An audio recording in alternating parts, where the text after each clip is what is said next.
Hello. Hello. I don't know why I was so ready for this, and now it's like, now that I'm doing it, I'm like, fuck. I just need to laugh at myself. Hello, everyone. Congrats on redeeming first, by the way, Beckett.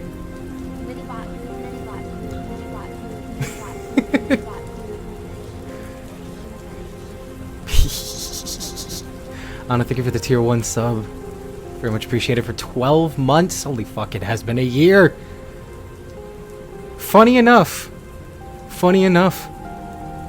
last year was when I debuted. Literally, in this month. I believe it's 2 days after, right now. But last year, November, I believe the 21st is the exact date, was when I first officially debuted. So, that's funny coincidence, a year later and we're getting the model now. It's all worked out. Yeah, thank you for supporting Anna with the tier 1 sub. Very much appreciated. How is everybody doing?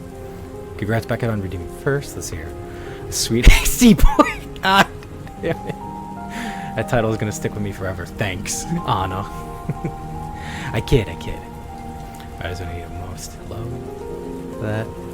Nice to meet you. It's nice to meet you too. We're gonna be here for a while. This is probably gonna be I think a long stream. It's not gonna go fast. I don't want to really make it go fast. We're gonna be going over everything. It's gonna be like an official debut. But I think it's time. We move on to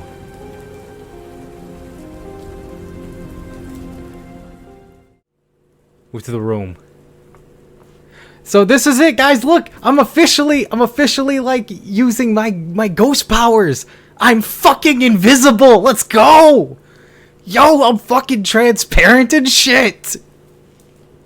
It's so fucking cool, isn't it? It's time. Hi, Zandy. Welcome. I see someone's already noticed some of the new stuff. I didn't expect that. It's so unique, isn't it? It's very, very unique. It's very unique. Hi. I'm just gonna stay down here for a minute. Hi. Am I cool down here? I'm good. I'm good down here. How are you doing, by the way, Scary? How you doing? I'm gonna chill down here. that is peak right there. That is peak. It is highly requested, but we'll go over that a little bit later. I'm good. Just sitting crisscross applesauce. Exit. Yep, crisscrossed applesauce. You know what? Here. Hold up. Hi. Hello. Oh, what did I fucking click on? Oh God. Hi. Thought I'd give a little jump scare. Oh, I can't move it from here. That's right. I gotta get used to not being on this thing to move me. I'm so used to with a PNG. I use the what is it? I use the stream software to actually move me, and now here I got to do it on a different thing.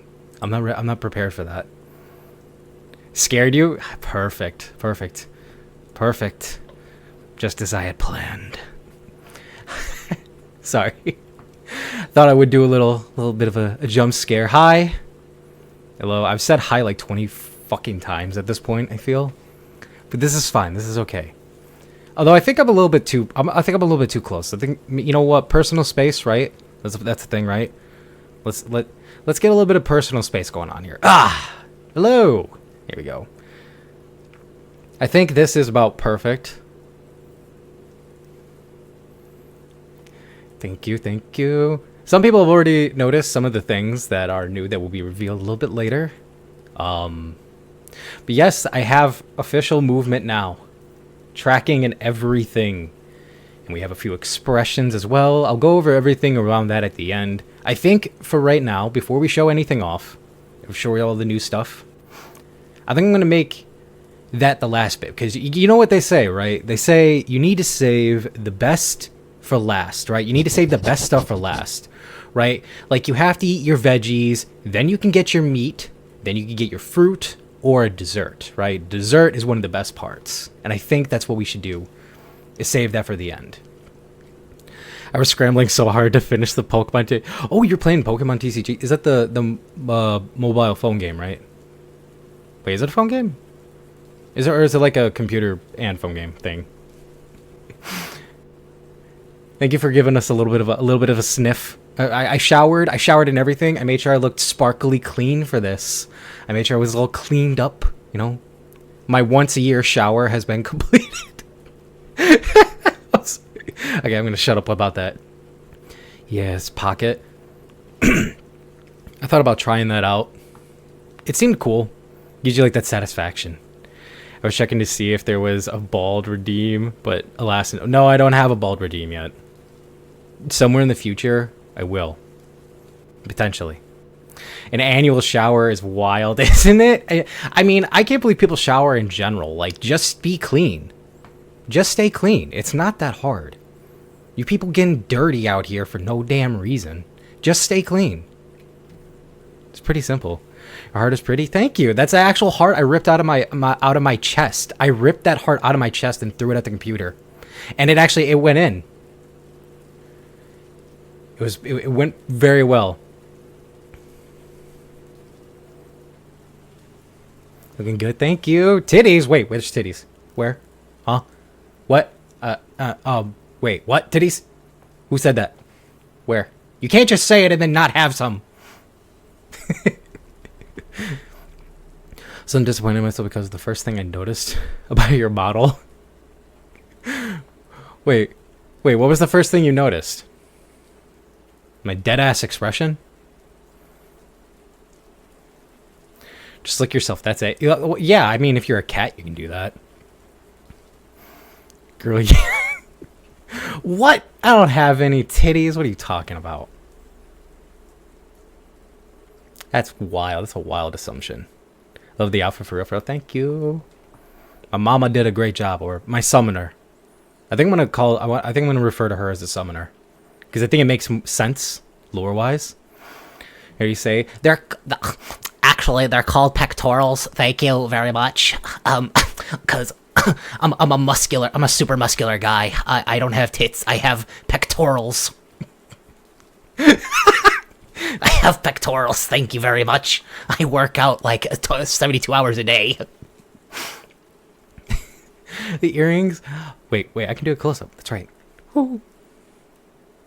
There's one. There's the other. I have some spikes at the top of my ears too. Well, spike earrings. Although my ears are pointy. Demonness. What can you do? What can you do? Okay, let's go back to reset. This fucking dude right here. What's up, King? How you doing? Welcome. They noticed a just indent, I think. That's just how thick my pectorals are. Thank you. My pectorals are so thick. They have indents in them. We won't see any jiggle. No, definitely not. Chat, titties. You can't. I keep getting distracted when you say titties. That's a distraction. The word itself. You know, when I first read it, I thought about, oh wait, shit, that's right. I will have it installed. Hopefully soon. What is it? The fucking tits. The thing that you can throw shit at me or whatever that is. I don't really know. I can't remember. All I remember is it was called tits. I don't remember what the tits stand for, but they were tits.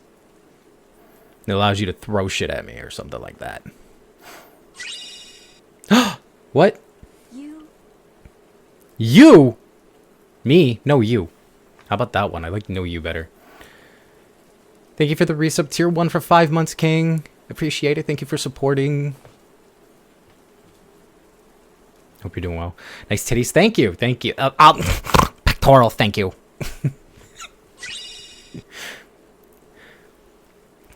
Zandy! Thank you for the tier 1 sub. Thank you for supporting the channel. Welcome to the realms between. Thank you. Appreciate it. Happy debut. Thank you. We're about to get into the actual thing soon, but we're going to be chatting for a few minutes before we go into... Yes, I want to throw things at you. I think that's fair.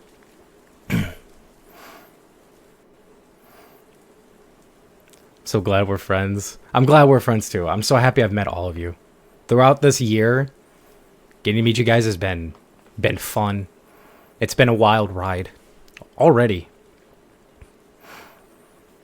Getting to meet every single one of you. Shenanigans, my psychopathic behaviors, the fun times, fun memories, over exaggerations, my rage-induced moments. It's been a blast. And it's been something, actually. What is it? Okay, what the fuck? I wasn't ready! Hold up. King, thank you for the 5 get to tier 1 subs. To any of the cool people who just got gifted by a really cool guy. And King, please go check him out, first off. Second, I'll say make sure to thank him for the gift to tier 1 sub. Thank you for the support and welcome to all our new peeps in the realms between. Thank you so much, King. It was very nice of you. Now, please go check King out. He's a cool guy. He's a streamer, too. He's a cool, beautiful dragon streamer. He plays varieties of games, including Warhammer and Helldivers, too. And he's playing New Vegas as well. And we play with him for Outlast Trials. You know, our group therapy session, as we all have deemed this. I got caught off guard by that. We come for the funny, but stay for the psycho. Yes. Let's go. Our spooky squad, yeah. It's a nice intro to King. Me just like King, the Yoda Scream lover.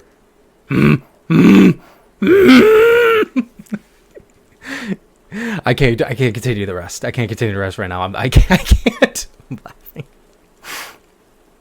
Okay. I think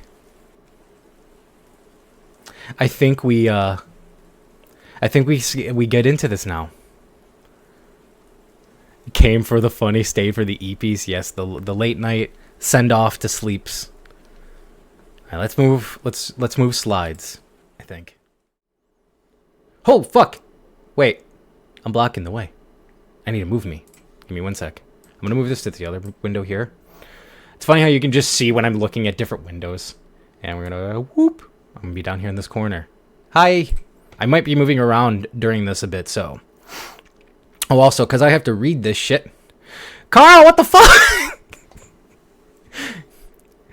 Carl, oh, wait, I don't have the thing. Fuck. Hold up. I'm going to move back to...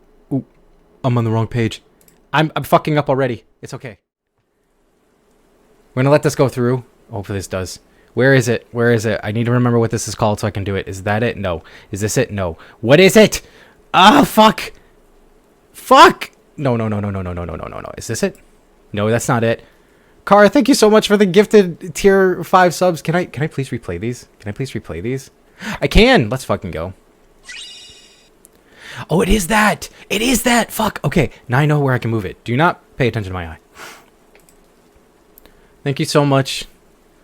Once again to everybody. What the guys, okay, hold on. I'm going to get to these one at a time here. Carl, thank you so much for the gifted tier 5 or gifted 5 gifted subs. Tier 1, welcome everyone. Hope you enjoy your stay in the realms between. And make sure you thank Kara for the gifted subs. And please go check out Kara too. She's a streamer. She plays a lot of cozy, comfy games. She's also a Zelda enthusiast and enjoyer. Loves Zelda, so if you love Zelda, go check her out. Plays a lot of comfy, cozy games. And I believe it's every Tuesday she does tavern, or what, I think it's like Tavern Talks, where you get to hang out with her, you get to chat, talk about your day, talk about your things. and you just get to hang out with her. It's a cool time. You should definitely go check her out for that. We've also played multiple games with her: Lethal, Liars Bar, and oh fuck, have we haven't played Outlast Trials yet, but we're going to. But we played Lethal. We played did we play Content Warning? I don't remember. What the guys. I can't keep up. Hold up. He's going crazy right now. I'm trying to keep up. Doing my best.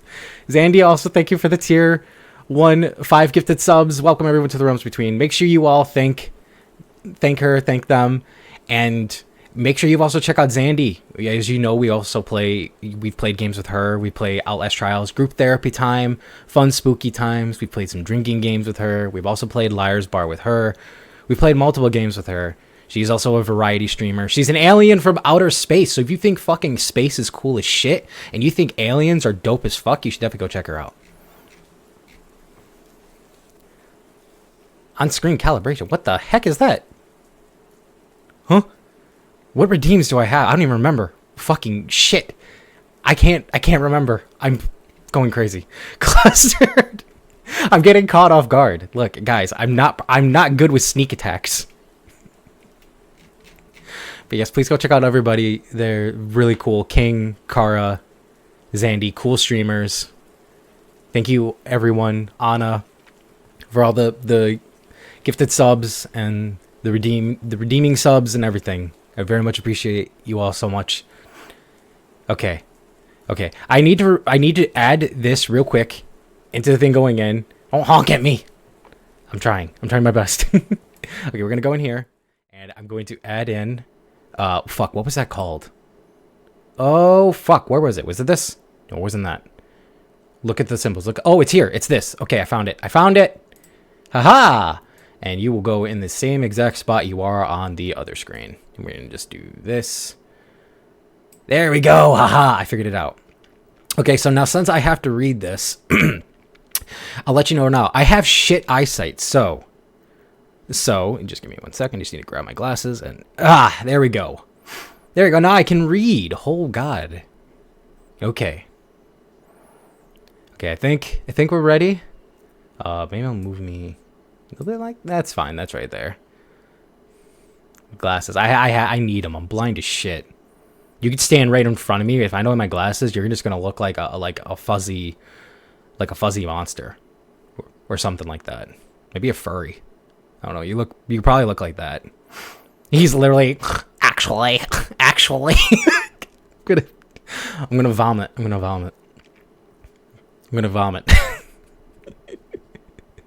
Color theme, Halloween. Yes. Pretty much. I mean, yeah. I'm a follow up. This ain't gonna be good. Okay. All right. I think I'll start this. Let's start this. I think. Am I thinking? I don't even know. I don't think I'm thinking. I think I'm just reacting. Okay. Okay. How do you do school presentations? You throw a tantrum, right? That's what you're supposed to do. Something like that. Hi. As most of you probably already know, but to those who don't, my name is Mykah Akushin, or Mike for short, if you want to call me that. Both work, Mykah or Mike. I have some people call me Mike. Some people will call me Mykah. However you feel works for you. There's some people who also call me angsty emo boy. But that's just another nickname. I have a couple, nicknames like that. Here's a fun fact. I guess I'll start this off with. So, my last name, yes sir, Anna's nickname is the best for real. You're not wrong. It's an official, that's a title. That's an official title. Holy shit, wait, there's a hype train? The fuck? You guys completed a level 5 hype train. Look at you guys go. You guys are fucking like gods. Holy shit. Look at you guys. That's all you guys. This is how you guys are so fucking awesome. You guys completed a level 5 fucking hype train. Fuck yeah. I hope that gave you guys something cool. I don't know what hype trains do or what they give you, but I hope I gave you guys something cool. Okay, so here's a fun little fact. So my last name, being Akushin, is actually a mix of two words. in Japanese.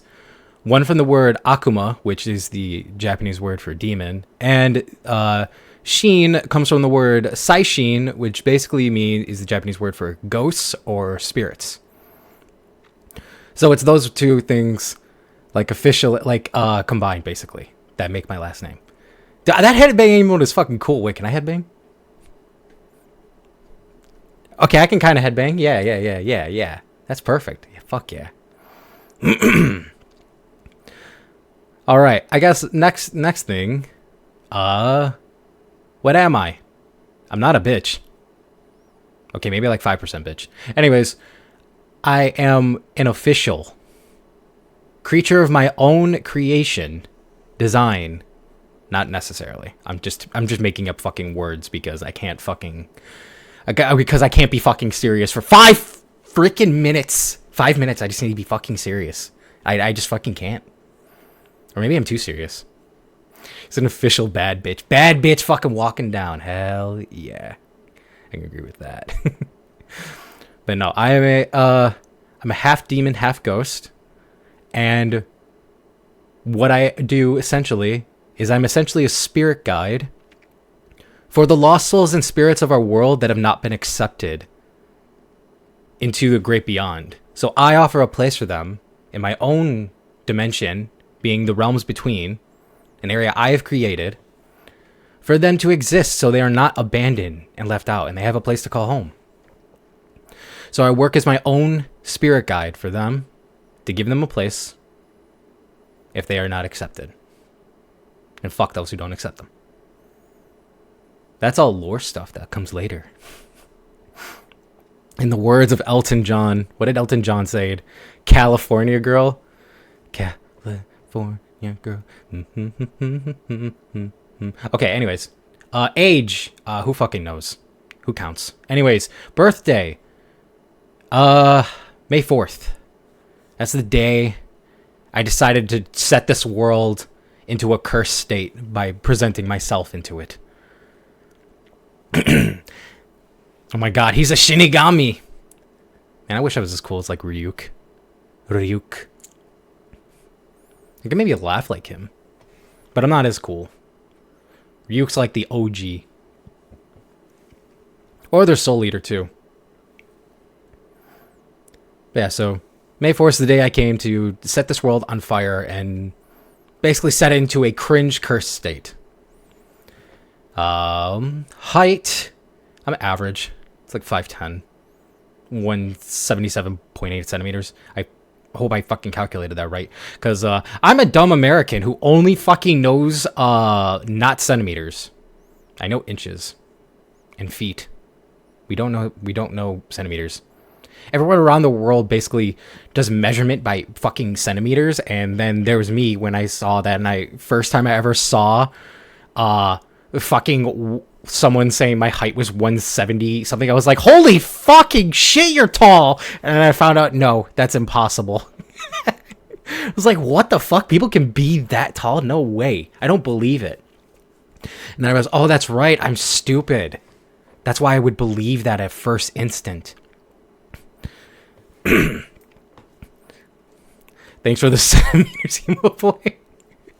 I tried my best. I did a calculation to figure that out because people do it, and I thought people would probably want it. Languages. Again, like I said, I am stupid. I only can speak English. I know some words in Japanese. I know how to count to 10 in Spanish. And that is about all you can get out of me, because that is all I know. I know nothing else. You good? That's actually perfect. Hey, let's go. Hell yeah. Thank you, internet, because that's what did most of the work. I just typed in numbers and prayed to God. Count to 10. 1, 2, 3, 4, 5, 6, 7, 8, 9, 10. Boom. I was trying to learn how to actually count in Japanese, and then I lost that knowledge so fucking fast because I didn't keep it up.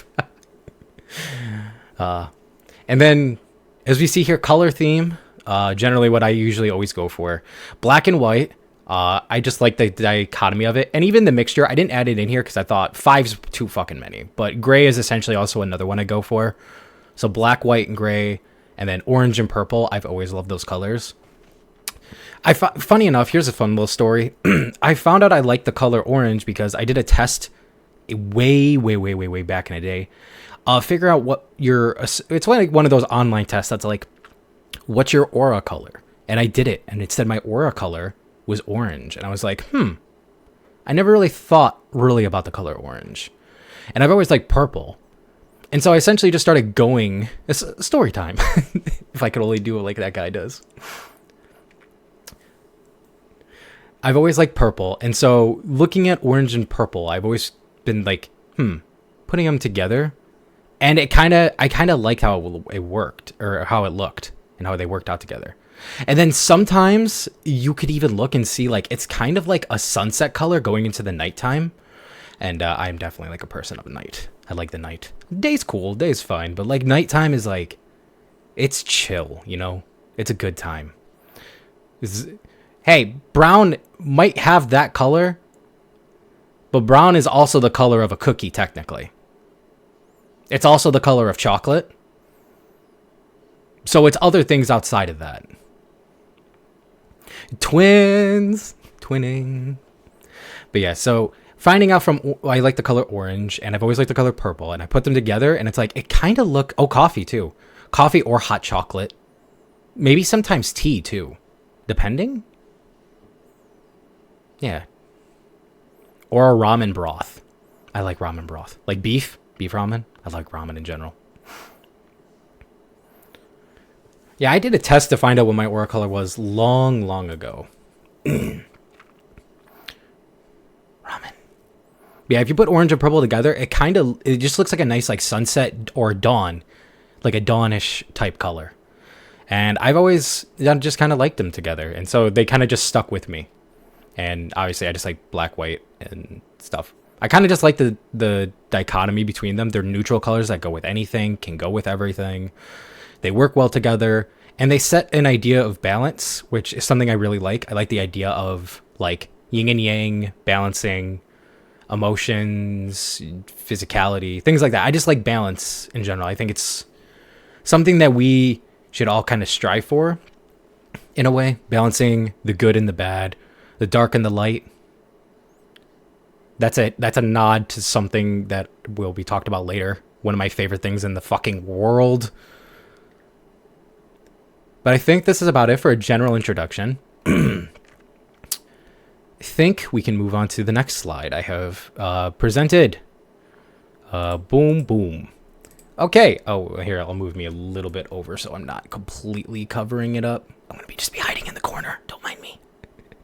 Wow, that's deep. I don't know. I sometimes will be deep and then I will be fucking stupid. I'll be like, yeah, introspective. Look for inner balance in yourself. Also, potato.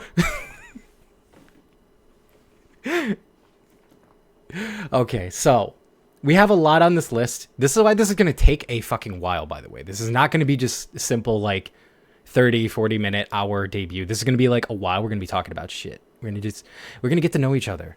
You're going to get to know me on a level that you will learn to fucking hate me. Hell yeah. Potato. All right, so we'll start on the likes. Starting to the likes. First thing I love is art. I love art. I love seeing art. That's what most of my Twitter feed, my Blue Sky feed, really deep monologue. Also, Mykah, how do I solve this glaringly obvious puzzle? Listen, I don't want to talk about the freaking orange juice shit from Silent Hill 2 again, where all I had to do was look down. That's all I had to do. And I couldn't. I wasted fucking 40 minutes running in circles trying to figure out what to do. And I just randomly found it by seeing that there was a hole in the fucking wall. My god. Reads an encyclopedia, has vast knowledge, can't figure out how to fucking look down to solve the puzzle. The orange juice. That's now my greatest enemy. I never forgot that. I can never forget it now. My god, you're fucked. I'm fucked. I'm done. I'm done for. But yeah, I really love art. I love looking at art. I love art of all kinds. I'm a big art artist supporter. I love to give all the whenever I get like commissions or things like that, or just see art, I like to, gratuitously thank the people who did it and give them a shout out, try to give them a spotlight for what they've done, because I think art is a true talent, and I think it is amazing. I love looking at art. I love seeing cool shit, and art is cool shit. And our next thing, mythology. I'm a mythology nerd. I don't know every bit of mythology stuff, but I love learning about mythology. You just gonna take that? Take what? What, that I'm fucked? That I'm stupid? That I can't solve a puzzle? That's the truth. I have to take it. I admit it. I have to take it because it's the truth. If it wasn't true, I'd probably be like, yeah, nah, fam. But like, it's true. It's true. I can be blindsided by the dumbest thing. Oh, actually, I did forget to add something on this list. I'll talk about it now because we're technically on it. Puzzles. I do like puzzles. I think puzzles are really fun. I think they're really cool.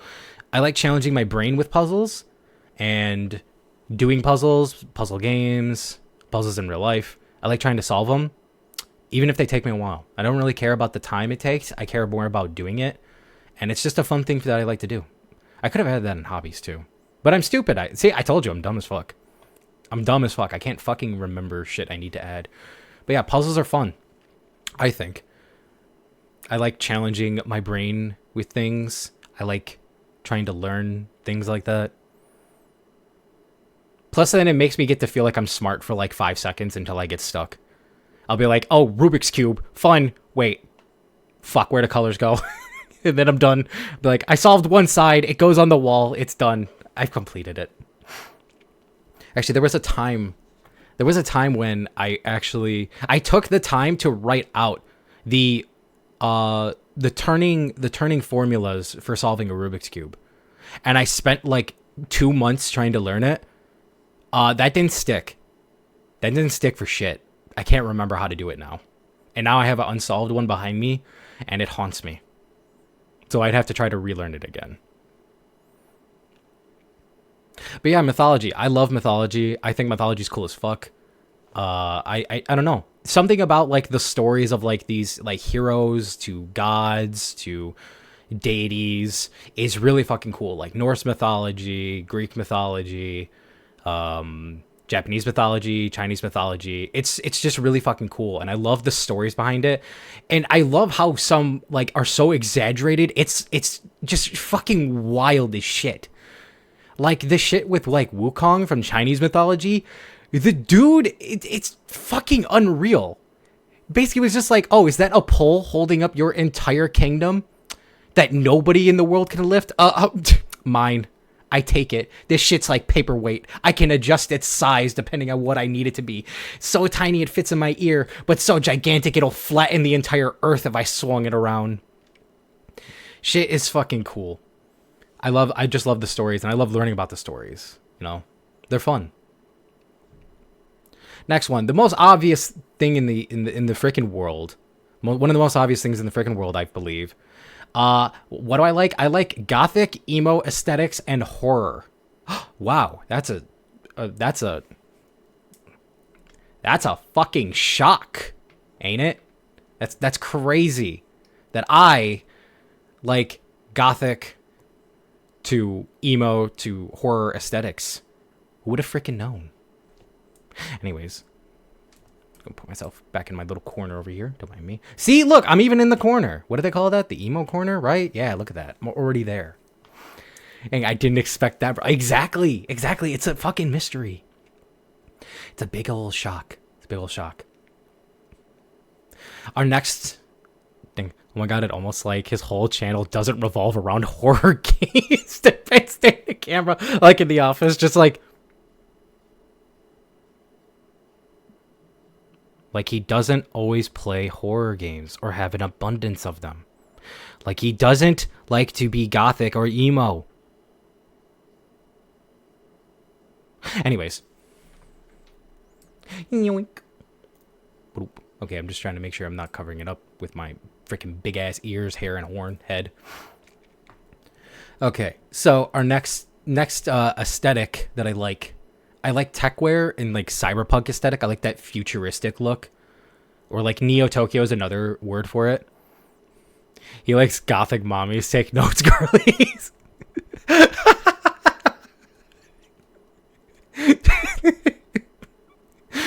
Yeah, you better take notes, girlies. You'll never. Fucking. Okay, we're stopping that there. That's the end. I'm ending that there.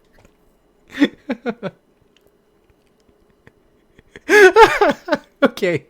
Yeah, cyberpunk, techwear, futuristic, Neo Tokyo aesthetic. You know, I think that shit's cool, and I'll give a quick glimpse. A lot of my outfit is based off of techwear, stuff that I actually kind of wear in the real world when I have to walk around. So yeah, okay, we're gonna reset me right now. That's spoilery stuff for the end. We can go over everything. Between weirdos, we understand each other, you know? Exactly. You gotta be a little bit weird. You know? For the shit I do, for the shit I like, I have to be, I'm a major fucking weirdo. But embrace the weirdness, you know? That's what I say. As long as you're not being, like, creepy or, you know, back to the emo corner. I feel like I got shoved there now. It's like, get back in your corner. No, get back in your place. You know where you belong. But yeah, you know, I mean, be weird, you know? Be cringe, be free. Don't kill the part of you that's cringe. Kill the part of you that cringes. You know, those are sayings I like to live by. As long as you're not being like, you know, a nuisance or weird to another person to where they could, you know, be uncomfortable. I'm all about being fucking weird as shit. Embrace who you are. Be who you are. Let yourself be free. Break the chains that hold you back. And let the world stare at you. Oh my god, they're being fucking cute in chat. They're being fucking cute. Like, guys, you can't be cute here. You gotta be edgy, you gotta be dark. You gotta be menacing. You gotta embrace the dark. Embrace it. We can't be being cute. Here, the cute. It's too much. It overwhelms. I just realized I did my double crochets into the wrong stitch. Oh no! Oh no, you gotta get. Can you fix it? Is it able to be fixed? I hope it's able to be fixed. I don't know about crocheting or knitting. That's a cool talent that I don't know if I would have the patience to do. Next on our list, weapons.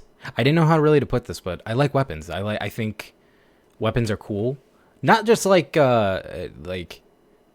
typical weapons. I mean, they're all technically typical. I think weapons are cool, and I collect some. I have a couple fencing swords. I have a bow staff. I have some knives. I have a couple katanas. Like, I like weapons. I think weapons are cool. I like them a lot. I love designs. I love intricate designed weapons. And some simple ones. Weapons are cool. And I usually like them in my video games. And I collect them in real life. Just for cool looks. I also have a few keyblades as well. That's for something else, though. Super easy to unravel. Oh, okay, that's good. That's good. Yeah, keyblades go into something I really love above everything else. Likes weapons, he says. I will understand every time if one day is one of the many crime shows I watch. I would never be on the crime show, but you might hear a hospital story. What'd he do? He cut his arm off. How'd he do that? He flipped a sword in the air because he's stupid. He flipped his butterfly knife the wrong way and he cut all his toes off. Why was he doing it barefoot? Who fucking knows? See, I read the word unravel, and now I just have Unravel Me from Tokyo Ghoul going off in my head. Unravel me, unravel me.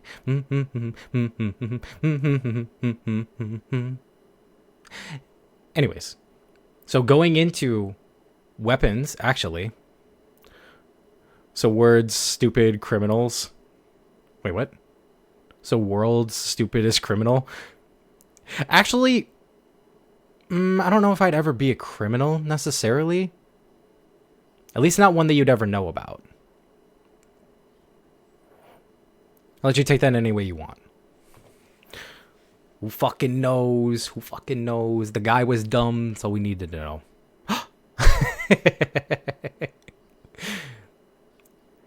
But yes, so in regards to liking weapons, I also like working out and martial arts. I like trying to be healthy, fit, and in shape. I think it's a good thing for people to want to do, as into, just take care of yourself. And essentially, it's just as simple as that. Do not worry about being the buffest, the strongest, the healthiest, the thinnest, the biggest. Don't worry about stupid shit like that. Just like my general thought is to take care of yourself and do what's healthy for you, do what works best for you, and live the best way you can. And I don't know. I just like working out. It makes me feel good. It makes me feel strong. And it makes me, I don't know, I just feel good when I work out, when I do things like that. And martial arts, I just always thought martial arts is cool. Martial arts movies, fighting, doing like taekwondo, jujitsu, Muay Thai, stuff like that. I love martial arts. I think it is so fucking fun. It's like a fun way to work out for me, is doing like martial arts. And it makes you feel, I don't know, to me, I just would say it just makes you feel good. When you can like do cool shit, it gives you like that confidence boost, right? Like, oh yeah, I know how to just like normally kick, but can you do a fucking backflip 360 fucking kick to the head? And once you get something like that down and you're like, I did it, it just feels so fucking cool. Even if it's like, I'm never going to use this in real life. I'm never going to go just randomly start kicking people. Maybe. I'm never like going to go like do that to people actually.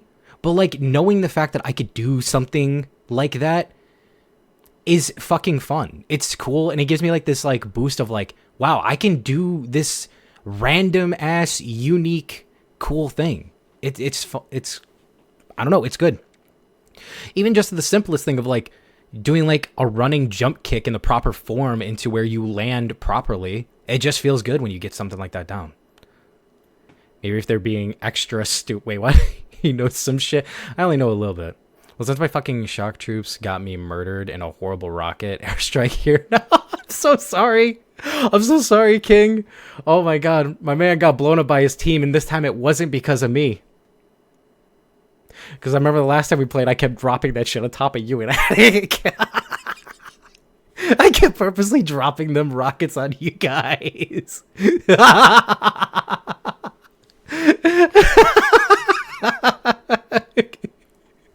Oh my god. Like, as the chosen one, he can bend all four elements. He is like the Avatar. Oh man. No, but there's some, but that goes in later. I'll talk about that later. But yeah, so, working out, I think, is a good thing for people to do at your own pace, however you want.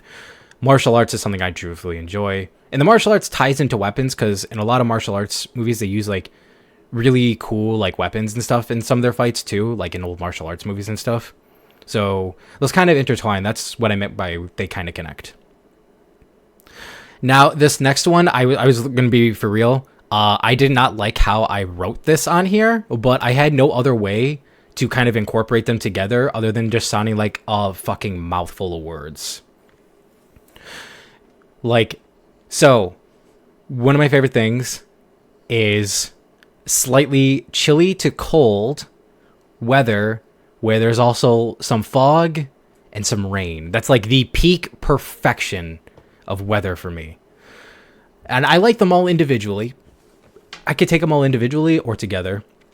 But yeah, I'm not really a fan of how I wrote that on here, but I had no other way of doing it to make it sound less stupid. But yeah, so I like it when it's chilly, cold. I do not like really being warm. I like being chill. I like being relaxed in a cool environment. Because my thought is always, well, if I'm too cold, I can grab a hoodie or a blanket or some sweatpants or something to make me cozy, So then when it's chilly, I can get nice and comfy and relaxed and just be able to chill, I think that's just a good feeling. And then fog and rain, I mean, I like Silent Hill, so like, yeah. Fog is so cool. I don't know. I know it's bad to say because technically these things can be potentially dangerous if you're driving or something. And I'm not a fan of it for that, but I love the aesthetic. I love the feeling. Like, if it's raining outside, I get so fucking excited. I fucking love rain. I fucking love rain. Rain is so fucking good. I got a black belt and whoop ass. Yo, wait, that's a perfect... Let's say that's a perfect thing for when you're a parent. Child, I got a black belt and whoop ass if you want to keep fucking mouthing back. But no, I mean, yeah, that's how you do it, you know? Hey, don't fuck with me because I have a black belt and whoop ass and you do not want to experience that. I think I understand you, so you did a good thing. Oh, thank you. I appreciate that. I'm glad it's understandable. So some Silent Hill weather type shit? Exactly, yes. Cold is better than sweating, to be honest, at least for me. I majorly agree. I hate when I'm warm because it's like if you have a robot and they get like water in their circuits and they start short-circuiting. That's how I feel when it gets hot or when I get warm. I just start shutting down. Like, I don't want to do anything.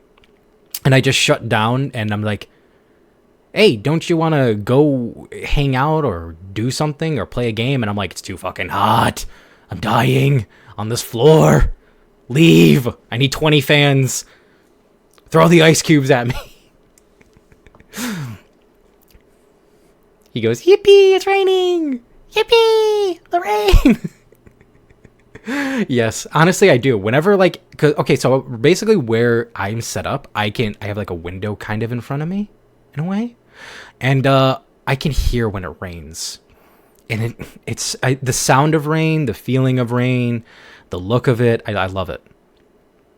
And speaking of rain, that will go into our next one, which is water, ocean, and swimming. I just threw those all together because I like all those. I like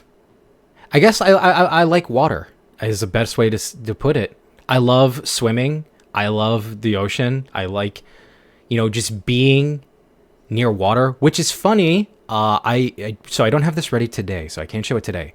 But in my little realm that I've created, the realms between, as I dub them, as I label them, a realm between all realms. The area is filled with water. It's just sky, water, and spider lilies. Because spider lilies are my favorite flower. Again, another thing I could have added to my likes, but I didn't. But yeah, I like spider lilies. I love their kind of meaning. I find it like they're like one of the most beautiful flowers out there. They are one of my favorites of all time. I absolutely love them. And that's kind of about it, but I just like spider lilies. I think they're really cool flowers. And yeah, I like water, ocean, swimming. I love swimming. I love kind of just being embraced in water. Like, if you've ever been in a pool and you just kind of lie there in the water, it's just so nice. It's relaxing. Funny thing. Story time. I once fell asleep in a pool. Yeah. You know the dead man float thing? I was lying in a pool, just relaxing. I was so completely in my own fucking world, just floating there. This was like probably one of the most peaceful moments of my life. I felt not like where everything else what was going on in life, but at that moment. In that moment, I was in this like euphoric, I think that's the word you could use, euphoric bliss, peaceful time. I felt in that exact moment, lying in that water, that I was just floating there, and I shut my eyes, and all I could feel was the water around me. I could only hear the sound of the water, and I was just embraced in the darkness of my eyes closed, and it was just a perfect, blissful moment. And I wound up falling asleep there because someone thought I fucking died. I was like, I can't die twice, basically. But no, they were like worried. They're like, wait, what the? Were you sleeping in the pool? I was like, yes. Yes, I was. I was sleeping in the pool. And they were just like, so like, what the fuck? How did you do that? I'm like, I was comfy. I was relaxed. And now I'm back into this fucking existence. You took me from my peace! You took me! You took me away I'll never forgive it. I was happy for like 10 minutes. Anyways. So yeah, there's a fun little story for you. Something I've done. You've done it too? Isn't it nice? I don't know. For me, it's just super relaxing. I super like it. I'm glad I'm not the only one who's almost drowned. Yeah. So there's a fun little story. How much I like it. It's so relaxing to me. Our next thing on this list is animals. I'm pretty positive this is a common trait amongst people, but animals. Love animals. Love animals of all kind. I love unique animals. I love the simple animals. You know, dogs and cats, very cool. Hamsters, cool. Snakes, bearded dragons, also fucking cool. Fennec foxes, axolotls. Ferrets, weasels, owls. Fuck birds though. Owls are cool, even though they're kind of fucking weird little alien things. Generally, they're pretty cool though. I think owls are cool. They're kind of funny and quirky and makes them kind of cute. Fuck birds though. Fucking bastard rats of the sky. Okay. Okay, is that seems good right there. So yeah, animals. You have pets? I like them. I already generally like them. Next one. I guess it kind of does relate. I love giant fucking monsters. Or kaijus is another way to recognize them. And my favorite, the most favorite of all time. This has been since I've been a wee little fucking thing. Godzilla. Godzilla's been my favorite ever since being little. Been one of my favorite kaijus. And I like all the monsters tied into the Godzilla verse. Is that what you'd call it? Something like that. Excuse me. Yeah, no. I like giant monsters. I think giant monsters are fucking cool. I like Godzilla a lot. It's one of my... he's my favorite. And mostly everything around it. I know some other ones that are not tied to Godzilla exactly, but like Godzilla's my favorite. So anything tied around that is generally up there in the list that I really like. And our next thing, another thing, among very common trait. Snacks. I love snacks. I always almost have snacks on me. In fact, I have a jar, well, I mean, it's a plastic tub, of varieties of candy. And in fact, I will go over what candies I have in this list right now. You can hear me opening this thing. So we have a few ones, some common American ones and some Japanese ones. So our first one is I think you pronounce this kasugai candy. It is essentially a peach cream frappe candy. This thing is super fucking like, it's like sweet without being like overly sweet. It's like a perfectly sweet, creamy peach candy, and it's like refreshing in a weird way. Not like refreshing in like a fruity way, but like refreshing in like a creamy kind of way. I don't know how else to word it like other than that. But I love this candy. I tried it and I was like, oh my god, it's so good. I love it. Kusugai. Am I saying that right? I hope I am. I hope I'm saying Kusugai right. Next on this little list that I'm just pulling out of this here, we have Super Cola. Is another Japanese candy. It is it's kind of like a sour candy, and it tastes like cola. It's like cola flavored, and it's really good. I definitely would highly recommend. There's also a lemon one. The lemon one's really good too. Next on the list, I'm pulling out is these fuck, I don't even remember what this fucking brand is called, but it's like this like strawberry candy thing, very common in the West for being known for at your grandmother's house. You will find these always at your grandmother's house, your grandparents' place. These little strawberry candies, very commonly known for that in the West. They're very good though. Slept on them as a kid. Damn, though, these things kind of slap. So they get a certified approval. And we also have, what is this? Sour grape candies. With the gooey middle? Yeah. It's that one. What is this? Regal Crown? Huh. It's a sour grape candy. It's really good. I got it because it's sour grape, and I like sour grape. That's about it. They're good. And I think I'm running near the end here. Oh, no, I'm not. There's 2 more. Jolly Ranchers. Everyone knows Jolly Ranchers. Everybody likes Jolly Rancher, I believe. Used to get rewarded for them as a kid for being good in school. We needed them. We're stupid. Give me sugar and I get good grade. Thank you. And then last one I have here is Sour Warheads, Extreme Sour. As everyone says, they're not the sourest candy out there. They're definitely not. But they're good. They taste good. And I like them. And I'm leaving all these candies I just took out because I'm going to eat these. I'm going to put this away now. Honorable mention also, Puchaos. If you ever had I believe it's like Puchao, like Puchao. They have some that's like ramune flavor, cola flavor, watermelon, apple, orange, grape. They're really fucking good. Oh my, holy shit! Celestial Aphelion. I hope that God I said this. Is the first time I've ever had to say this out loud. I've always read it in my head and be like, no one can judge me because it's been in my head.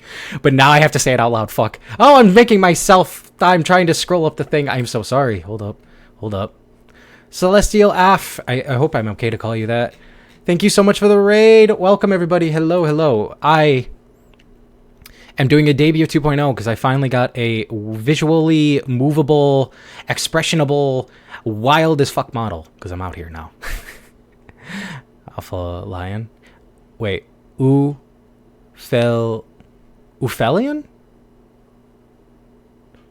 Oh boy. Aphelion. I'm stupid, by the way. So just letting you all know, dumb as fuck. NA education isn't that the joke? I thought that was today. I'm so glad I didn't miss it. Well, thank you for rating here. Let me give you a shout out. Let me get this set up.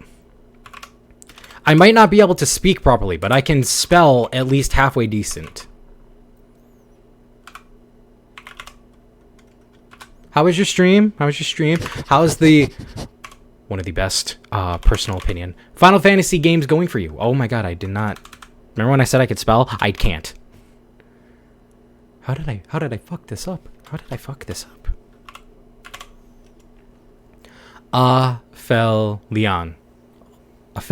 Oh, Aphelion. Okay. I see it now.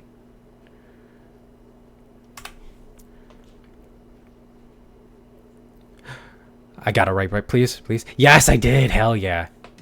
Okay, for everybody here who doesn't know, Celestial Aphelion is an amazing streamer who does varieties of things. I found them through Silent Hill 2, and now they are playing Final Fantasy 16, which, by the way, I'm just going to say this now.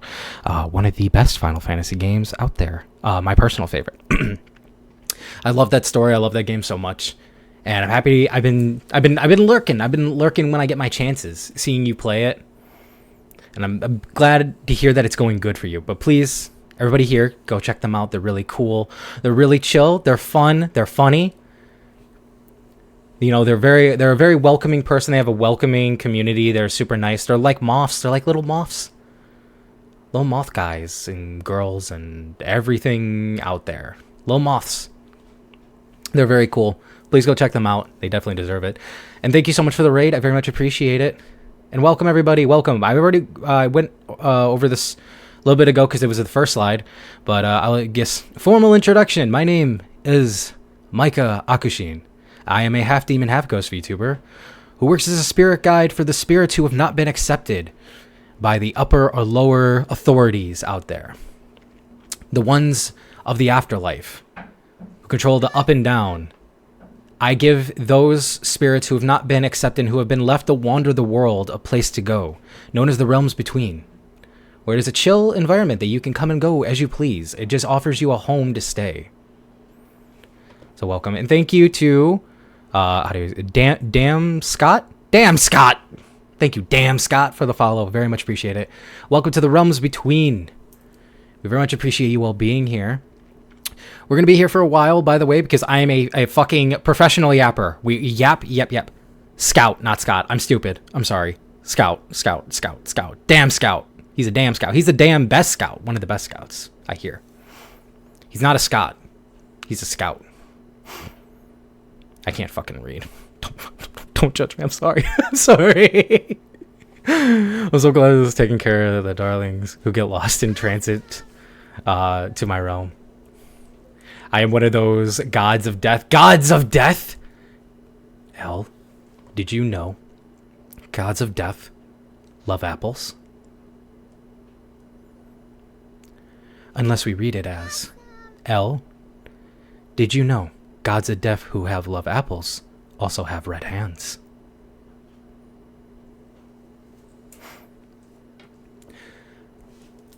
Hi, I'm falling behind here. Andromiska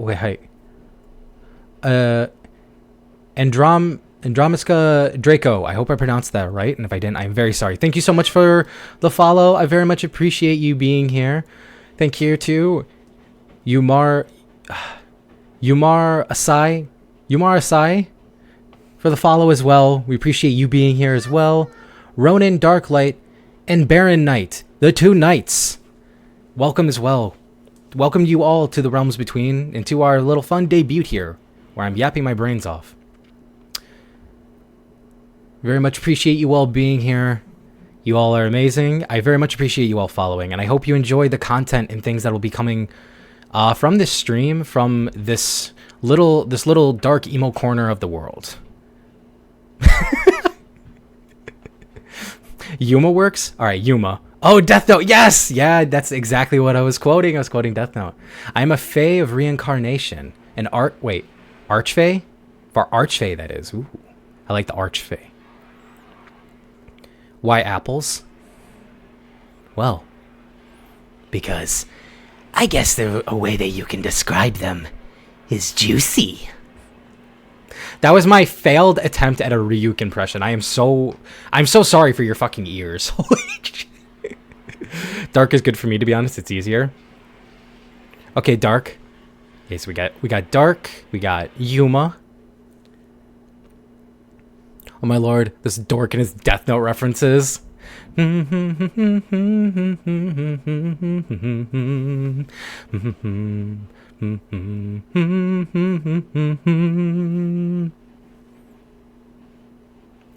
you look at me with that bald head. Love your horns. Thank you. They got a little bit of a spiritually flame effect on them. You can kind of see them. It kind of just like reflects. They're a little bit more transparent, a little smoky. So be careful when coming near them. They get a little warm for those outside of me. It looks like smoke shifting around behind the outer shell. It is, yeah, it's basically like that. A little bit of smoke, a little bit of fire. And it's like a spiritual flame, technically. It's not like it's why it's not like very like prominent, like why you can't like, fully see like a flame going on. It's kind of just there. It's a little effect. It's the combined beings of a demon and a ghost combined into one. So what apple is your favorite? I would have to say a Honeycrisp apple, like a fresh Honeycrisp apple that gets you that perfect crunch when you bite into it. Just that little hump. Just that little hump is delicious. I also love a good green apple because I like the soury taste a little bit. I don't know what that says about me, but like I kind of like that soury taste. I don't know a name for that other than just, hey, green apple. It green colored. I like green color. It sour apple. Don't you like kaijus too? I love kaijus. I love giant monsters. Giant monsters are super freaking cool. See right there? That my favorite one. Godzilla. That's my homie. That's that guy. He's been there. He's been there for me my entire life. Green ones are Granny Smith. Granny Smith then got they got that seal of approval. Perfect for heating up tea. You're gonna just use my horns for tea? I mean, as long as you leave them attached to my head, don't try to break them off. That's like breaking a bone. That hurts. We could just heat up the tea normally, but I guess if you want to set a tea on like a teacup on my head, I guess that works too. Yeah, I'll just be a tea kettle. Sure. Yeah, little flame for tea. Yeah. I'm kidding. Yes, the good stuff. What kind of tea do you like? Golden Delicious, but also Granny Smith. Is Golden Delicious the yellow kind of apple? It smells to me you like crisp and firm apples, and I can appreciate that. I hate Red Delicious for this very reason. Is Red Delicious like the ones that like just like are kind of mushy and have like a weird tasty texture? Not tasty, but taste texture. He likes bubble tea the best. Read the list. Yeah. I think I'm about halfway through the likes list. We haven't made it down there yet. We're right now at snacks. We've been talking about snacks for a minute because snacks are a good thing. No, we put the kettle between them. Oh, so just set it on top of my head. You know what? That's a better idea though, because then it at least gets all the sides, and you don't have to worry about balancing it on a horn, and in just my head. It works better. The red and kind of grainy. Yeah, not my thing. I don't really like the mushiness to it. Applesauce is fine, but I don't like a mushy apple. When I'm getting an apple, I want the bite. I want the crunch. That's why you get the apple, not the applesauce. Or the apple juice. They usually use Granny Smiths for caramel apples because the tartness cuts the sweet of the caramel. It's probably why I like caramel apples a lot. Caramel apples are really nice. I bought myself one because I needed it. Rainy weather is the fucking best. Whenever it rains, we just get super, super happy. We listen to it. We run out in it like we're back to being a child. And then the neighbors stare at me like I'm a freaking weirdo. And I don't pay attention to them because I'm in my element. The element of rain. Wait, what? I'm seeing some real heresy in this chat. Excuse you? Excuse you. Hold up. Are you a mushy apple liker king? Ooh, I don't know how I feel about that. I see Warhammer. Not to derail, but what is the best faction and why is it Tyranids? Oh, you know what? They're right though, King. They're right. Tyranids are one of the best. You know what else are one of the best? Necrons. Necrons are really cool too. Sisters of Battle, absolute fucking badasses, and Grey Knights. Nurgle is best. Papa Nurgle is here for everybody. Nurgle is the best because Nurgle welcomes all, because everything returns to decay and ruin at some point. They're kind of the antithesis though. It's fine. That's fine. They're cool though. That's what matters. It's all about being cool, right? And they're cool as shit. Happy debut 20. My minions demand me to snooze. Yuma, thank you so much for being here. Thank you so much for the follow as well. Appreciate you being here. But if you must snooze, go get that rest. Rest is very important. It's important for your mental health. It's important for your physical health. So if you need the C's, go get them. Go collect them. Collect them like you would Pokemon cards or Yu-Gi-Oh cards. Or whatever you like to collect. Go collect them Z's if you must. And thank you so much again for the follow, for being here. And for the happy debut 2.0 wishes. It's like trying to say thank you for saying like happy birthday or something like that. I'm trying to do. But thank you. I very much appreciate you being here. Hope to see you again in the future. And I hope your dreams are very pleasant and welcoming and just a good time. You have the good rest, the best Z's, the best sleep. You sleep on that perfect cold side of the pillow. Cool side. Maybe not too cold. Is hot-headed enough that he just might boil the water on his own. Let me play a game and it will definitely turn into that. Let me play some kind of game and I will definitely potentially get pissed enough. I do have a tendency to potentially rage at a game. Silver, I have no clue how to say that. By the way, if you hear like a power pressure blaster going off in the background, don't worry about it. We're just not going to pay attention to that. We're not going to pay attention to that, right? Right. I don't know why that's going off right now, but that's fine. Silver, thank you so much for the follow, and welcome to the Rums Between. And Dan Scout, thank you for the gifted tier 1 sub to... Alpha Lion. Yeah, I hope I got it right this time. Thank you so much for the gifted tier 1 sub to them and for supporting the channel. Very much appreciate it. It was super nice of you to do. Thank you. Sisters of Babel, Grey Knights, those old guys, Ted Grunts. Nah, Nurgle for life. Nurgle. Yeah, I feel that. Sleep Dream of stars, my dear. Ooh, stars. Stars are nice.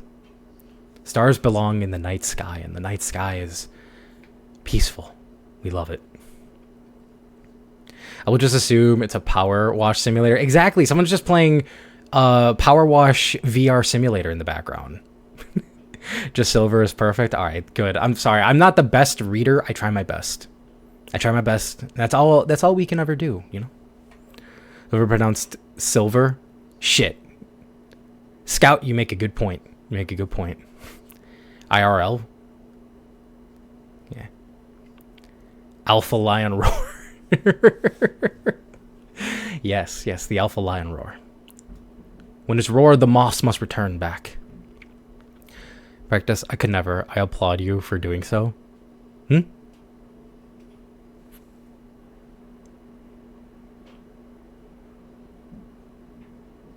Sorry, I got hella distracted just now. The stupid... Okay.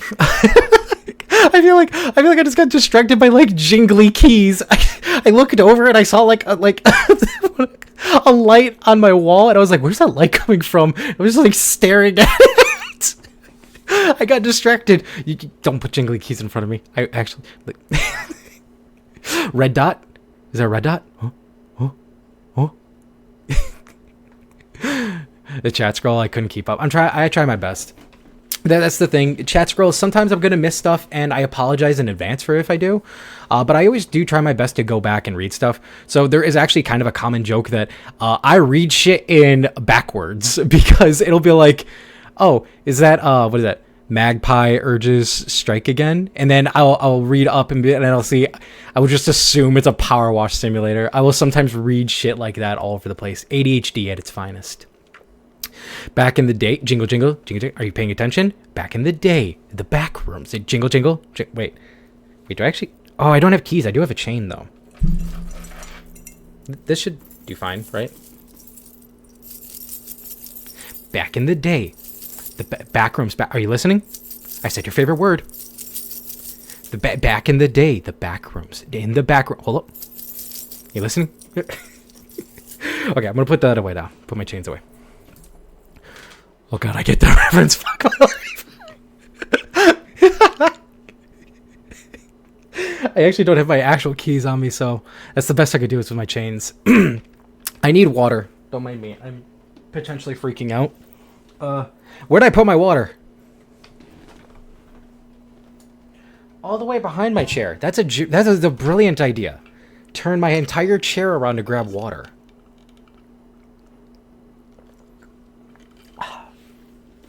Okay. Sorry about that. Stretch, I'm shrimping. Got you. I'll do a little stretch. The camera's gonna freak out, and that's fine. Ugh. You know what? Here. I'll do this for full body stretch. That's what this is representing. Ugh. Oh, and I just cracked part of my spine. Let's go. That's another part of my spine I just snap, crackled, and popped. Okay. Alrighty. Sorry about that. Whew. Oh, that's too close. I'm sorry. I invaded your personal space. I am so sorry. Haha. Now I'm not invading your personal space. Okay, I'm gonna go back in my little corner. Don't mind me. Except I'm too far over. There we go. Oh, he looked like he was sleeping in the corner. It was kind of cute. No, no, I can't be cute. I'm supposed to be edgy. I'm supposed to be the goth emo demon ghost. I cannot be cute. I'm not allowed to be cute. I can do the. Oh my god, you're right. I can. Every time you do that, I just go Huang.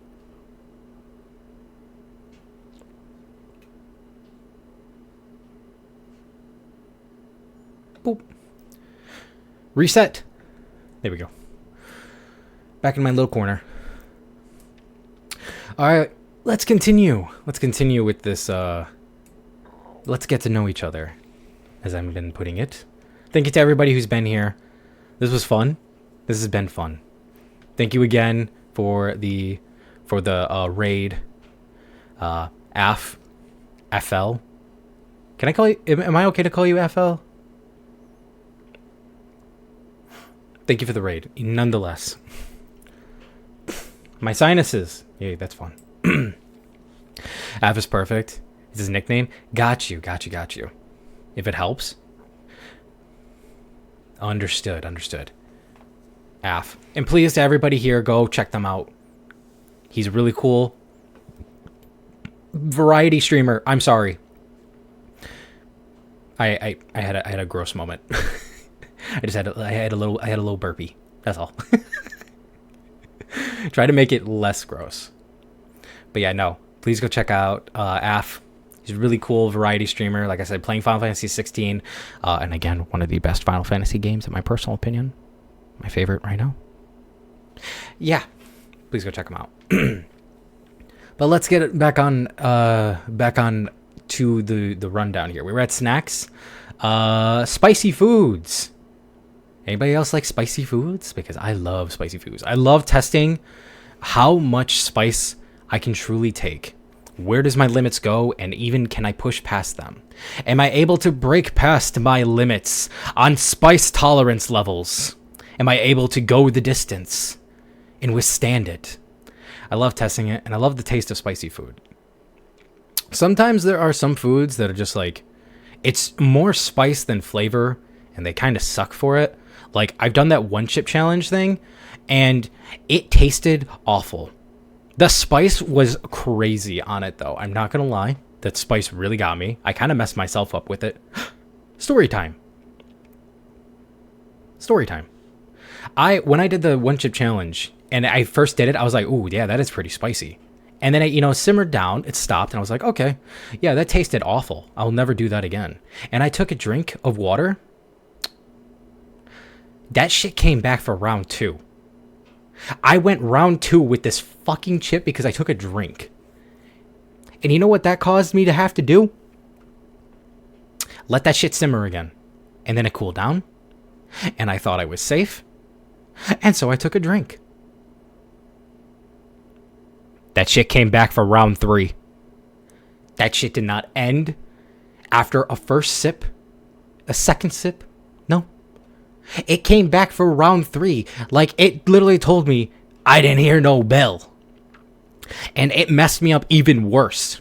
Like, every time I thought it was done and I took a drink, it came back 10 times worse. So it was at basically like a 20-30 fold at this point. And so, I let it sit. I went through the pain, and it stopped. And I took a drink. It came back for round 4. I was so mad at this point. I was so angry. I was like, why? It had been like 30 minutes of me going back and forth with this damn chip. And it came back worse every time. I was so infuriated. It didn't come back a 5th time, thankfully. But it did come back 4 times after taking a drink. And I thought I would be safe to take a drink. And I wasn't. We eventually did make it through. I did make it through. But that was hell. That was horrible. That was the most spiciest thing I'd ever eaten. Because it got worse. Because there's a thing with spicy stuff that, like, when you take a drink, it can cool it down, but it also can make it resurgence, kind of, in a way. And that's exactly what happened with this damn chip. It was an awful time. So that's a fun little story about it. But yeah, I like spicy foods. I like spicy snacks. Not really a fan of spicy drinks. I've tried like spicy lemonade and things like that. Not really a fan, personally. They're okay. What's next? Cold drinks. Yes, I love my drinks cold. I love my drinks crispy. Like when you sip it, it's just perfectly chilled and it's just like so refreshing. Oh, it's delicious. I love my drinks cold. I do not really care for them room temperature or warm. I like them being just, chill. I like my chill drinks. I like my cool drinks, my refreshing drinks. And so I love cold drinks. I'll take a warm drink if someone gives it to me. Like, I won't ever be rude, but refreshing, crispy drink, delicious. I never wanted to believe that my dad was stealing from his job as a road worker, but when I got home, all the signs were there. They pointed you could say those signs were pointing you to the truth. They were spelling it all out for you. That's a good one. So that's a good one. I like that one. I guess I could have added that to my likes too. I think puns are funny. And what makes puns better is when they make others suffer. When you tell a pun and you see the crowd of people who just go, oh no, why did they say it? Oh, it makes the pun even better in my opinion. That's the fun part of a pun. I love them. That's a good one though, Silver. I like it. What's next on this list? Carbonated soft drinks. I love soda. I love carbonation. I love the little bubbliness. So when I said about like crispiness on a cool, refreshing drink, that goes into that. So if it's like a cool, refreshing drink and it's carbonated, that is the ultimate crisp drink. And it is lovely. It is beautiful. So I'm a big soda fiend. Love me some soda. Dr. Pepper, I have a Dr. Pepper. I'll give you a Dr. Pepper. I'll toss it your way. Just be careful with opening it because I'm tossing it to you instead of just handing it to you. I lost my job at the bank on the very first day. A woman asked me to check her balance, so I pushed her over.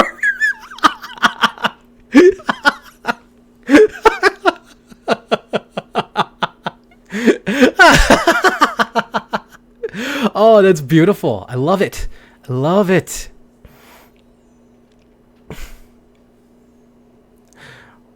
Mike, what the hell, bro? We had a romantic dinner date to do. Who are you? What? I definitely didn't ghost you.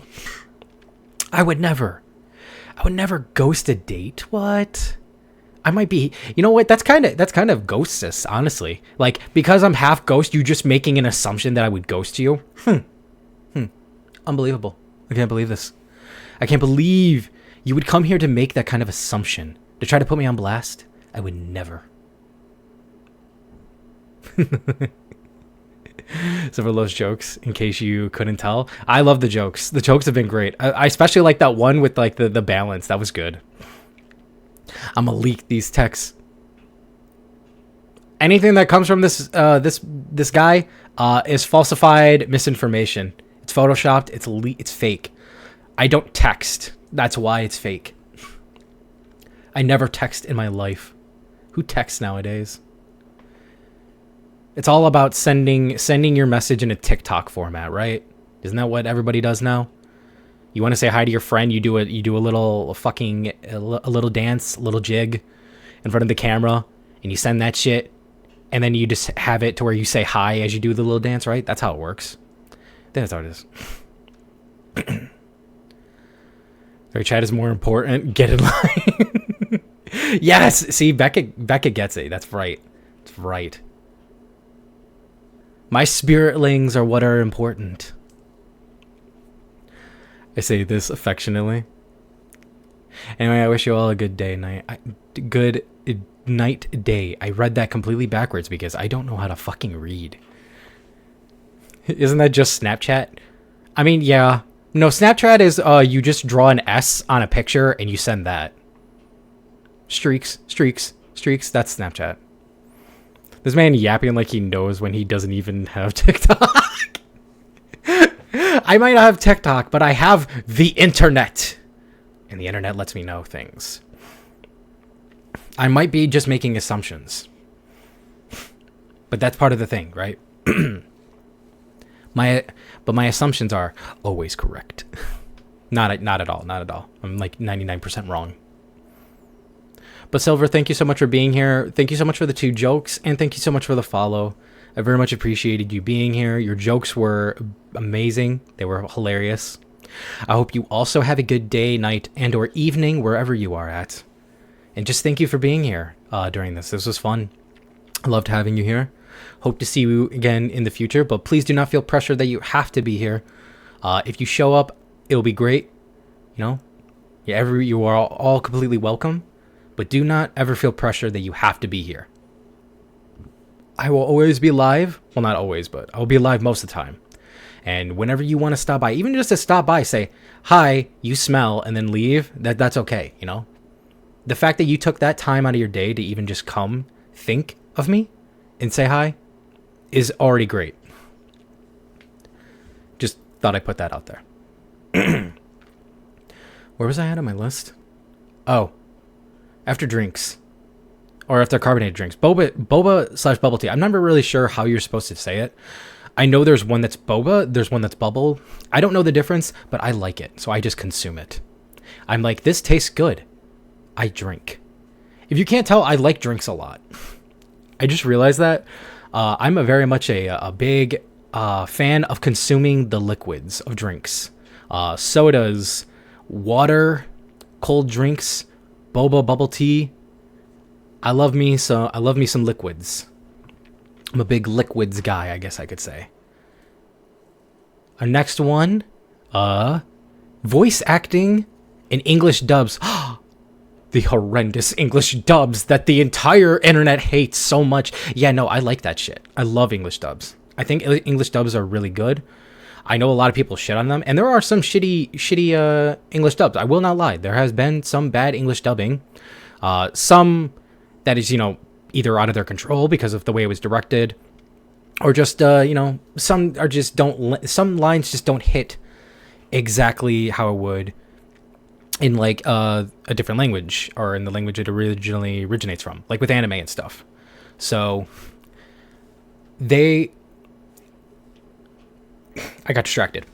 My nose is like, my sinuses are bothering the fuck out of me right now. Don't worry about that though. I process shows better with English dubs. Yeah, that's kind of how I feel too. Like, I'm not really the best reader, so I can read English subs fine, but sometimes I have to rewind it. But I don't have to rewind it with English dubs. My thing though, so many people hate on English dubs for no fucking reason, in my personal opinion. I think English dubs are good. I love them. And it's funny, so many people who shit on... There are some people who are in there who shit on English dubs, and yet they do English dubs. So, like, how does that work? How can you shit on something that you yourself do? And want to do? That's another one. And or want to do. There's people who, like, I want to do voice acting. And then they're like, yeah, no, I hate English dubs. English dubs suck. And it's like...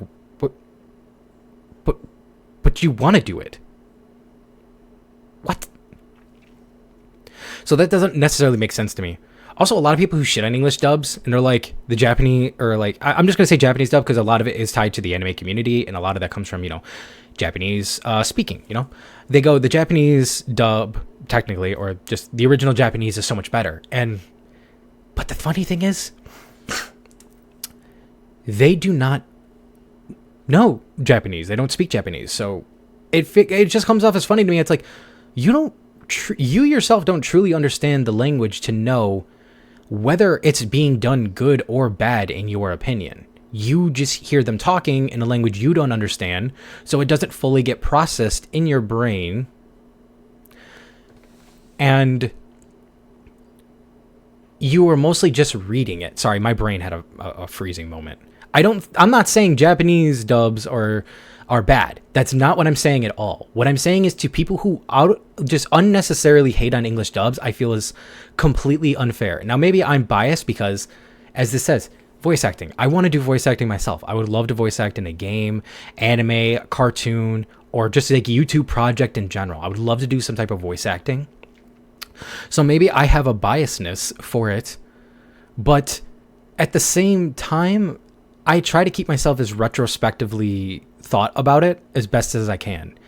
And to thinking like, when I hear some people who just say it's bad, but they can't describe to me why it's bad, they just think the original Japanese sounds better. I'll let them be like, I give them a thing of like, yeah, that's fine to think that, but if you can't say the other one's bad, you can just say, I prefer this.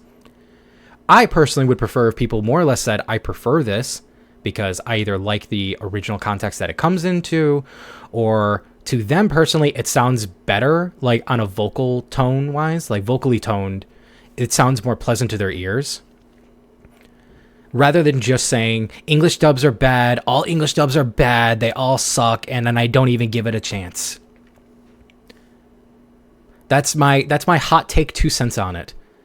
So I'm a personal fan of English dubs, and I love English dubs. And hopefully, maybe one day I can myself do some English dubbing. Let's see here.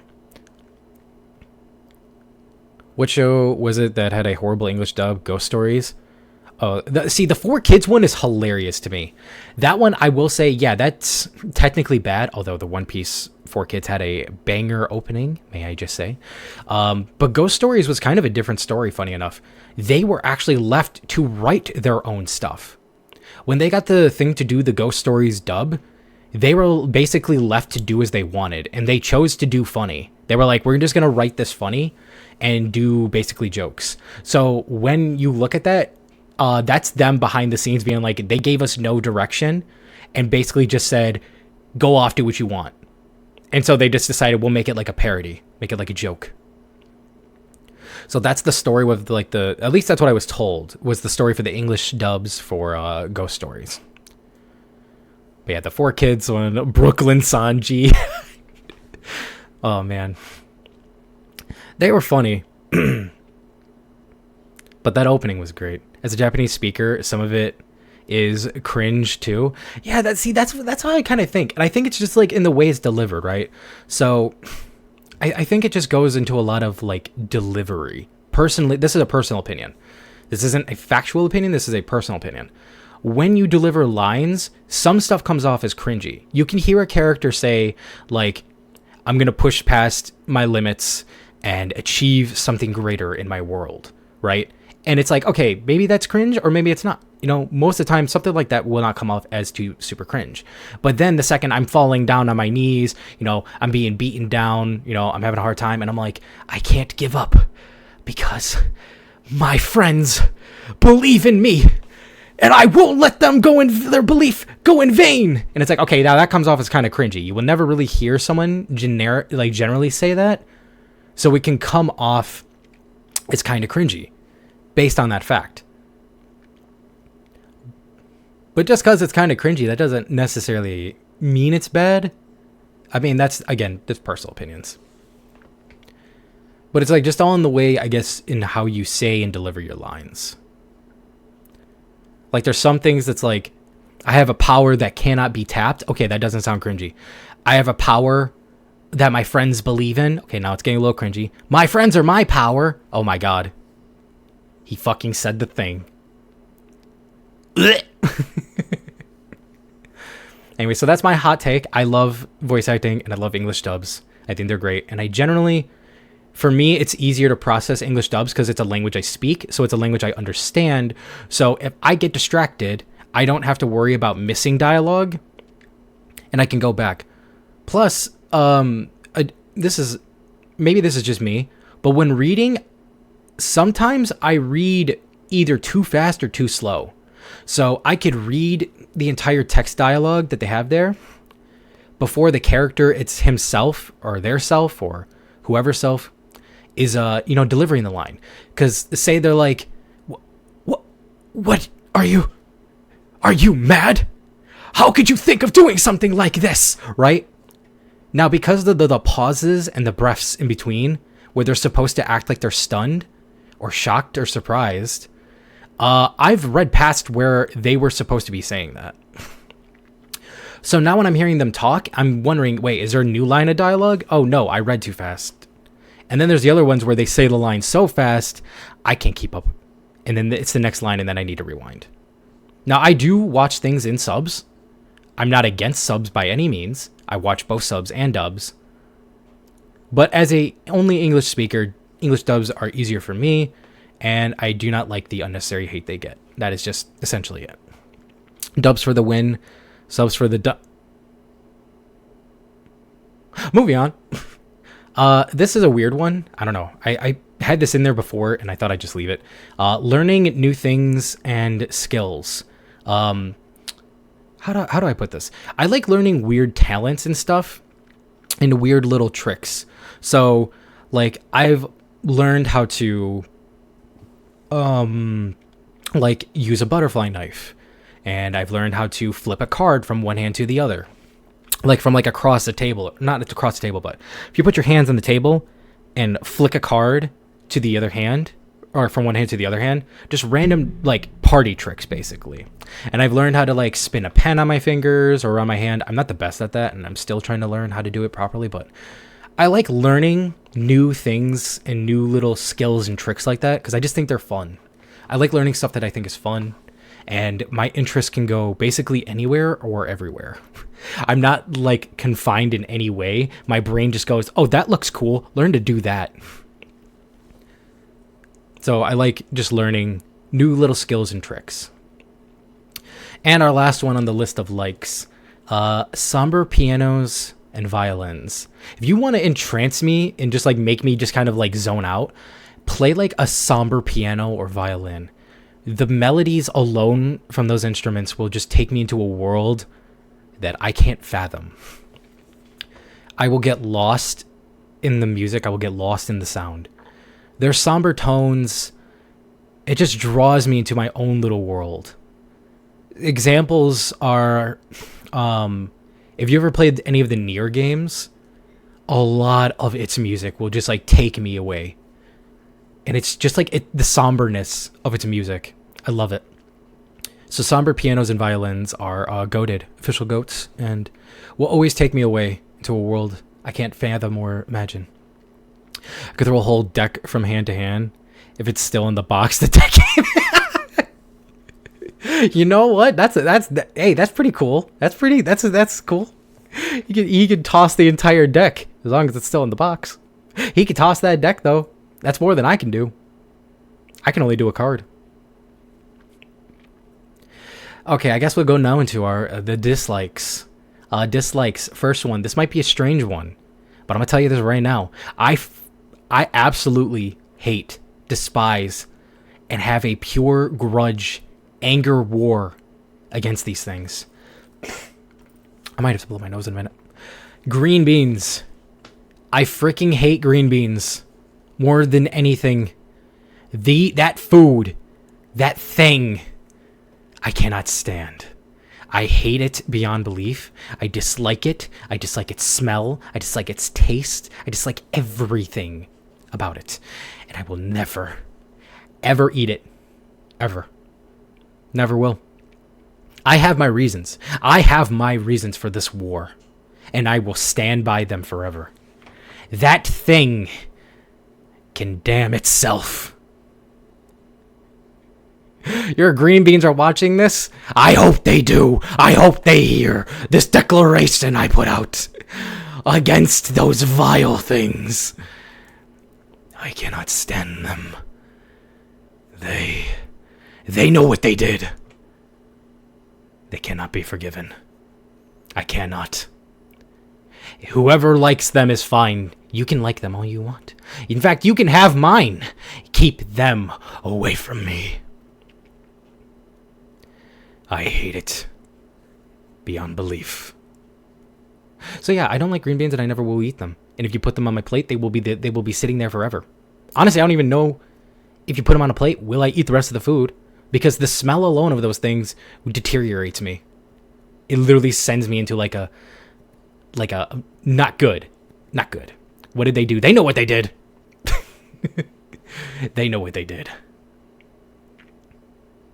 Them damn things. Anyways, next our next one on the list is being warm to hot. I stated this earlier. Whenever anything gets too warm or too hot, I shut down. It's like a robot getting water in its circuits, and you know how it just like short circuits and like shuts down, and it doesn't work properly. That's me. That's me with being warm to hot. I will lie on the floor. I will do nothing, and you will not be able to get me to do anything, because any type of movement will basically be killing me. Whenever I'm warm or hot, I have no ambition, motivation, motor skills. Anything to make me move or do things cannot be done when I'm too warm or hot. So I do not like being warm to hot. And that even goes into drinks. Warm to hot drinks, not my thing. I love cool, refreshing drinks. I do not like warm, hot drinks. You better not say hot coffee or hot cocoa is a... Okay, hot cocoa and coffee technically get a pass because they are supposed to be hot. They technically get a pass. I'm not the biggest fan of them because it kind of goes into a sense of the being warm to hot. Iced coffee. Oh, you're right. You know what? Yeah, no, fuck hot coffee. I forgot about iced coffee. Iced coffee. Thank you, Kara. See? She gets it. Sorry. Hot cocoa is the only one that gets a pass because hot cocoa that's cold is just chocolate milk. So it gets a pass. Hot cocoa is the only thing that gets a pass, though. Hot coffee does not. Iced coffee. I forgot about iced coffee. Iced coffee with a lot of sweet stuff in it. So, like, some cream, some sugar, some all that good stuff. Make it tasty. But yeah, when I have something that's hot, like a warm to hot drink, it makes me warm to hot. And as we already know, I do not like being warm to hot. So it shuts me down. So I'm not the biggest fan of warm to hot drinks. So no hot appy cider? No. I need that apple cider coming straight from the fridge. I need that coming straight from the fridge. Cool, refreshing apple cider. Again, I like cool, refreshing drinks to me are relaxing. So when you give me something cool, it's refreshing to me and it relaxes me. Warm to hot drinks, I know on a cold night it could be good. I personally will still take the cold drink. Because I just don't like being hot or warm. So hot or warm drinks do not go by me. Coffee hate is against TOS. Listen, there's no coffee hate here. It's more hot because I'll have iced coffee. I can't drink cold coffee. I dumped that shit in the trash so fast I'd be offended if you handed me a cup. You know, I can't say that's a bad thing because that's how I feel about when you give me a hot or cold drink. Or if you give me green beans. If you give me green beans, I'm going to throw them shits against the wall and set it on fire. Wait, where did I go? Okay. Gas while drinking iced coffee. Iced coffee one. Warm coffee is a failure to drink coffee. And I will burn it. I will burn it. Hold up. I will burn it on the spot. If you bring that thing near me, I will not tolerate it coming anywhere near me. I will extinguish it from this world. Anyways, I prefer iced drinks mostly because I'm too impatient and burn my tongue on hot drinks. Yeah, that's another thing. Burning my mouth, not fun. Not fun. It's hot, it never gets warm unless you fail. Is it the smell, texture, or taste you hate so much? All of it! Everything about it I hate. I can't stand it. I can't stand the taste, the texture, the smell, the look. I can't stand any of it. None of it. I can't tolerate it. I literally can't. Not my thing.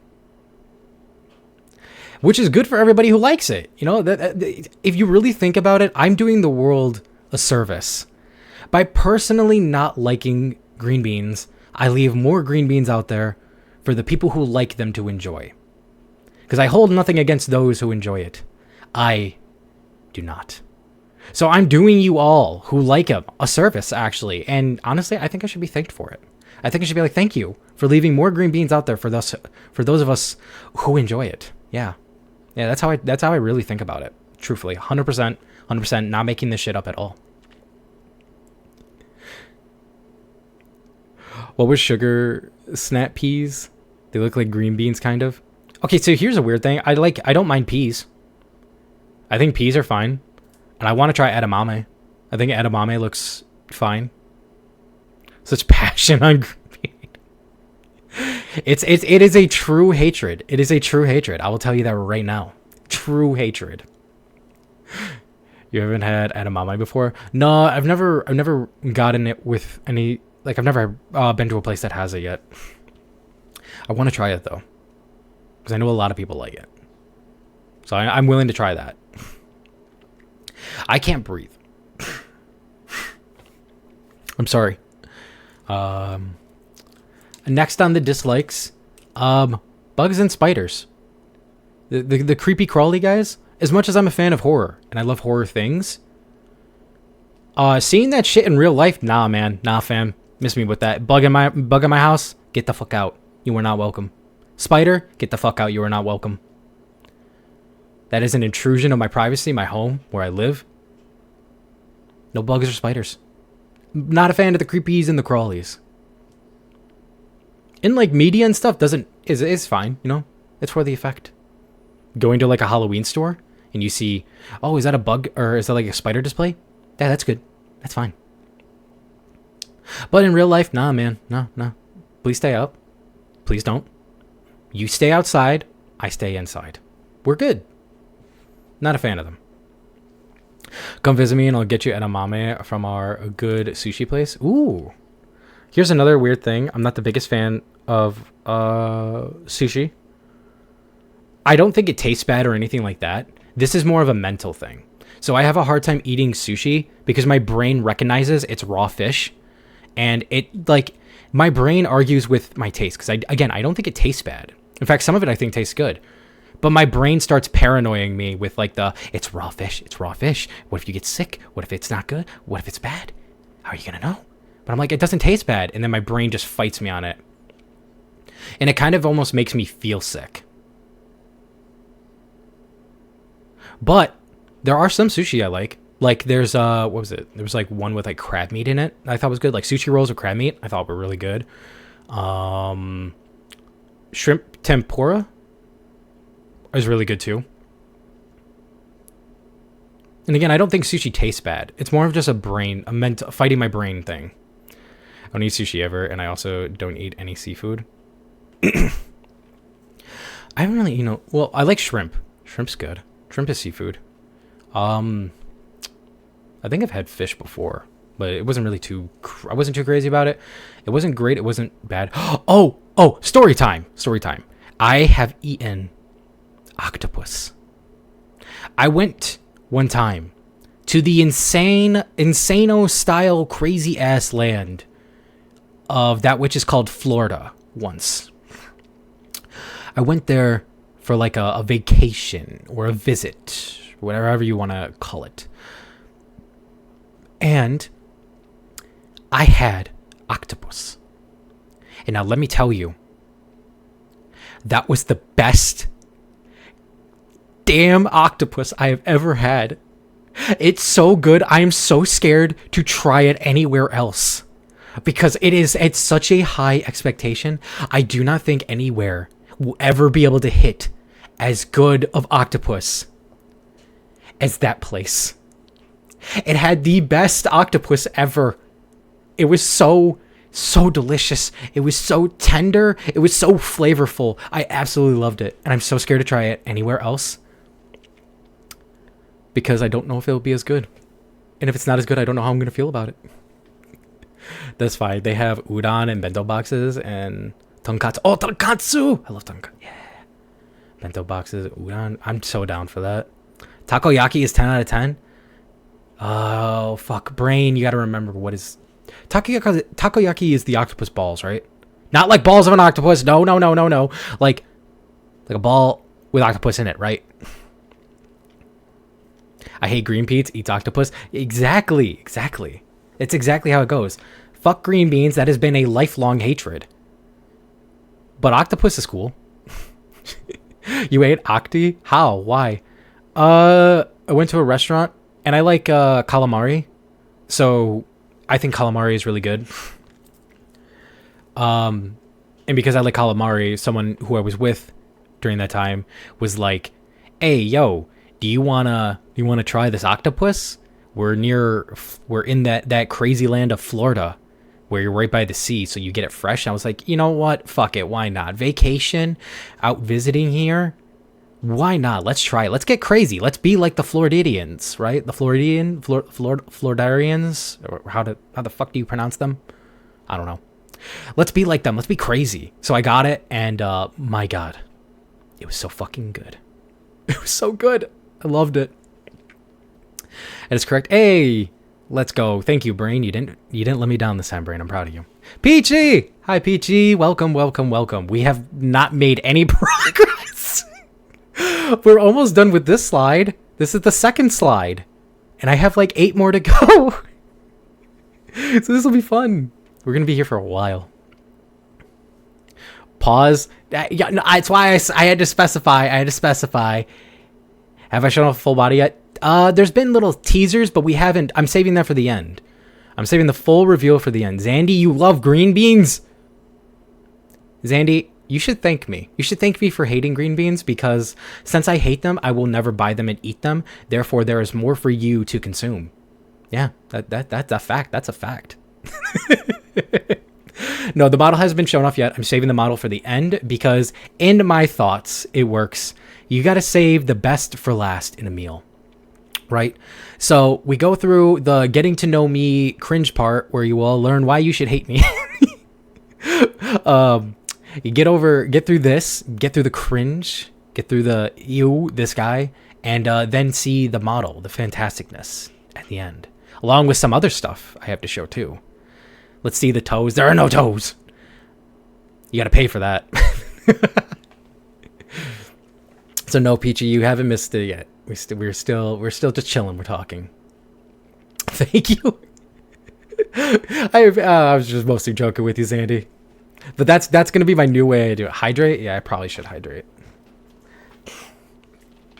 Less green bean demand means less chance they produce green beans, which means green bean survival is in jeopardy.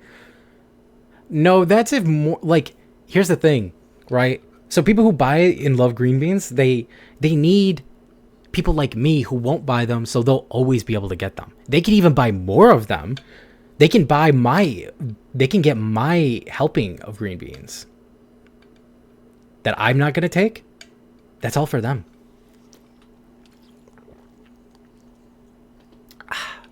And if they really like them, you know, they'll support them.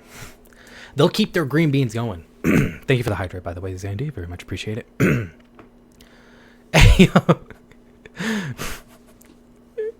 All right, so where was I at? Oh, after the creepy crawlies. Was good so far, though. Thank you. Had to put on my spectacles, my spectacular curls, so I could read and see. Where was it? Oh, heights and roller coasters. Yeah, hell no. Look, I can float above the ground by like a few feet, right? I could go higher, but I choose not to. Absolutely not. I have no fear or I have no danger implemented with heights or roller coasters. I just hate the feeling. I hate the feeling of being immediately dropped because it feels like whatever insides I have are about to like get upchucked into my brain. I can't do it because it's that dropping feeling. That dropping feeling like is awful from my stomach to my head. And I feel like I get very dizzy and lightheaded being on them. And being dizzy and lightheaded does not make me feel does not make me feel good. I'll have to disappear again to the grocery store shopping. Oh, hey, I hope you get some good groceries. Make sure you get some snackies, get a fun thing with your shopping. I hope it goes well, and thank you for the lurk. No coasters? Listen. I love coasters. Controlled adrenaline. How do you control that? That shit just overwhelms my brain. Okay, maybe this is weird. Maybe this is a weird thing. I'm never opposed to going to a place with roller coasters. Just don't make me go on them. I will go there and I will have as amazing of a time being there with you, going on all the roller coasters. Like, going on the roller coasters and enjoying yourself is as enjoyable to me as it is for you going on the roller coaster. I will have a great time being there hanging out with you, and we can do other things. We could play games, and I will have just as amazing of a time watching you go have the time of your life. So it's not like, oh, he'll never go to a place that has roller coasters because he doesn't ride them. I will go and hang out with you and have a great time. You'll hold my bag while I ride coasters? Yes, exactly. That's exactly what I'll do. And I will have as amazing of a time as you will riding them. If you... Anna, no. No. Peachy, don't you listen to her. Don't you listen to her. You don't want to waste your money. You do not want to waste your money like that. Do not waste it on getting me green beans. That is a horrible thing that you should ever do. I will set that shit on fire.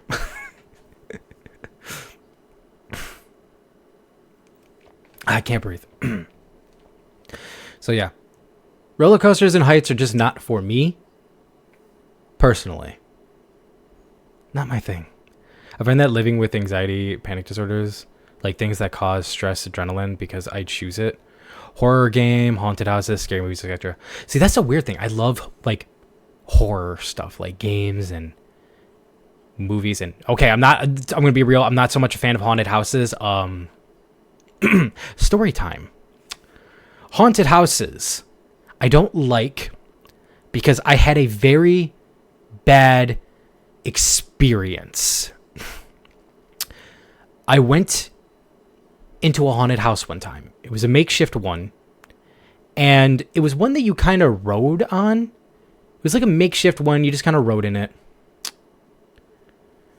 And while riding in it, one of the guys who's supposed to jump out and scare you decided it would be really fucking hilarious if I grabbed this child out of the fucking ride and hold him in here.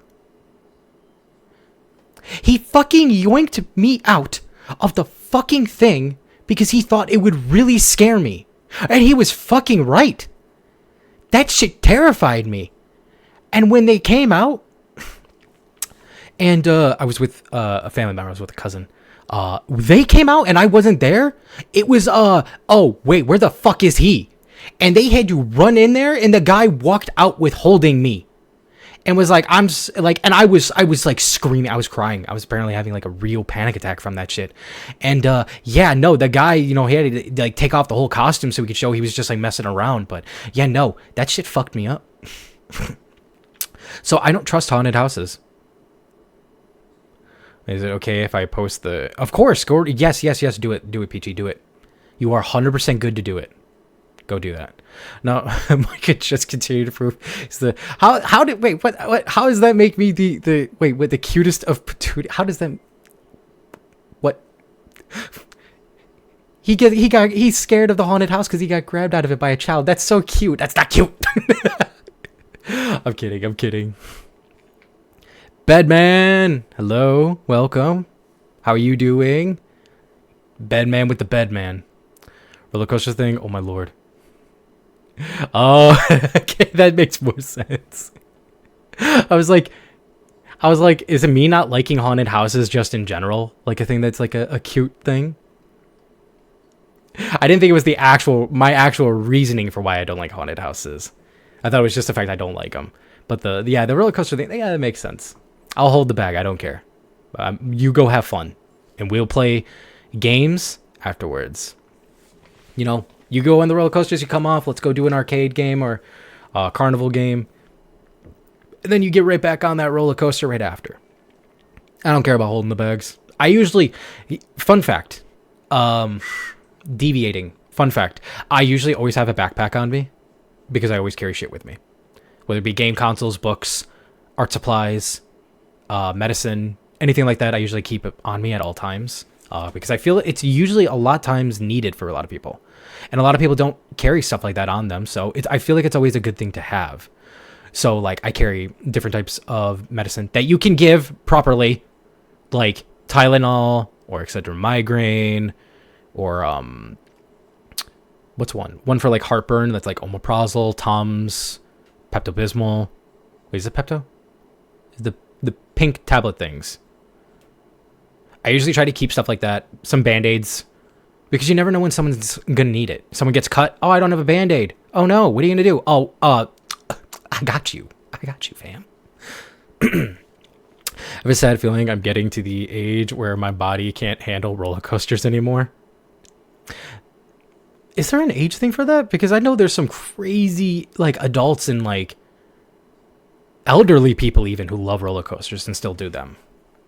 But maybe there's like a certain kind of roller coasters they can't do.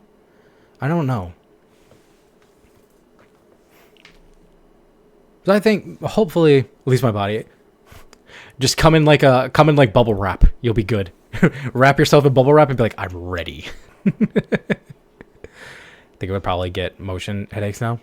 See, that's where I come in. I got the medicine. I got the headaches. I throw the pills to the top of the roller coaster for you. I can't breathe. Here we go. I'm pretty bed man. Yeah. I would agree. You're a pretty bed man.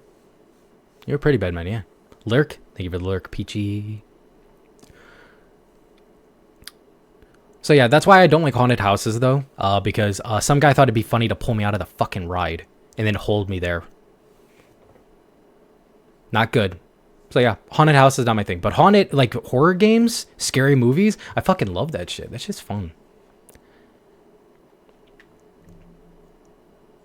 I think now we can go to hobbies. I might have to stop to blow my nose because my nose is freaking going nuts right now. But we'll get through this first. So hobbies. First one, Photoshop, graphic design. I've studied that and learned that for a little bit. I'm nowhere near good, like on a very competent level. There are some things I've made myself. Like if you look on my banner, or look at the banner on my like my Twitter, my YouTube, my Blue Sky, things like that. I made those, but I'm not really like at a great graphic designer level. Like I basically am amateurish. I'm an amateur graphic designer and Photoshopper. But I do like doing it. It's a fun hobby I like to do. And next one is photography. I love taking pictures. I love taking like scenery photos and things like that. Getting cool shots. Kind of goes into my thing of liking art, but I love taking like photos of things. One of my coolest photos I ever took, and I'm super proud of. I forgot where I was. It was near fall, the autumn season, around Halloween.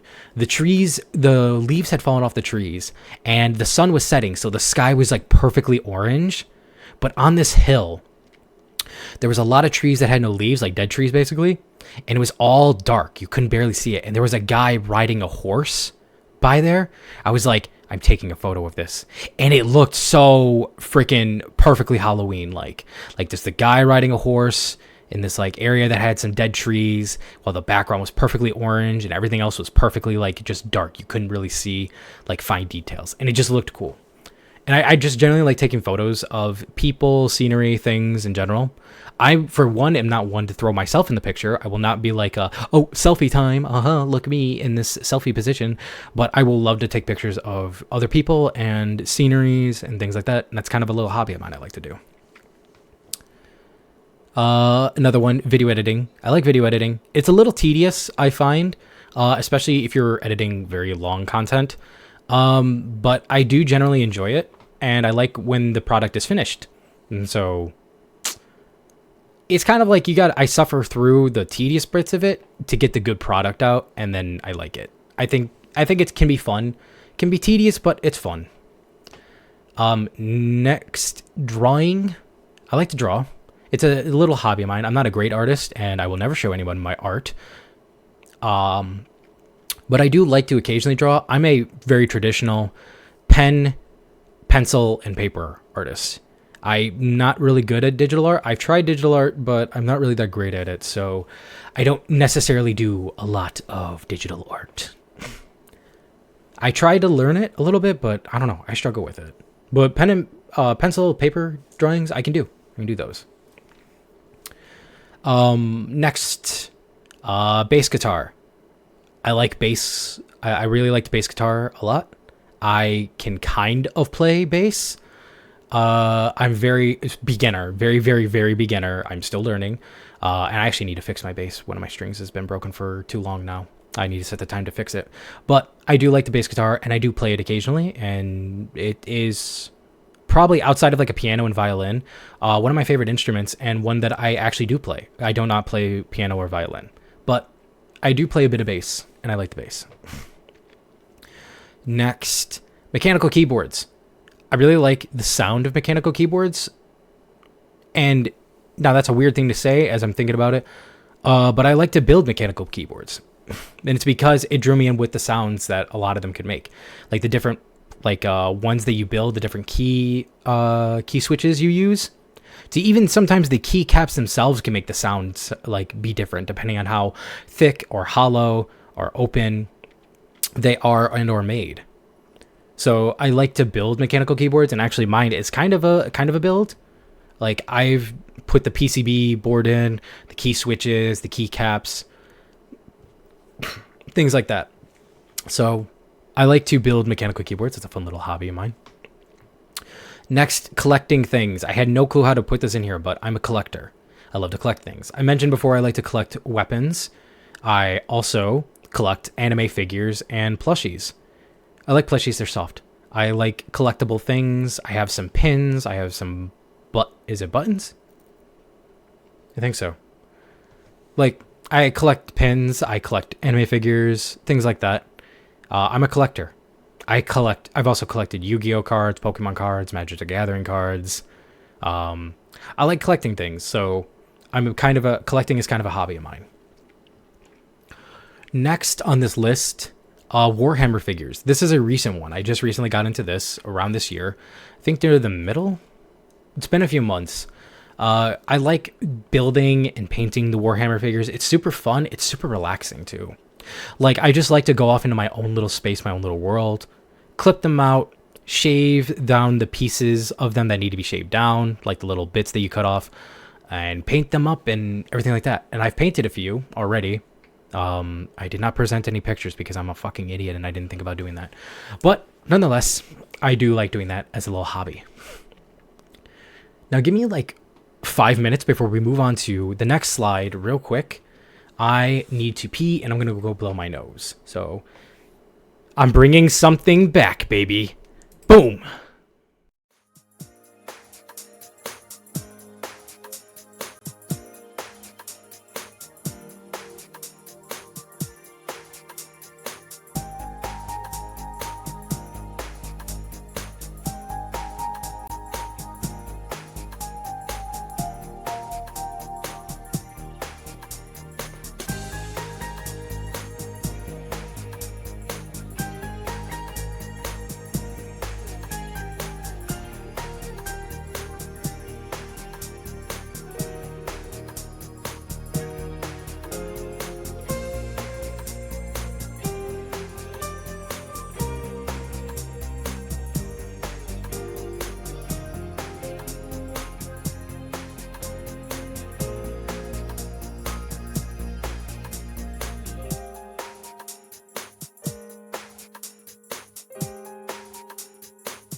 I'm back. Chomp. No chomp. No chomping. I don't have any snacks. Well, I do. I have a couple candy bees, but I don't have any snacks like that. Okay, so now that we're back to that, let's move on to the next slide. Aha! I hope this is readable. I hope this is readable. But now we are on to... Oh, I can kind of move myself over a little bit more. Ooh. Yeah, there we go. I got a little bit more range of motion now. Next is my favorite types of games, anime, manga, and comics. I put manga and comics because there's a comic in this list. And I'll go over that in a bit. Well, in a bit. Not a minute. So we're going to start off on the video games section, as I am a gamer. Yes. Okay. So my overall favorite video game series, this is a series of all time, is Kingdom Hearts. I absolutely freaking love this series to fucking death. It is my favorite series of all time. I have been a huge Kingdom Hearts fan for fucking ever, really. Ever since I was little, playing the first one into getting to play the second one. I'm feeling bitey though. Get a sandwich. Don't bite me. No biting. No. I'll go intangible so you can't. Too soft? I'm okay with that. Good. Wait, oh, the bread? Toast it. Toast the bread. Toast the bread. Toast the bread for the sandwich. But yes, Kingdom Hearts is my favorite thing. So when I was talking about weapons before and I said I have a couple keyblades, that's why. Because I fucking love Kingdom Hearts. In fact, I have a keyblade I made myself. I made Riku's keyblade from Kingdom Hearts 3. The one that looks like an actual like car key. But I have it made. And again, I don't have a picture because I'm stupid. Maybe I'll get a picture and post it on Twitter or something. I might post my Warhammer figures and some stuff too. Some of the things I've talked about, I might do it. Okay, I'm shifting myself in my chair. But yes, too crispy. What? Too soft and too crispy. Toasted down the middle. Toast it perfectly. So it's between the soft and the crisp. But yeah, my favorite video game series of all time. I will always love this to death. It is my favorite thing ever. Is Kingdom Hearts. I absolutely fucking love Kingdom Hearts. Huge Kingdom Hearts fan. And when I bring this series to playing it, I'm going to be marathoning through it. I fucking love it. It's my favorite series of all time. I've played the games so many fucking times. It's unfucking believable. I might not be the best at it, but I don't care about that. I only care about playing it and liking it. It's my fun time. It's my favorite thing ever. And in fact, scrolling through the video games, no farming awesomeness, not a single... Wait, Anna, do you not know about Kingdom Hearts at all? Do you not know what Kingdom Hearts is?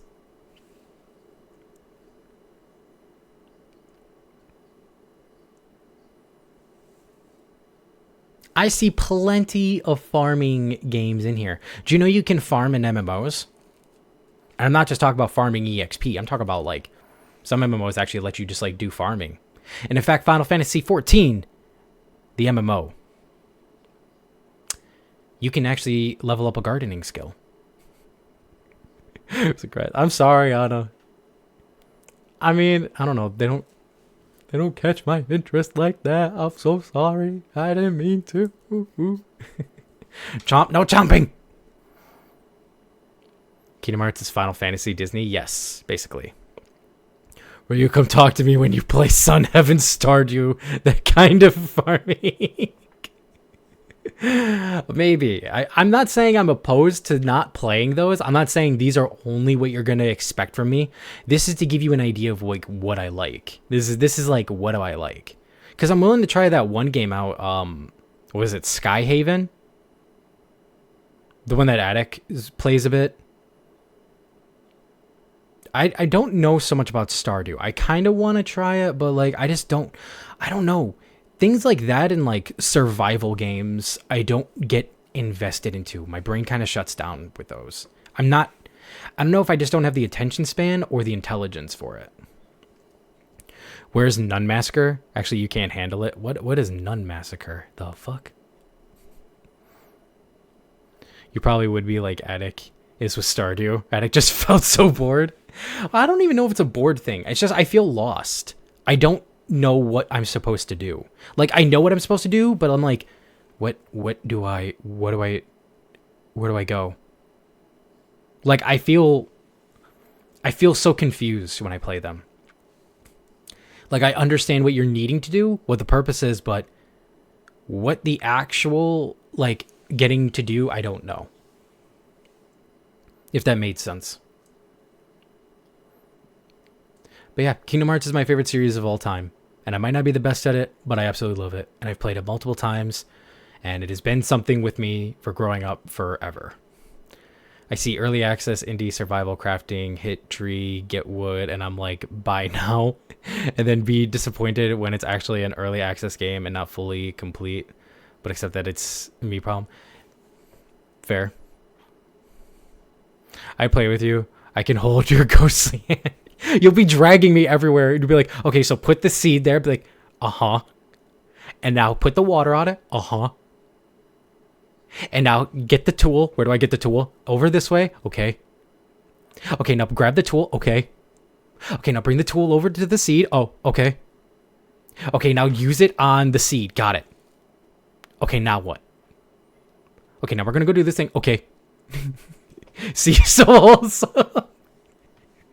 Hey, I think curing the worlds of both Disney and Final Fantasy from the darkness that tries to envelop the world heart and make the worlds disappear is a wholesome endeavor. I'm just saying.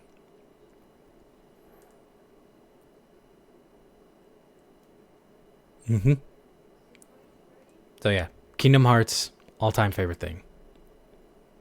Honestly, if you would leave me with just the series to play, I would. Now, as I mark that as a series on this list, I'm going to also tell you, in the games that I mark as a series, what my favorite one from the series is. And this is basic. This is a basic answer. Kingdom Hearts, the original, is my favorite. The mystery in the game, it literally leaves you up to adventure. In the original, there is not a lot of hand-holding. There's not a lot of straight lines. There's actually a lot more confusion of figuring out what you're doing and where you're going. And I think that about the game just makes it so charming to me. It's so open-ended. It's so new and different. It's mysterious. It's a great opening into the series. And it's my absolute favorite one. I think all the games are really good. But one is my favorite. And our next list on the game, next game on the list, the Nier series. Okay, this is a series, but there's only 2 games, so I'm not really gonna mark one as a favorite. But you know what? Nah, fuck it, I will. If I have to make one, I'm gonna make Nier Replicant my favorite. I think the mystery, the sadness, the dark in it is just so good. Nier Automata has like that same kind of darkness, but a little bit lighter in my personal opinion. There's a different kind of like darkness that's in it. It's set in a way of like being more philosophical thinking, making you think about the kind of world that it is, its meanings, the things that have happened. That's what Nier Automata kind of more feels like to me. Well, Nier Replicant is a story of kind of sadness and I don't want to say misery, but like just unfortunate things that happen. And I love the Nier series. And I love the music for it. Super fucking good.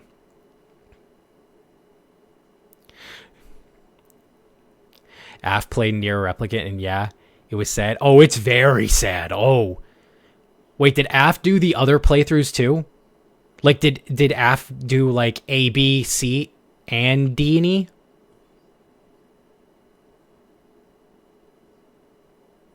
I'm very curious. I'm very curious if he did all those. I must say. What must you say? Speak the truth. Speak the words. No, he didn't. Oh my god. He knew of them but didn't. Might have been better for the mental, because when you play those other endings, man, it makes it a lot harder. And when I play through these, we're going to experience it. We're going to go through it all. We're going to have all the damn feelings. We're going to go through all of it. Like the ones where you replay the game, right? Yeah. It's, okay, so Near Replicant, you actually do replay the game, but they give you other perspectives. So you will experience kind of the same thing in a faster tone through a different lens on each different playthrough. And they each, oh, it just makes it worse. Oh, it makes it so much worse. See, I don't know. I'm someone who doesn't mind like the dark. I don't mind the darker tones and stuff. And it's weird to say that I kind of like the darker tones in stories. I feel like when they make me think, they make me feel, and I'm kind of left in a daze after beating them, like what the hell I just experienced, I think is amazing personally. Okay, yeah, then that's the one I'm thinking of. And yeah, we didn't do that, but we talked about it a bit. Yeah, the other playthroughs go crazy. The games themselves, I love the newer games. They're Yoko Taro, that man's a legend. Personal favorite. I think he's a legend. Aside the profane, my mood is lightning. Hey, I'm glad to hear that. I'm glad you're getting a lighter mood, getting into a better mood. That's lightening up for you. Lightening up in the bed, right? The bed man. So yeah, Nier series, I absolutely love it. I love it for the dark tones, the dark storytelling, all that stuff. I think the series is great. And I want to play Drakengard. I haven't played any of them, so that'll be something I want to do. Bed. Good bed. Bed comfy. Next one on this list is the Persona series. As we see, I am going to be at part 100 before I ever beat Persona 3 Reload. But I absolutely love the Persona series. I've played 3, 4, and 5. And I've loved the series a lot.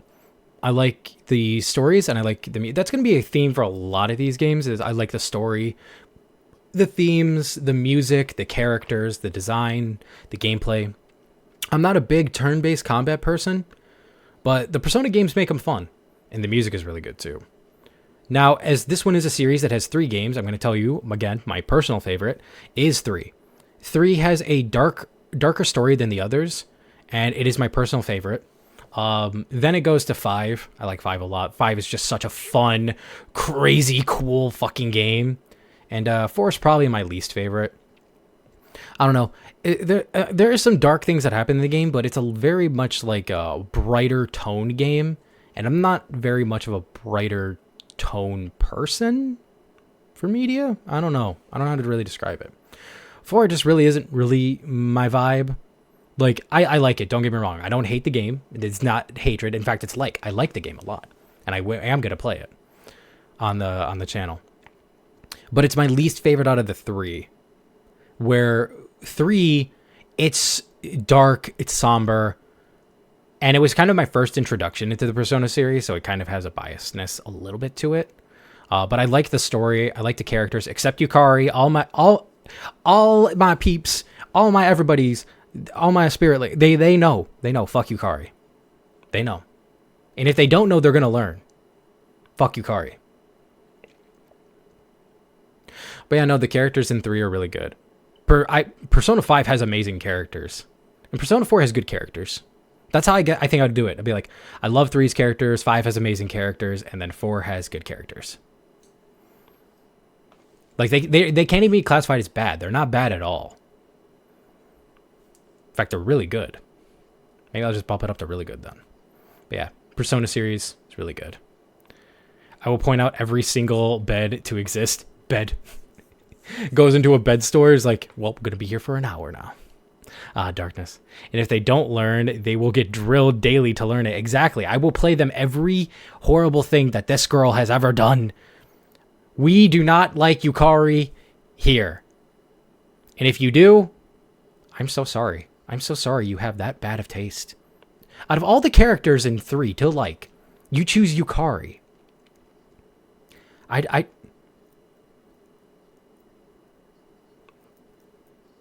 It's just not good. Who? Exactly. That's how it should be. Who? You got Fuka, you got Mitsuru, you got Aigis, you got Akihiko, you got Ken. We haven't gotten Ken yet. You have Shinji. We haven't gotten Shinji yet. You have how do you say it? Koromaru, the dog. So many fucking good characters. And you choose Yukari. No. Persona 3 is the only one I played. That's good taste right there. That's good taste, though. Persona 3 is an amazing game. But next on this list, we have Sonic. I'm a Sonic fan. I like Sonic the Hedgehog. And I hate the hate he gets. I understand, like, his games, like the Sonic games are like, you know, they kind of go everywhere. They experiment a lot, and they do a lot of different things, a lot of crazy things. And they change up the formula quite a bit. They don't stick to a one true formula. They do a lot of different things. Like, you can play, like, 3 Sonic games, and you will most likely have 3 different kinds of experience with the game. But personally, I'm a fan of the Blue Hedgehog. I think his games are really fun. I really like him a lot. Frontiers was so fucking good. Unleashed is an amazing one. And everybody loves Sonic Adventure 2. Even Sonic Adventure Battle 2. And come on, if you've ever played Sonic Adventure Battle 2, you know you like the Chow Garden.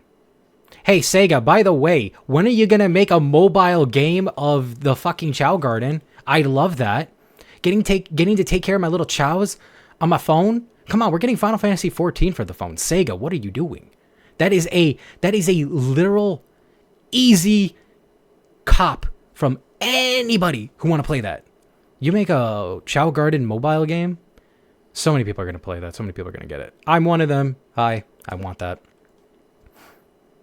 But yeah, Sonic games are really good. I really like Sonic games. I think they're fun. Sonic and the Black Knight was really, I don't know, I really liked it. But I also liked the King Arthur tale, so it was cool for me. Sonic the Secret Rings. Even Sonic 06. I recognize it is not a great game. It is very buggy. It is very unfortunate for its development side, what happened with it.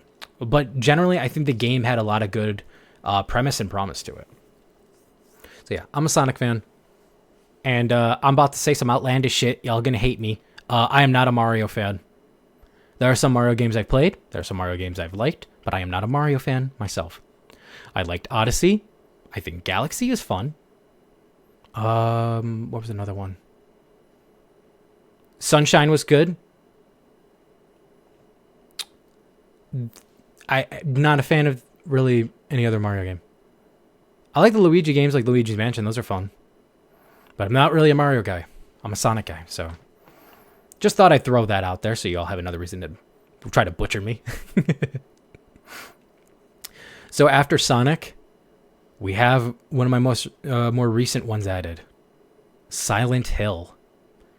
I have become a huge Silent Hill fan. I love the original Silent Hill. And my favorite is 2. I've played 1, 2, and a bit of 3. I never completed 1. My game got bugged because the way I was playing it bugged out. So I want to try to go back and finish it at some point, and I probably will. And right now I'm in the middle of 3, so we're going to get through that. But Silent Hill 2 is so fucking good. I love the story. I love the game. I love the characters. And the remake did an amazing job. Oh, and don't even get me started on that music. That music is so damn good. It is literally the starting screen for my streams because it just has such an amazing soundtrack. And it's in my my list of music. Very good, very good. Very good soundtrack. Good game. Like it. Next one on my list. Okay.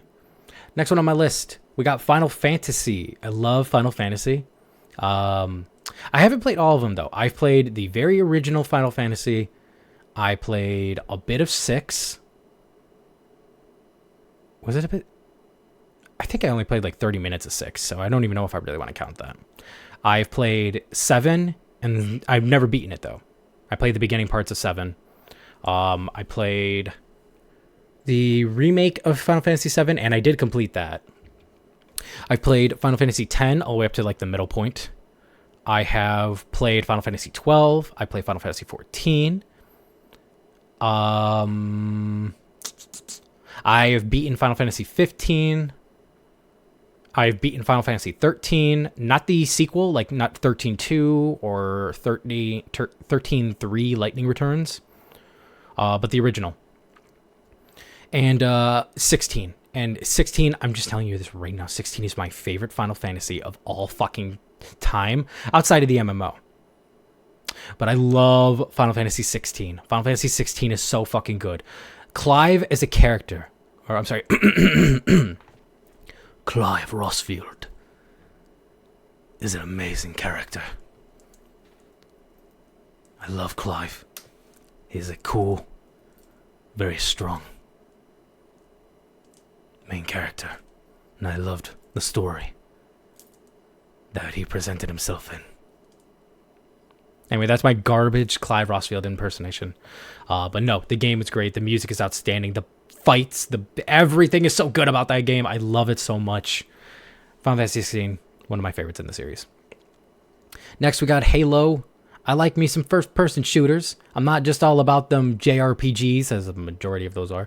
I like my first-person shooters. I love Halo. I think the story for Halo is fun. I think it's very good. I might not be a fan of 5. I haven't played Infinite, but I have nostalgia tied behind 3 or Halo 3 and Halo 3 ODST and Halo Reach. But the Halo series in general, I just really like. I think it's really good, and I like the music. Good game, good game. And my favorite is 3, with ties to what is it? ODST. I think ODST is great too. I love ODST. Hi, Roluki. Why would you try to shoot me? Oh, whoa. Who is this handsome gentleman? I don't know. I don't see no handsome people outside of my chat. I don't see no handsome people outside of the chat right now. I don't see no gentlemanes. There's no horse here with a gentle mane. Luke said you forgot to add your favorite. No. If you want to know those things, you got to pay for that. Spoiler, that first one, there isn't any. I got to go then bye. Lukey, no. Who? That's right. Who? Whomst. How you doing, Lukey? How you doing, Attic? Is the situation you guys are in right now doing okay? The thing that is, held up your stream right now? Are they doing okay, your nephew? There isn't any yet. I don't think there's ever going to be a yet.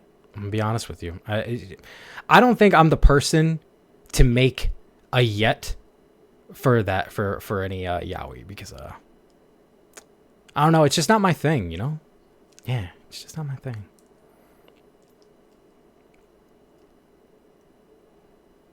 I'm offended. There's no BL there on your list. I strongly choose to be offended.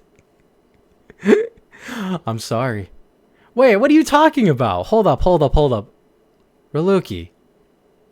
How can you say there isn't when in almost a majority... Is it a majority? Hold up. 1, 2, 3.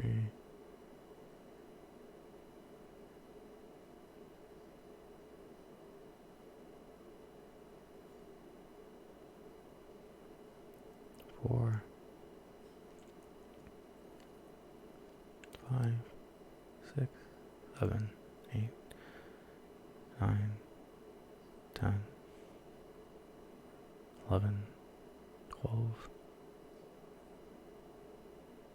13. And 13 things on this list. There are definitely very strong, they're fan stuff. Fan BL things. I think he's not critical yet, like I was when I had it. Oh. Well, that's good then. I'm glad he's not in a critical state, but I'm also sorry that you were in a critical state. Sorry, my bad. Just kind of Villain Saga or Naruto. How are you gonna not say Death Note? Excuse me? Code Geass? I'm jumping the gun here past my list, but that's fine. Well, Yeah. And I'm sorry, I can't help but get annoyed by constantly hearing the Kingdom Hearts So Riku thing. Get that shit the fuck out of my face. I don't like that. No. They try to force that shit so hard. Have you seen Yuri on Ice, Card Capture Sakura, and JoJo? They're definitely under me. Is hella... Yeah, see? Look at that, Lukey. See? Look at that.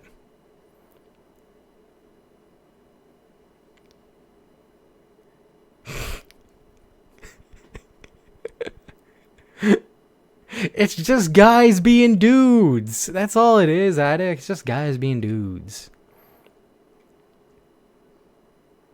It's just guys being dudes. Jump. Still really gay.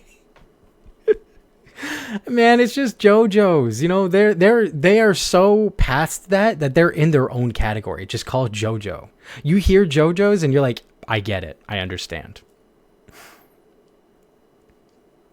Where was that? Halo? Oh yeah, Halo 3 is my favorite with ODST, and I like Reach as well. Those three are my favorite from the series. Next I'm on to Legend of Zelda. I'm a Zelda fan. Like a majority of people are, I believe. Majority of people really like the Zelda series. Good music, good game, fun gameplay. No, it's just a good series. And my personal favorites from it are A Link to the Past and Twilight Princess. There isn't really a lot to... I feel like there's just not a lot to say about it because any reason you can think of for why someone's a Zelda fan is pretty much it. Fuck up Addict not watching 6 seasons of JoJo is gay. You know, that's kind of a strong point. Is a stand, or are you just happy to see me? Most of the time in JoJo it's both. Is that a stand? Furry Link? Hey, man. Back then, man, I had to talk about this with someone. Back then, when you would be like, yeah, I turned into like a wolf and shit in games or in a show, it was fucking cool. Now it's just you're a fucking furry. Link can't escape the allegations that were made after he had been one already. It was at a time where it was like, yo, Link's turning into a wolf. That's so fucking cool, man. Dude, this is so cool. Look at him go in this dark realm. And now he's a furry.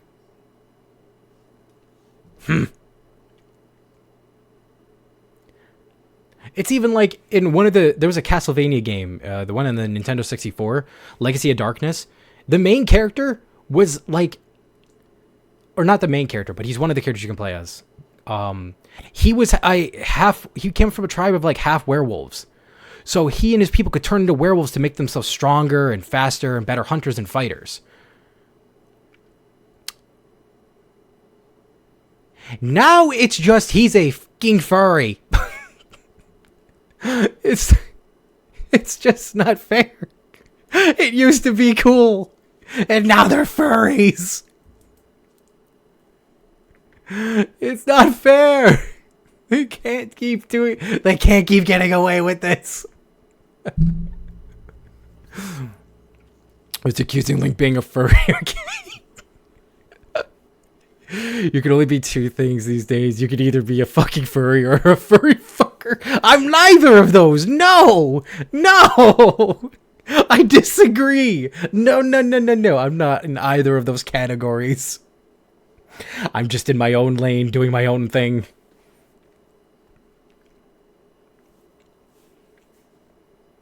I'm a bed. See, he's a bed. He also breaks it. He breaks that chain. But after Zelda, I would say next on this list of some of my favorite games, I put Fable. If you ever played the original Fable, I think the original Fable is the best. Fable 2 is fun. I like Fable 2. Fable 3, not really my thing and everything. It's weird to say it goes downhill in the series. Personal opinion. But the original Fable is so interesting to me because it's such a more mysterious game in the first one. letting you have like these random choices that depict certain things, and just kind of exploring the game itself, its world, its characters, its music. It isn't perfect by any means. It is kind of buggy. But the original Fable was just such an interesting game to me, and I always like looking back on it out of all the series. So the original Fable, favorite from the series. I think 2 is fine, and I don't really care after that. Hopefully the new one that's coming out will be good. I'm hoping it will be kind of like a nice return to formula to get that originality back that the original Fable had. Super Smash Brothers, y'all know what it is. Oh, do we though? What is it? What is it? In Super Smash Brothers, because that is my next series up. Yeah, I used to love Bloody Roar. I thought the Bunny Nurse and the Bat Lady were hot as fuck when I was 12. Bunny Nurse and Bat Lady? What? When I think Bat Lady, I think of Rouge the Bat from Sonic. I don't know what Bloody Roar is. And Bunny Nurse? Bunny Nurse. Bunny Nurse, I just think it's just normal anime tropes. Unless you talk about Lola Bunny. It's a fighting game? Ooh, I have to look that up then. I'm kind of curious about it.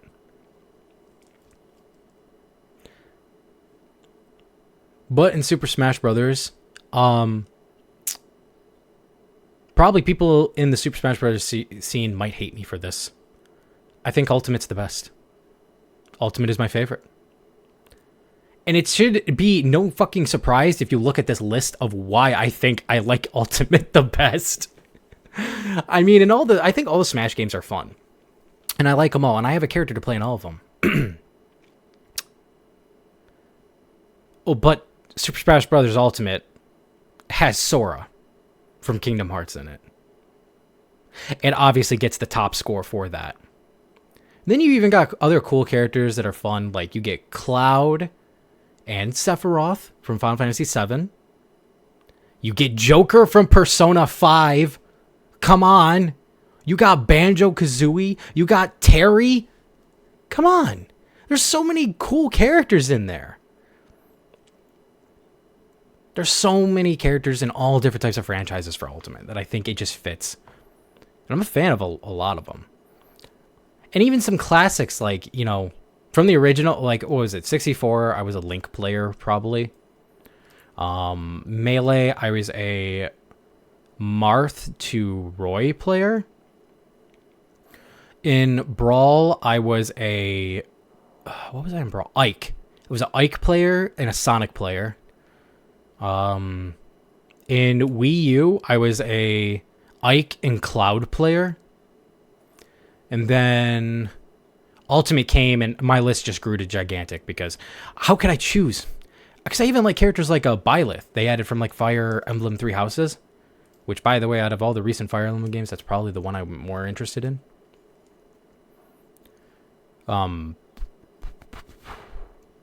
you got Joker from Persona 5. You got Terry from what did they put it? Fatal Fury.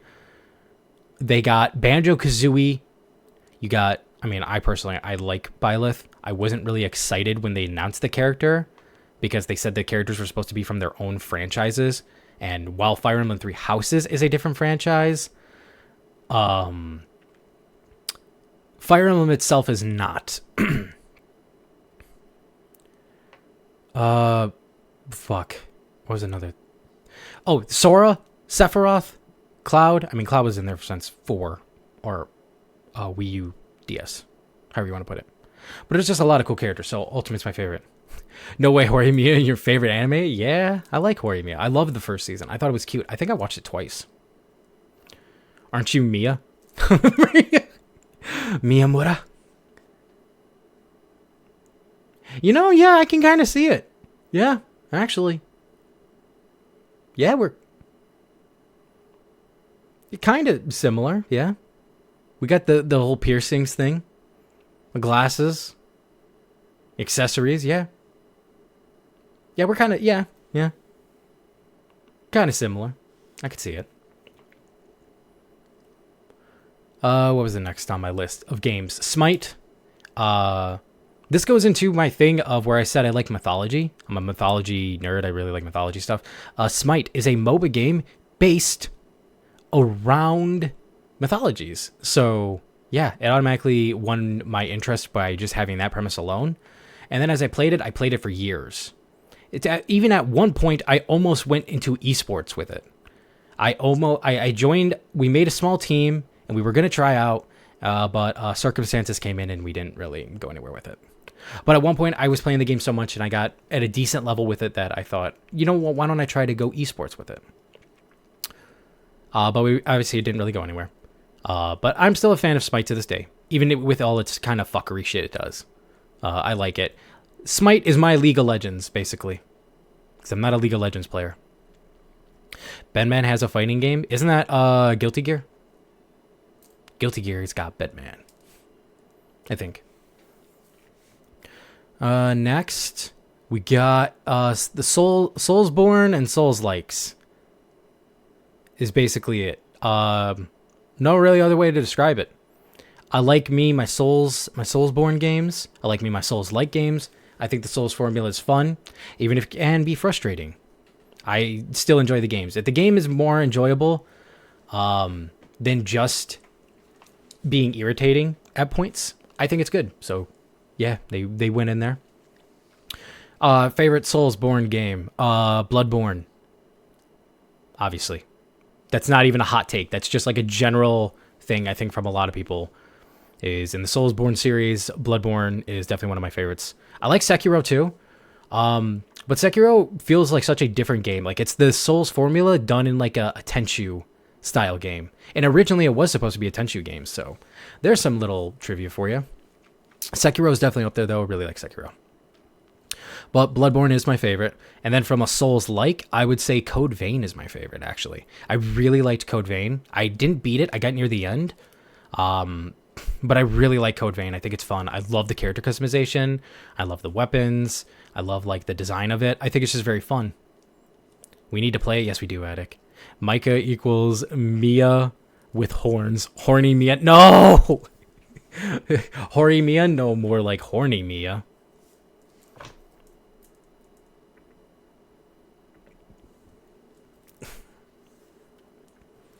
So yeah, Code Vein. If we can get that one mod to work, the seamless co-op, that'll be fucking cool. To go through Code Vein again. What did I have up next? Oh, Shadow of the Colossus. If you wanted like a really weird game that like it just doesn't feel like a game nowadays, or even back then, Shadow of the Colossus was that game. Shadow of the Colossus is such a strange, just weird game, and it's so good for it.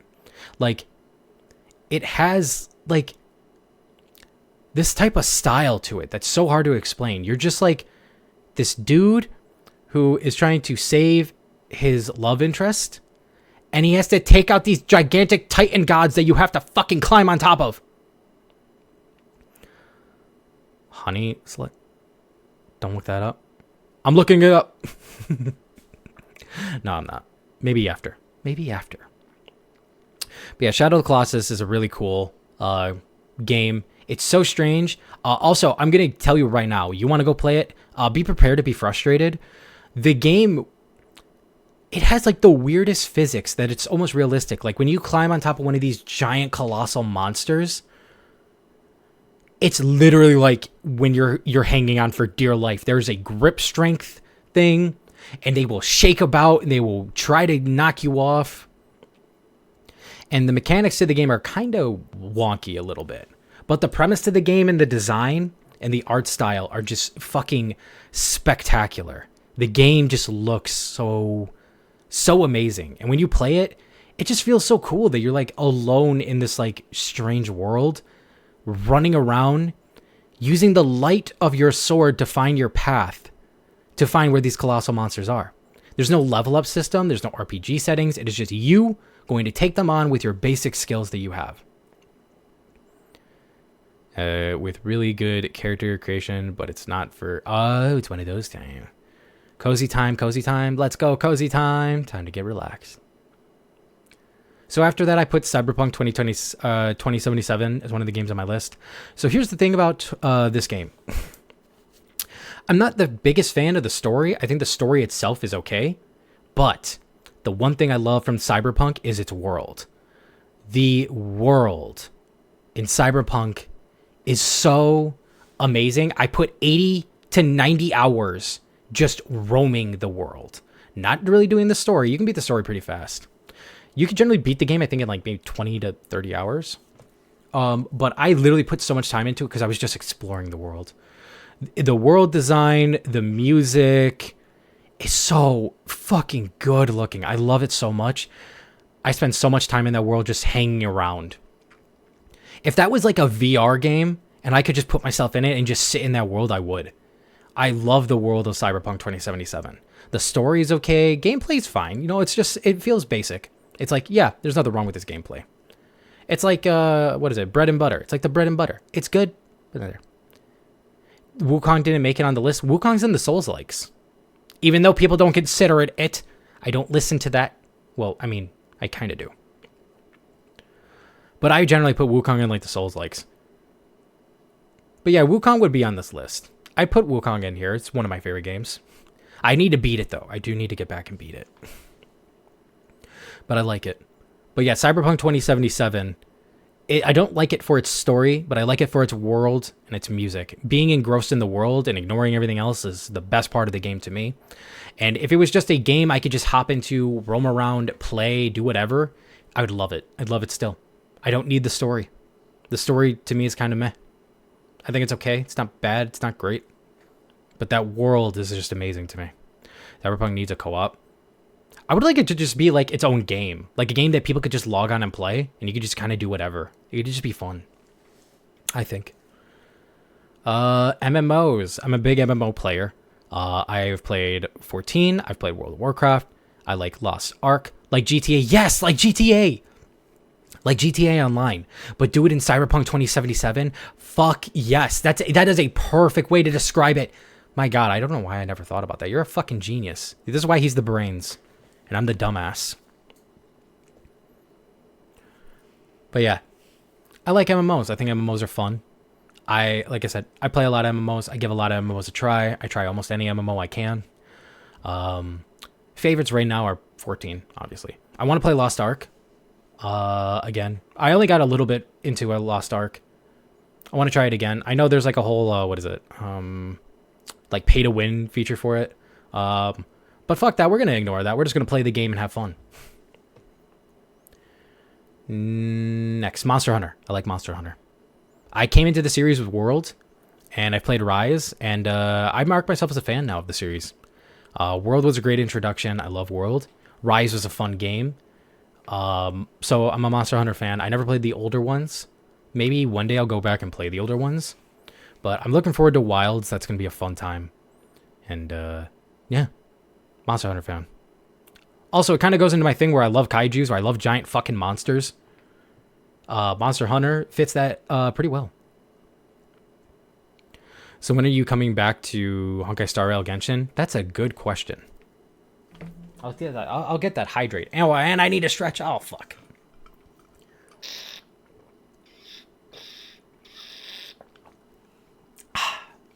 Okay. Now I need to stretch. Here we go. We're going to get that full body stretch. Ready? Hey. I hit my fucking Warhammer bag behind me. That has all my painting shit in it. No! Why do I have that right behind me? That's stupid of me to do. Let's move that out of the way. I don't know why that was set right behind me like that. Oh. Thank you for the stretch. You should try Monster Hunter on the PSP. Giggling and kicking my feet at one of your favorite animes. Ooh, I'll be curious which one that is. The water area is a pain. Oh, so you want me to suffer. Got it. Got it. Wants me to suffer. He's like, hey, play the PSP one so you can suffer. Okay. Reset. And I'm going to put myself back in my little corner. I don't have to be in the corner fully. That's right. Where where was I at? Monster Hunter. So I put these in here because I liked them very much so, and they caught me off guard from liking them. God of War 2018 and Ragnarok. So I had played the original God of War games, and I thought they were fun. Like, I wasn't really a huge fan of them, but I thought they were fun, and I enjoyed them for what they were. And then when they were like, 2018 God of War coming out into Norse mythology, I was like, I'm interested in the Norse mythology, but I don't know if I really want to go back to playing angry man screaming at the world. So when the game came out, I watched a couple of people play it, and holy fuck, I got entrenched. I got entrenched in that shit. I was like, I need to play this game. I watch people play it. I need to play it. I need it. And so I went out and I got it and I played it and I fell in love with the game. I think I 100%ed it. I don't remember anymore. But I played through all of it and I absolutely loved it. I loved the story. The Norse mythology setting was so fucking cool. Oh, I loved that game. And then Ragnarok was pretty good too. The music is so good in that game too. It's so fucking sad. I love it. I love the music in these games. It's like so like epic but like somber. I really like the music. I like the gameplay, and the story was great. I got entrenched into it. I bet you stop at the brothel after every mission. Perhaps. I still have my PS2 memory card. Wait, I thought you said... Wait, was it PSP and PS2? Okay, these next ones, we're going to boom right past these, because these are genre-based games. Indie games. I like indie games. I think they're fun. They're very creative. They're very different from a lot of like, the AAA games and ones that come out. I think indie games are fun. Kind of same with AA games.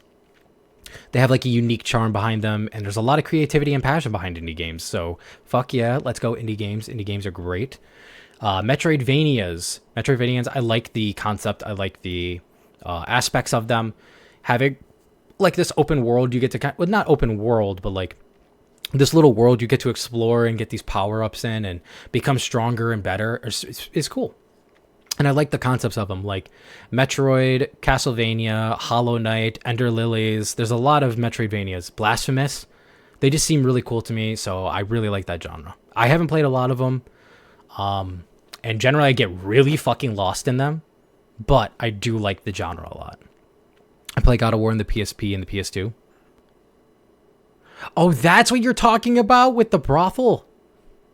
Is that what you're talking about? I thought you were talking about in Monster Hunter there was a brothel. Huh? A brothel? On the PSP version. I forgot which God of War. Oh, okay, so I don't know if it's technically a brothel, but like there is in the original God of War games, there is a sections in the game where there's a bed and then there's some girls there and you can go and you can do a deed. You can do a thing. And it's a button game. You don't see anything because they always pan it off screen. So all you see is like a vase just sitting there, and the vase will get knocked down when you complete it. But it's a button game. It's not a brothel if it's your own bed. If it's your bed, how is it a brothel is an establishment?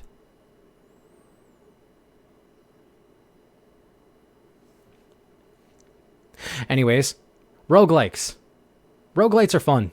They're fun time passers, and there's been so many good roguelikes that have come out recently, like Gunfire Reborn is an amazing roguelike. We have some that are card games, like what the fuck was it? Slay the Spire. And then you have Hades. Like, Hades is such an amazing fucking game. I love Hades. So, roguelikes. Roguelikes are pretty lit. They're really fun games. Oh, yeah, that's what I was talking about back. Sorry. Yeah, it's just a section there. It's like, oh, yay,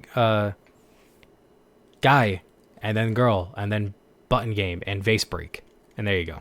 And that's basically it. Those were in the older God of War games. All right, so now we can move on to animes. The animes I like. First one of my favorites of all time. And I struggle to think if this is really one of my favorites of all time. I've been like on the fence of, I don't really think it's my favorite, but then I'll watch it and I'll be like, no, this is really fucking good. And I've watched this like 6 fucking times. And to where I'm even getting like, I'm getting my mom to watch it, and she's loving the story of it as well. And that's Death Note. Death Note has been a really, really fucking good anime that I really like. I love the characters. I love the story. The music. It's so fucking good. I love the intellectual battle. And every time I've rewatched it, I've gotten something new out of it, I feel. A new type of perspective or different point to the show. So it's been definitely one of my favorites, I would say. Again, I struggle to say, do I want to say Death Note's one of my favorites or not? And I've decided that yes, it is. Yes, it is. Next, underneath it, Darker Than Black. I said, bonked, he can't chat. Good riddance. What? Wait, why can't he chat?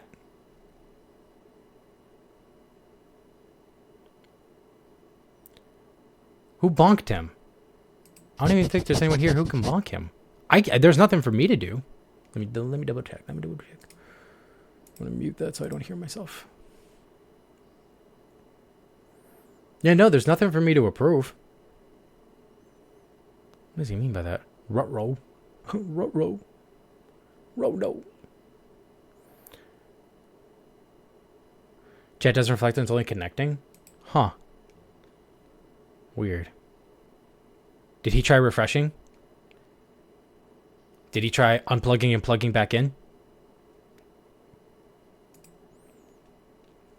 I'm back. He's back. See? So yeah, Darker Than Black is another favorite anime of mine. If you haven't watched it, how do I describe it? Main character's kind of... I don't really want to say he's like Batman, but he's not... He kind of is, but kind of isn't. It's just really cool. It's a really cool story with a really cool concept on its power system. And it's just really interesting. I have nothing else to say other than that. Just give it a shot. Darker Than Black is really cool. It has a really good opening too, so... He's back. I was going to say, wait, what was... wait, that was Our House in God of War? But we're way past that? Well, yeah, kinda. Or it was either your house or your room. It was more like your room, I would say.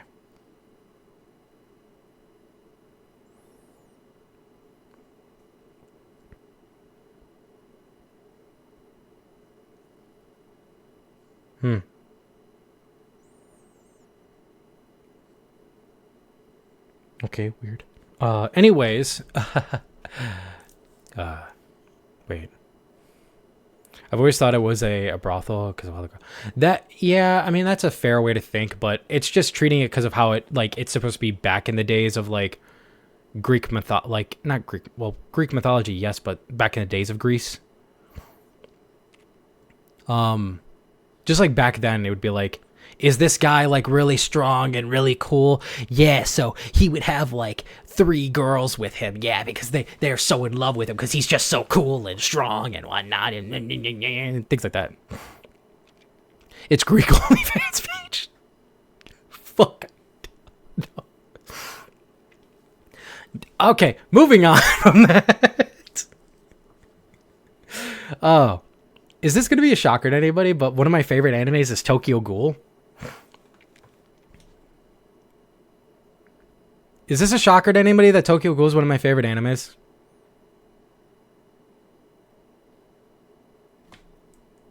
Is it a shocker? I'm very curious. Let me reset myself. Put myself back in my little corner over here. Deadpan, I'm absolutely shocked.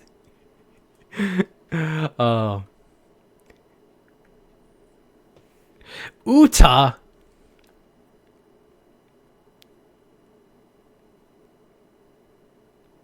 You think Uta's my favorite character?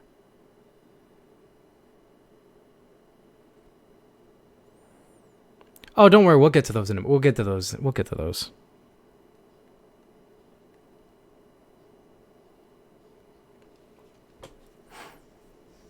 You think Uta is my favorite character?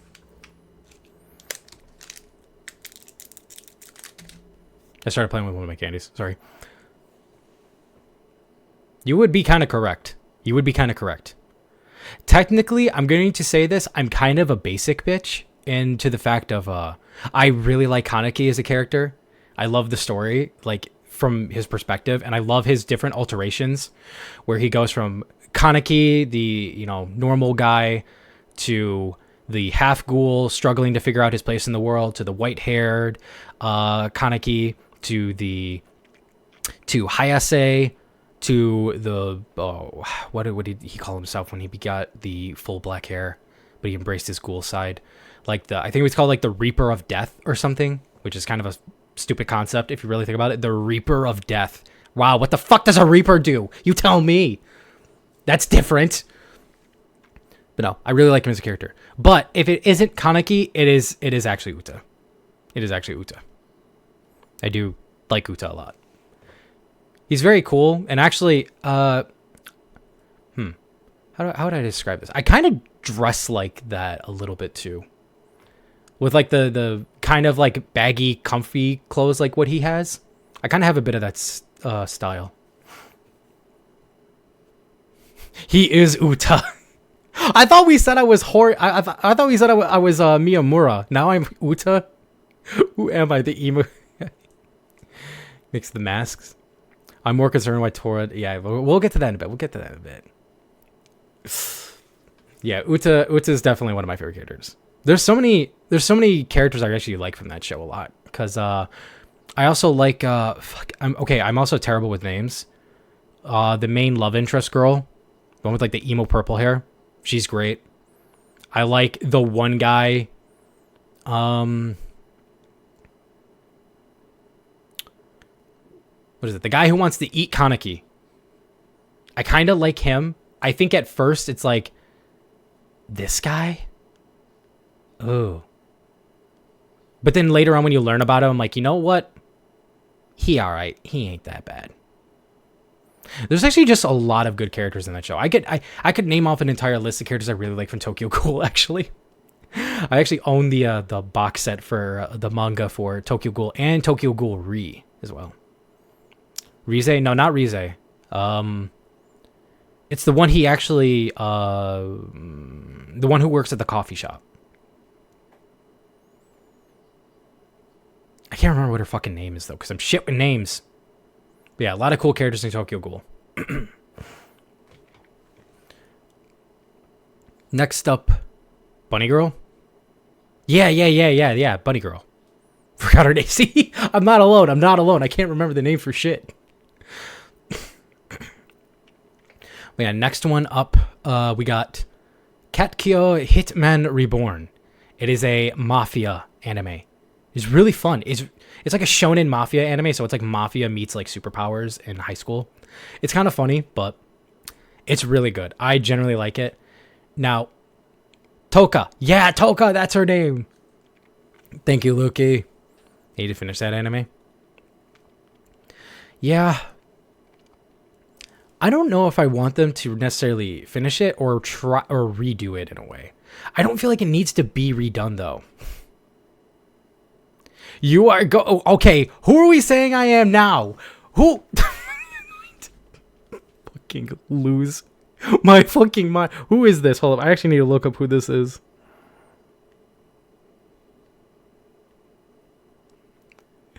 Oh, what is it? Gokudera? What? Huh? I'm Explosions guy? I'm guy with dynamite? How am I him? How am I him? I'm very curious on that. Is it the white hair? Is it the whitish gray hair?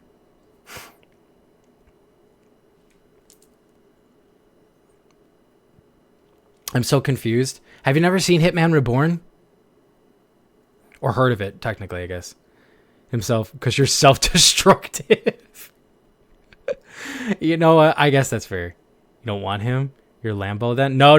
Go back. We're putting a stop to that right the fuck now. I never said that. I never said any word. I was just curious why you said I'm him. And you said it so passionately, too. You put it in all caps. The self-destructive part probably is fairly accurate. I do more harm to myself than anybody. No. It's an older anime, Beckett. It's kind of in the same realm of like Bleach and Naruto and stuff like that. It's an older anime. It's really good, and it gets a lot of shit for no fucking reason, I feel. But I'm a huge Hitman Reborn fan. I actually own I have because I mentioned this before, I'm a collector. I have the rings that they have in the show. I bought them from a little shop that was by our house.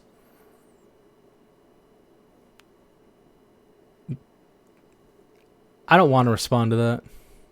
Watching anime before Crunchyroll was a thing in our country. Yeah, I feel that. I watched it back when you watched anime on like fucking YouTube in broken parts or on certain websites.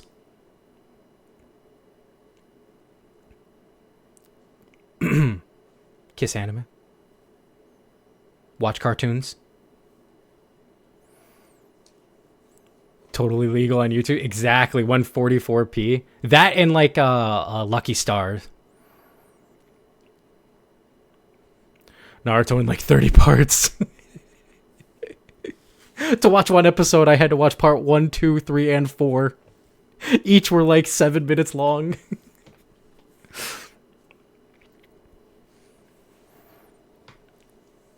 So yeah, Hitman Reborn is really cool. I think a lot of people should check it out. I did have a struggle with it at one point because it was the last arc. That was one giant arc with a bunch of mini arcs in between. But when I got through it, I powered through it. I was like, that was worth it. It was good. And then nowadays you have people who watch fucking One Piece and watch, oh, is that the Wano arc? That's like over 100 episodes easily that goes on for so freaking long, that has mini arcs in between, people who watch that but aren't willing to give Hitman Reborn a chance because it's too long. I'm talking about a specific person I know of who I've called him out for this multiple times, and he just stares at me blankly every time I do. Yeah, nah, you're full of shit. He's watched Hitman Reborn. It's not like he's just getting into it. I'm gonna fight him. It's fine, watching anime in parts is cool now. Just look at Attack on Titan. Oh yeah, final part 1, final part 2, final part 3, final part 4. When does the finale actually happen? I don't fucking know. You tell me. It's the final chapter. Attack on Titan finale part 1. What do you mean part 1? Part 3. What do you mean part 3?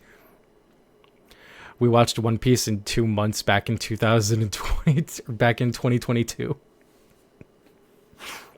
Yeah, now you need 3 to 4.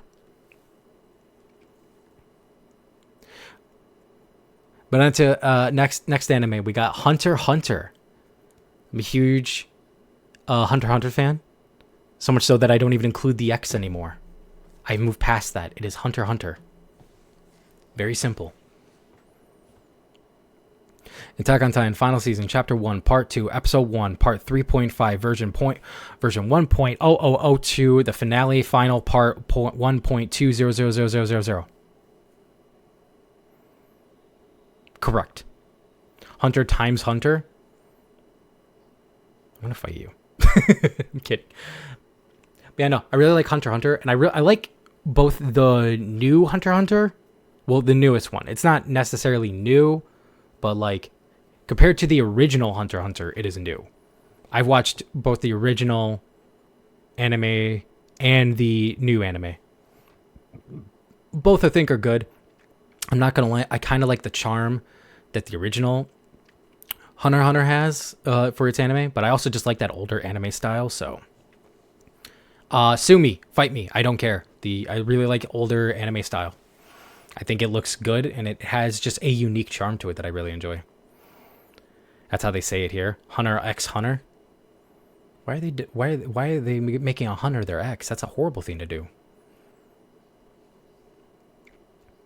Okay, next one on my list is Full Metal Alchemist and Full Metal Alchemist Brotherhood. I put them both on there because I like them both.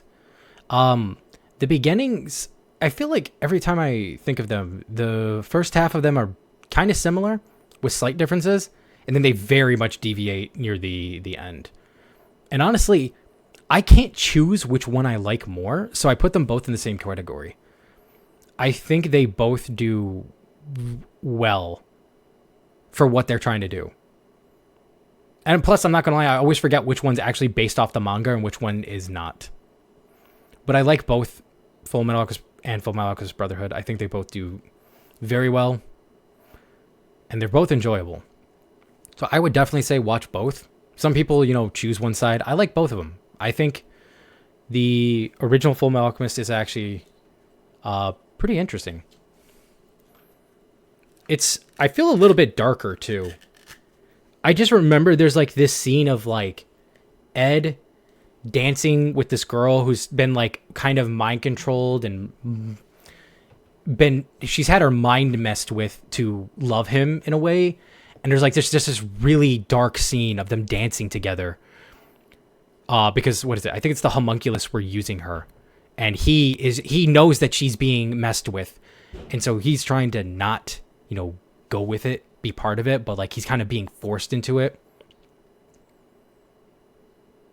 There's like a dark aspect to the original, I feel. And I kind of like it. It makes it more grittier, I guess you could say. I don't know. I like that dark thing. You like old anime, then why is Devilman Crybaby and Akira isn't here?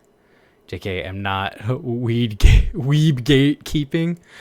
Because obviously Devilman Crybaby sucks ass. Brotherhood is manga base. Edward.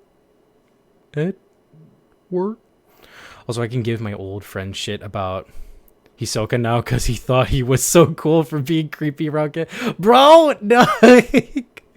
Bro, Hisoka's the reason you'll never get a live action Hunter x Hunter. But you are Devilman Crybaby. I ain't no crybaby. I ain't no crybaby. I ain't no crybaby.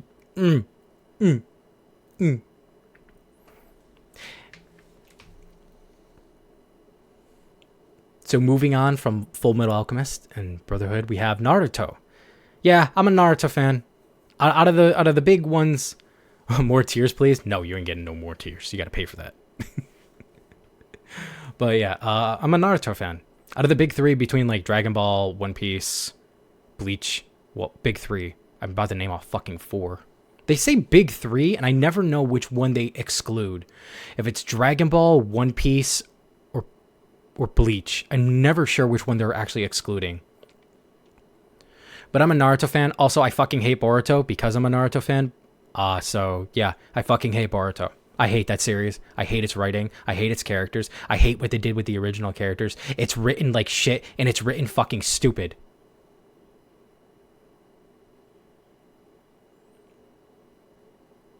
Bleach is not part of it? Why is Bleach not part of it? I thought Bleach always... See, this is where I get confused. Maybe Bleach isn't part of it because he doesn't necessarily fit into their similar type of category, maybe. Either way, I'm a Naruto fan. I think Naruto and Naruto Shippuden are good.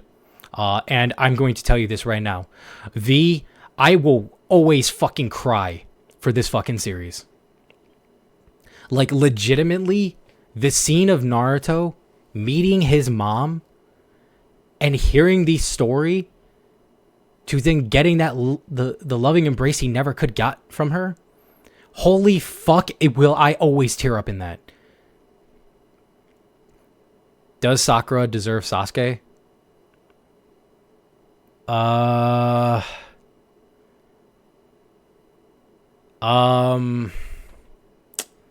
Hard to say. I would say yes because I don't know who else they would go for outside of each other. It's kind of like two train wrecks being perfect for each other.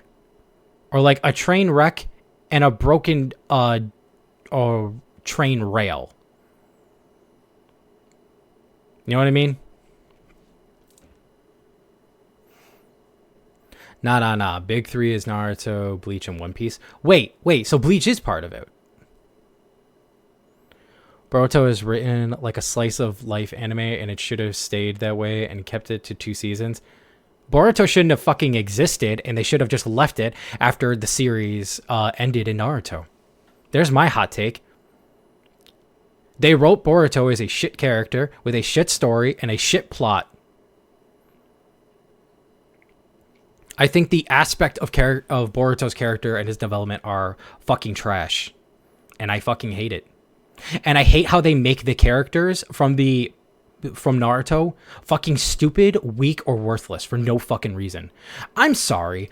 I'm fucking sorry. The fact that Sasuke, the all-powerful Sasuke, with the fucking Rinnegan and the Sharingan and his plot armor bullshit. Oh, how did he lose his powers? Little kid stabbed him in the eye with a knife. Yeah. Yeah, little kid stabbed him in the eye. Lost it. Actually, Boruto had the powers of this other guy, so it kept him from hitting. No, shut up. That's stupid. It is dumb. Sasuke's eye is literally meant to help fight against these people. It comes from their power. It is bullshit and it's stupid and it is garbagely written in order to nerf the original characters. Fuck off. I'm passionate about this, just so you know. Dragon Ball falls in, like, with the older big three, that is Sailor Moon, Dragon Ball, and Yu Yu Hakusho. I didn't add Yu Yu Hakusho to this list. I forgot! Fuck! Well, there you go. Yu Yu Hakusho is definitely up there. I love it. I also like Sailor Moon, too. I guess I'm not as big of a Sailor Moon fan, but I like Sailor Moon. I watched it as a kid, and I enjoyed it. Don't ask me who my favorite Sailor Moon character is, because I don't know who I would pick. If I were to pick one, I'd have to rewatch the series. So I don't have one. I think if anything, I either liked the one in the red or the one in the green. Or the one in the blue. Either the one in the red, the green, or the blue were probably one of my favorites. Mykah's Sailor Moon outfit. Don't make me.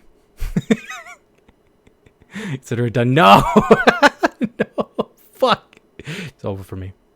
It's over. It's all over. Boruto is made from just pure marketing. Like how Disney can't get over remaking old movies. Yeah. I don't even want to talk about how they take animated movies and make them into live action. I don't like that at all. With big boys, please and thank you. Oh my god. Okay, what was I on my list? Oh, Naruto. Code Geass.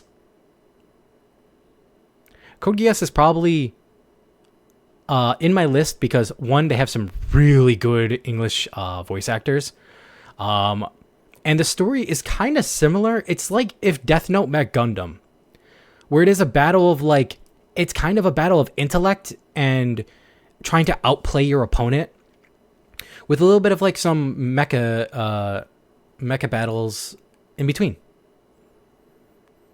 And the voice actors are really good in it too. You got Johnny Young Bosch, Yuri Lowenthal. It's some really good ones. The English dubbing for it is very good. So Code Geass is in there. I like the story. I'm sad with the ending. How do I want to say this?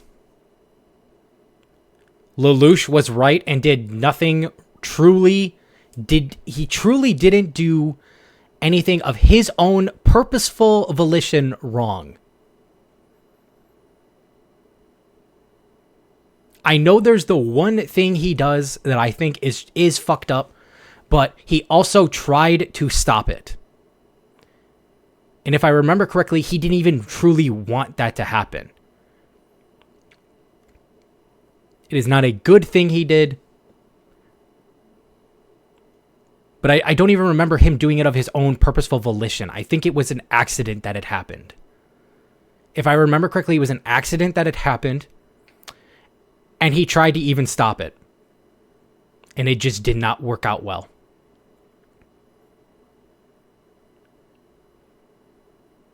Yeah.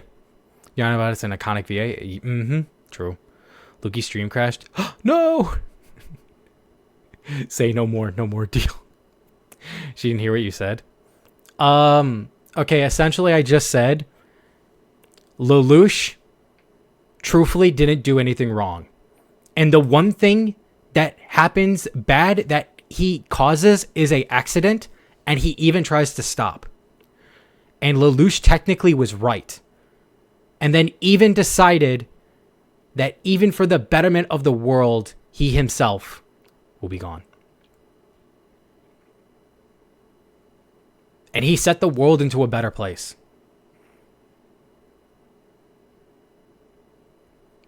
That's my hot take. I don't even think it's a hot take. I just call it that. Love Johnny Agbash. He voiced a lot of my favorite characters. The world isn't ready for Lulu. They aren't ready for Lulu because they're all stuck in a Delulu. It was never at the better place, though. I thought by the end it did get to a better place. It was a united front of basically, hey, fuck this guy.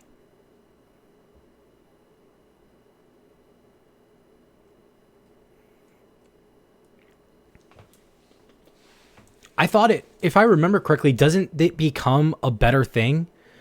Because they, like, it all became down to a common enemy that they kill off, which is him.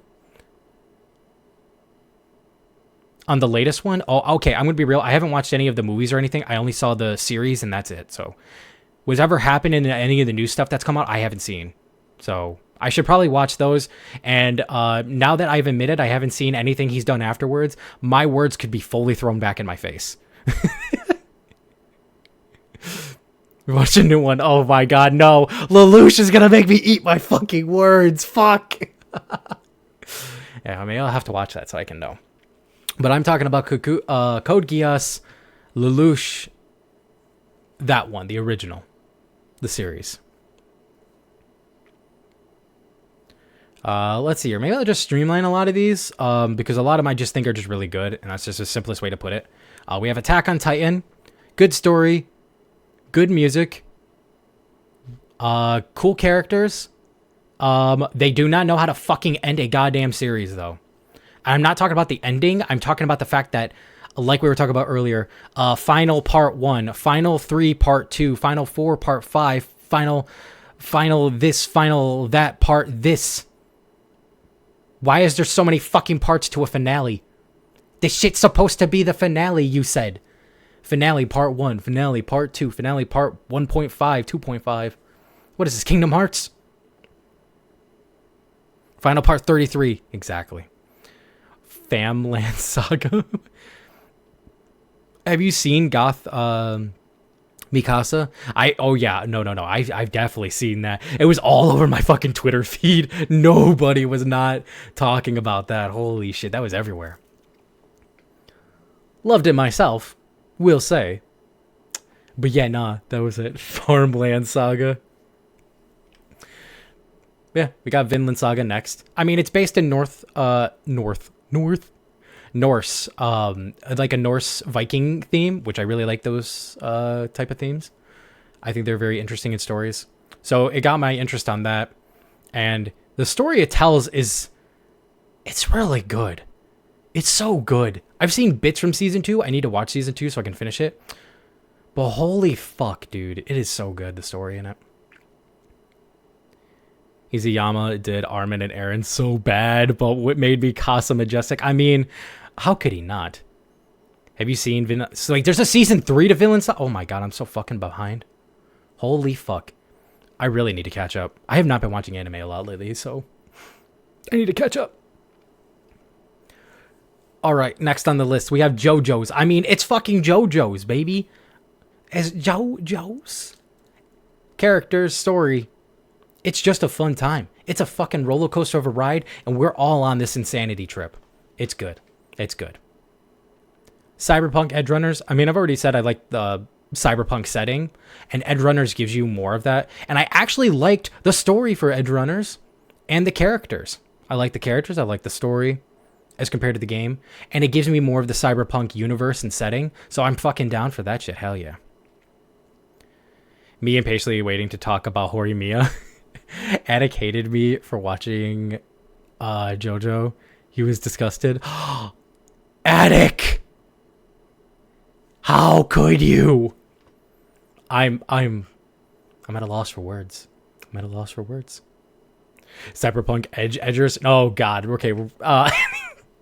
Next one is Jujutsu Kaisen. I mean, Jujutsu Kaisen's cool. Everyone likes Jujutsu Kaisen. This isn't really a shock. This isn't anything like, oh my god, it's introspective how much he likes Jujutsu Kaisen. No, it's just a good anime. I like the story. I like the characters. By the way, favorite characters, I can say for this one, Yuta. Yuta is my absolute fucking favorite. So I love Jujutsu Kaisen 0. Actually, I like Jujutsu Kaisen 0 more than the series itself. And fuck, I'm terrible with names. Maki. I almost wanted to call her Makima, but I'm like, I don't think it's Makima, but I know it's Maki. You can't take the amount of cringe in JoJo. Bro, you gotta be around. You gotta live in the cringe for JoJo's, man. You gotta go for the ride, the roller coaster in it.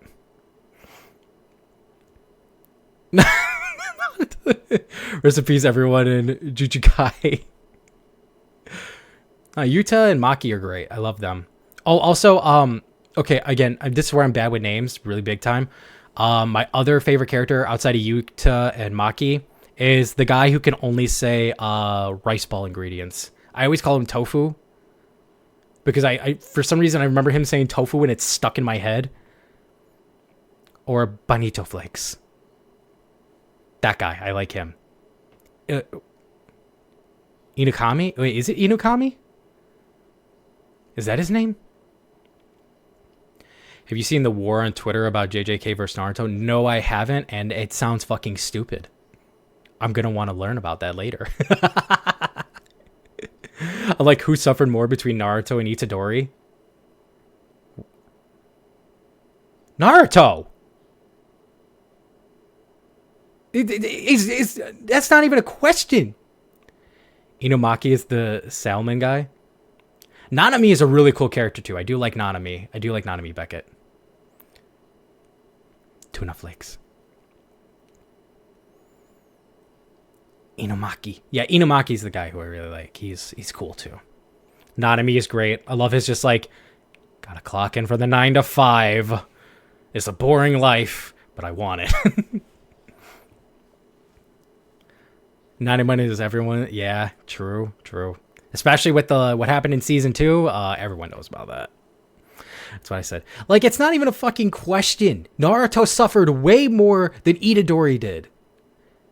Itadori suffered, yes, but not as much as Naruto did. I'm sorry. If you think that you need to rewatch that fucking series, you need to see what this kid goes through. Just because he puts a smile on his face through all the pain, it does not mean he suffered less. I'm sorry, no. Amaki sounds like an illegal sushi dish. It's bad to say. I could kind of see it.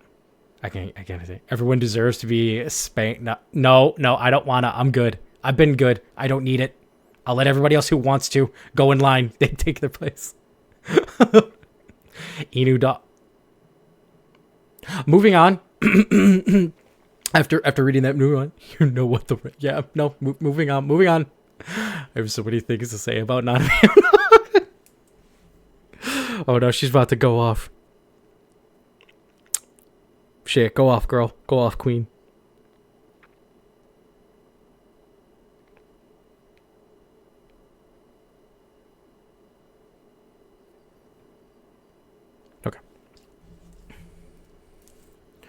Okay, so on to our next one. After Jujutsu Kaisen, we're getting into something different now. Hori Mia. It's cute as fuck. Holy shit. I love Hori Mia. It's so fucking cute. I've watched it twice. My god, I love it. Also, I want to give a big shout out. The guy doesn't know me at all. Voice of English VA for Miyamura himself. Sayu. Alejandro. The guy is fucking an amazing voice actor. He did an amazing job with Miyamura. And it's weird to say at a spiritual level I kind of connected with Miyamura, being like a weird kid, being like kind of, I guess you would say, outcasted. Really liking the like piercings and tattoos thing. I was like, god damn, this character's cool. I like him. Hori Mia was mentioned. No. Sayu, yeah, it's fucking such a good, and it's so cute. I love it. Like, I like romance. Okay, I'm gonna keep that like real with y'all. I like romance. I like romance a lot. I'm kind of maybe even a hopeless romantic in a way. I love romance stories. So much so that the second they add in a fucker son of a bitch who's gonna make this a love triangle, I'm ready to punch them in the fucking face. I like my shit to be cute and wholesome between these two people who I'm invested in. But the second you throw in a third ass motherfucker, I'm drop kicking them. I don't want them anywhere near it. Fuck off. By the way, if you like Horimiya, you should like Sign of Affection. I think I've heard of Sign of Affection, but I didn't look into it. Fun fact, he started VTubing right after voicing. Really? I mean, I knew that it does make sense. I knew they were right around it. Yes, so wholesome. Here's another romance anime that I didn't add on this list, but I'm going to throw it in here.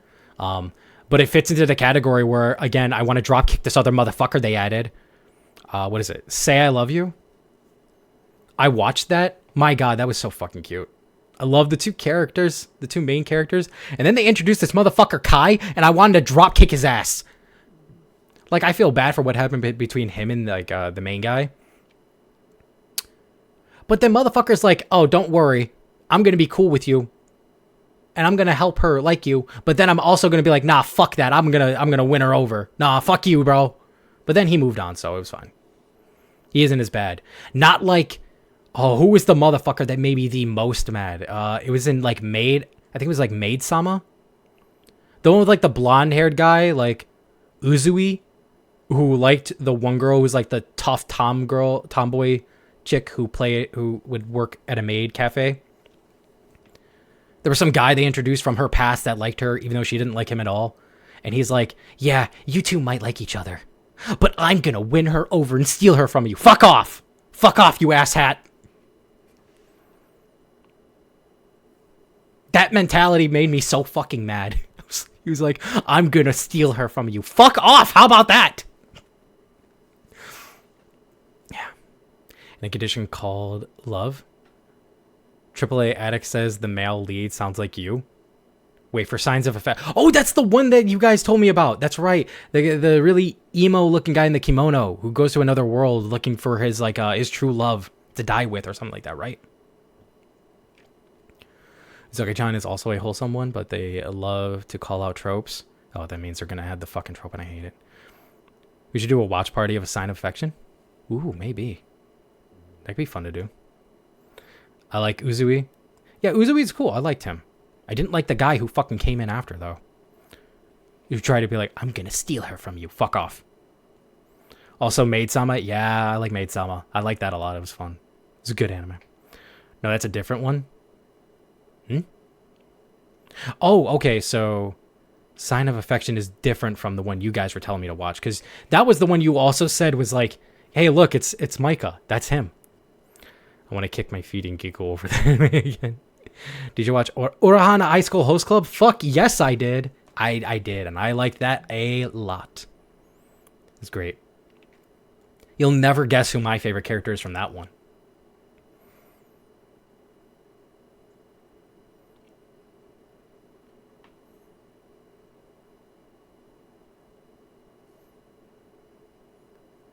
The pick for my character from that is kind of a out there pick that I don't think people would expect me to like, really? Is it Naruto? Fuck, he got me. Probably the same as mine. Or basic bitch, so it's Suo, I bet. Wait, who's Suo? Was that the main guy? No. It wasn't him. No. It's the, I actually really liked... Okay, there's two characters I liked. It was the one guy who was like really tall and kind of strong, who was like a silent type, and he got paired with like the one guy who would basically carry around the guy who looked like a little kid. Who's that one? Takashi? Is that his name? I probably need to look. There was like a guy who was like, he didn't really speak a lot. He was very like just like kind of to himself. Hold up, I gotta look this up now.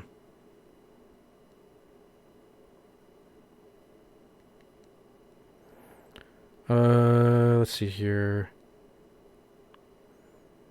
Takashi. Yeah. It was him. I liked Takashi, and I also liked, I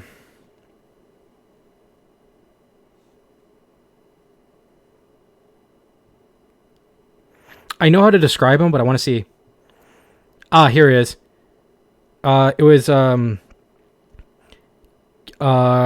Kiyoyo Otari. I believe that's how you say his name.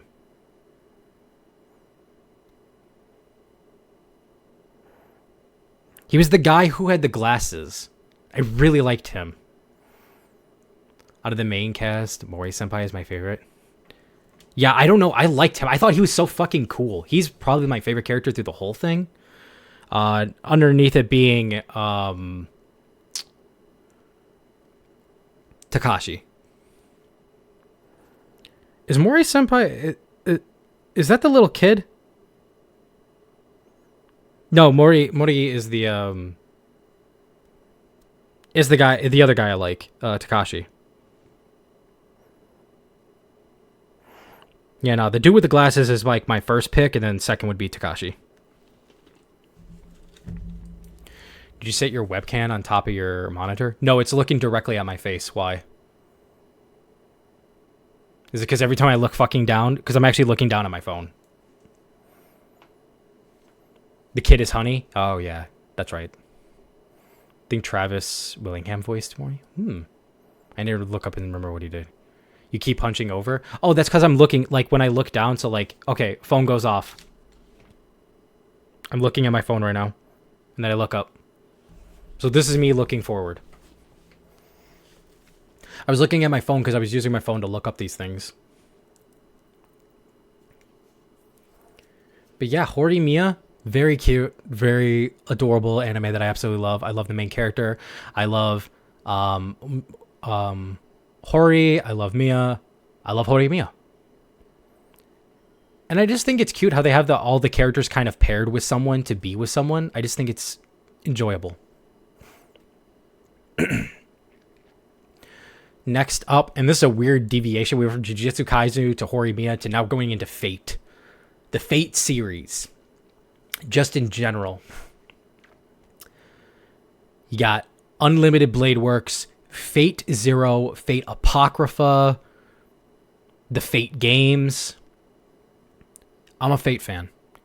And it kind of fits because since I like mythology, and I like this, like the thing of like tales of like heroes and legends and things like that. Fate does that basically. It's like you got like characters like King Arthur, Gilgamesh. There's a lot of characters. I can't think of them all right now. My brain is frying. It's been almost 4 hours. Oh my god. I'm only halfway through this. Holy fuck. Whatever. I'm gonna be here forever. So it's a 2-monitor setup with a webcam set in between them? Yes, that's exactly it. Very simple, very basic, but it works. And when are you coming back to Honkai Star Rail? They got a collab with Gilga next year? That's a good question. Let me guess, your favorite character is Assassin from Stay Night? Actually, no. You'll never guess my favorite character from this. My favorite characters strain so differently from one another. To actually, Assassin is my least favorite summoning in the game. Or not game, but the series. But it's the Holy Grail game, basically. Rin Tosaka? Actually, not Rin Tosaka. Nope. My all-time favorite character is Artoria Pendragon herself.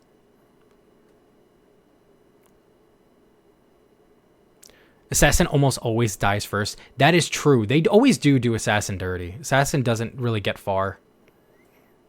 It's always between fucking Saber, Lancer, Archer, things like that. But yeah, so Artoria Pendragon, favorite character. Another one is Cuchulainn, or I mean they call him Cuchulainn, but his name is supposed to be pronounced like Cuchulainn. The Irish hero himself of the Lance, from the Lancer class. I really like the Lancer class from the thing. Lancer and Saber. Pretty cool. Also, if you watch ReZero, or not ReZero, fuck ReZero, Fate Zero, the one guy, the writer, the big muscly dude who just is like, I love everything and I enjoy every day is like a treasure, and he's just like, yes, I'm enjoying this world, and becomes like a fucking weeb. That guy is great. I love that guy. Macaulay out of here. I hate it here. But yeah, they're great. I mean, I also like Ruler's pretty cool. Jonah Arc, basically, who she's supposed to be. Really fucking cool character. Like, it's, I don't know, it's concept of like, you have King Arthur, who's based as Artoria Pendragon, fighting against Gilgamesh, fighting against Joan of Arc, who fights against Frankenstein's monster. Like, that shit's fucking cool. And then you get like, oh, here's Achilles and here's Charon as well.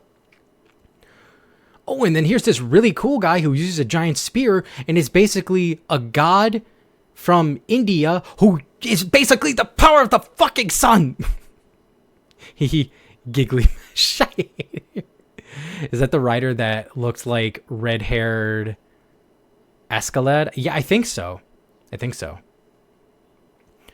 So yeah, Fate is cool. I like Fate a lot. I know people complain about its convoluted story. Just take the time and you'll understand it. Just take your time. Stop trying to put fucking real shit into it. Understand that it's a fantasy story that's going in through multiple time periods and multiple different events that happen. It's not hard. That's my slight shade. Anyway, moving on to, we got some older animes I'm going to talk about. We got Casshern Sins, which is essentially, what if you took something like Power Rangers mixed with like mecha shit, mixed with like the concept of like, Kamen Rider, Power Rangers, Ultraman, in like an apocalyptic world setting that went really dark by this one guy who's having to learn how to not be like a murderous monster. Really cool story. The art style is pretty like interesting. There's not a lot of stuff out there that looks like it, I feel. And characters are good. Story's good. Definitely recommend. Black Cat. Holy fuck, I'm not gonna lie. Every time I think of Black Cat, I literally get thrown back to when I first found it. Holy shit. Talk about a fucking throwback, nostalgic old anime. That is definitely one. It is... Man. It is really fucking good. Love Black Cat. Fun anime. Really good fucking story. Really good fucking characters. Holy shit, if you haven't watched Black Cat, please go watch Black Cat. Was Casshern Sins made by Osamu Tezuka? Maybe? Let me see here. I'll just look up who made Casshern Sins. Yes, I'm looking at my phone.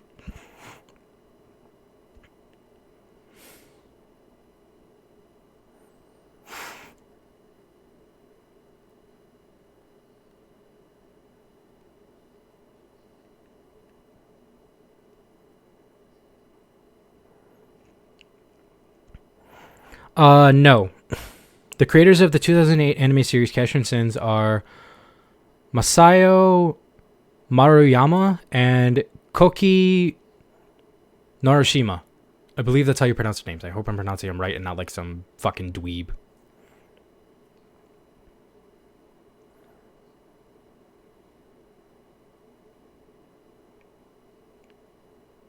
I wonder if it has a manga.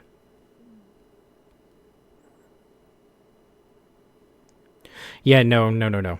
It does not. I either it doesn't have a manga or the people who wrote it are also the same people who wrote the show. So, no, it was not made by them. It was made by two different people. You should be watching Dr. Blackjack. What is Dr. Blackjack? Is that like Black Cat? Also, Black Cat, by the way, is about a group of assassins. Please watch Black Cat. It's really fucking good. Osama bin...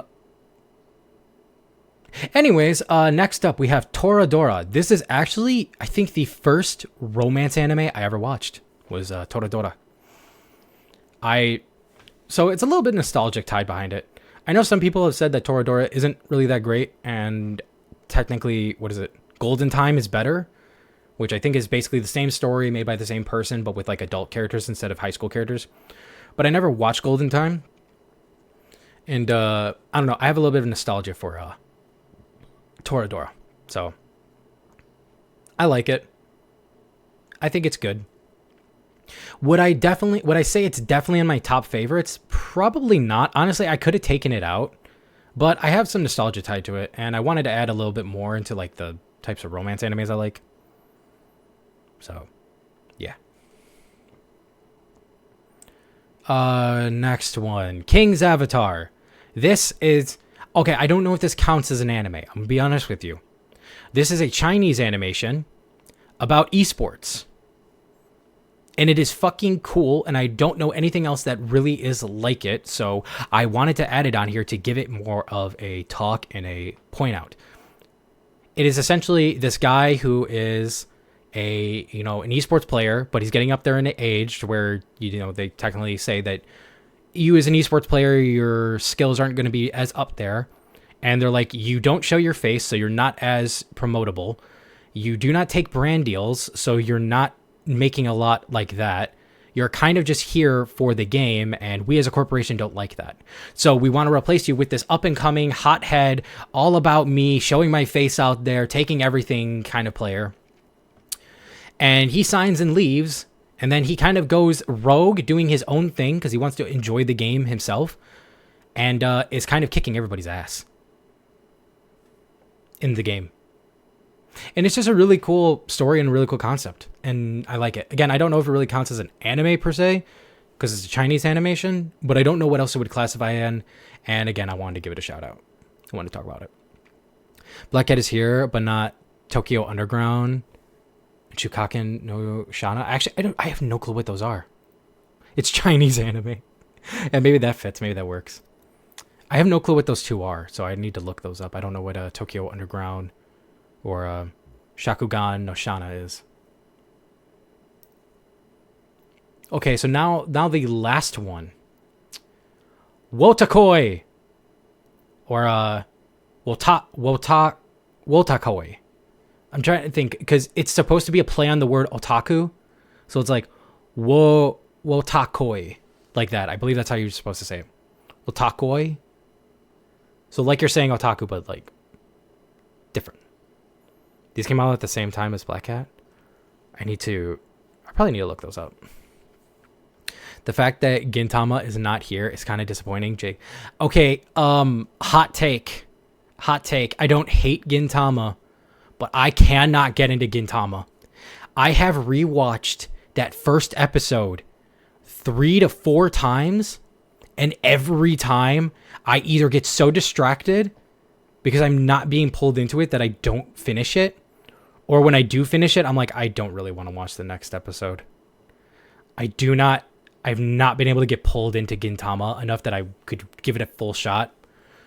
So I personally cannot watch it. I can't get into it. It's a woke otaku who's also a koi. Damn, that's a crazy concept right there. It took me 20 episodes to get it. I also hated it on the first episode. Yeah, that's the problem. I have a hard time getting through that first episode. Trying to get through it is a pain in the ass for me.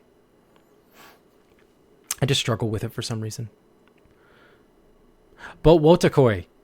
This is a romance anime, but it isn't done in like a full perfect storyline. It's kind of like watching these two characters who have become grown adults. They're working, their normal lives, but they're both like otaku. They both like video games and anime and BL and shit like that. And the guy has always liked the girl, but the girl has always basically been like I choose like the really popular cool guys.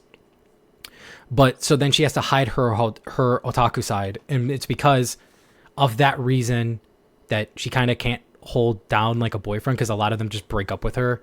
And she can't be herself around them because she's like, guys don't like otaku girls. And the guy's like, he likes her, but he doesn't really speak it like that. Until the one time when she's complaining about recently being broken up with, and he's like, why don't we date? And he brings it up to her, and they actually do it. And then they kind of he's already had the feelings, and she kind of has feelings, and she develops feelings for him as they're dating each other.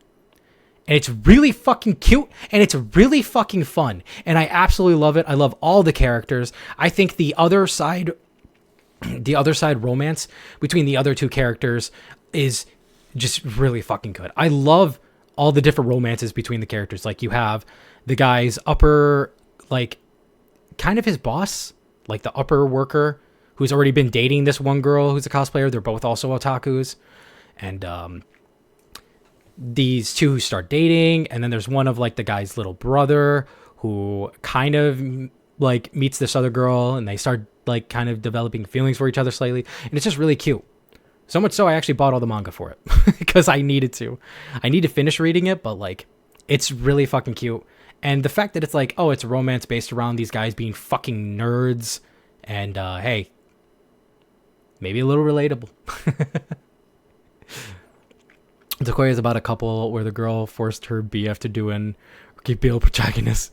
Oops, that's a different anime. But no, you're not actually wrong though, because there's the one time, and it's kind of funny. It's done in a funny way, where like the main girl technically has her boyfriend pin the other guy up to a wall like it was a BL, and he's cracking jokes about it. The other guy's like, "Why are you doing this to me?"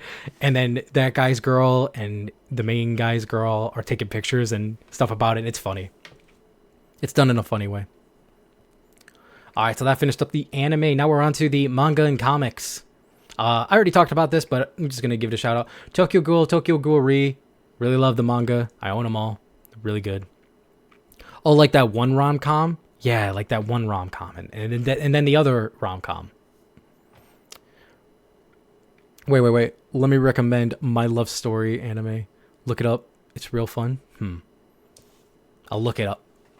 Send me a list of these things. The Tokyo Underground, the Shukaken anime, I think that's what it was called, and the My Love Story. Just send it to me in a list, and I'll check them out.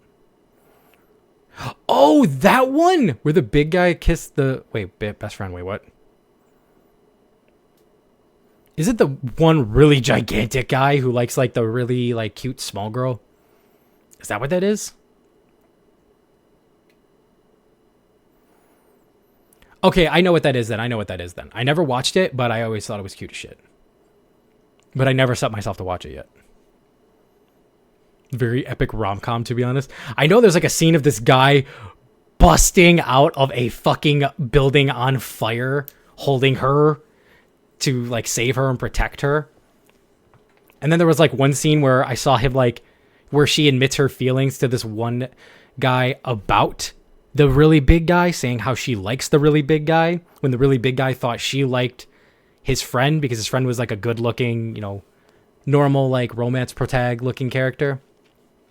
And then he just comes busting out from underneath the bed, lifting it up like a giant tank. I just remember those scenes.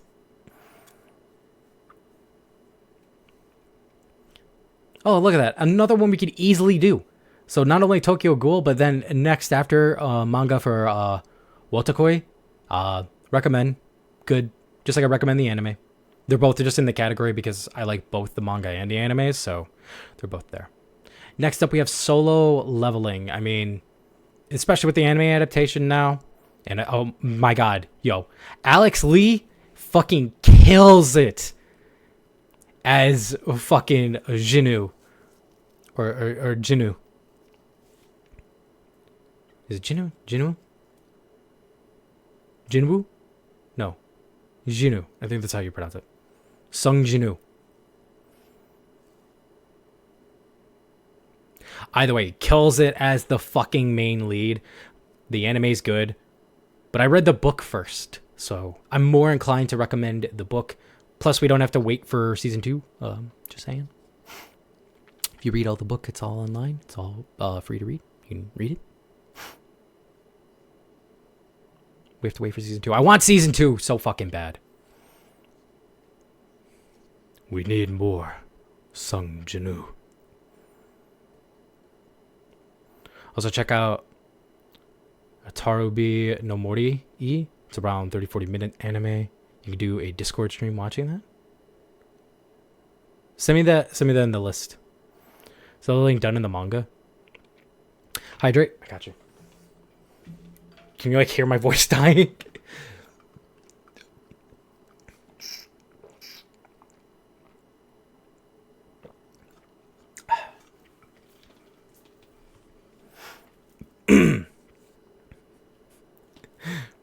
Well, okay. So here's the thing. Solo leveling isn't necessarily. So remember when I said about King's Avatar, where I said I don't really know if it classifies as an anime. Solo leveling doesn't technically classify in a manga because it's a. Fuck. What was the name for it? It's a different name they use for essentially the same thing. But it's a manhwa. It's a manhwa, and the manhwa is finished. To my understanding, it is finished, so it's good. Do Asobase? Is that a character to do the voice of? Not this, you'll die. Webtoon manhwa? Yeah. It's like that. I don't know how to spell it. It's something like that. It's like manhwa. It's like manwha, like you've all said. I don't know who is this character. Who is Asobase? I'm gonna look him up.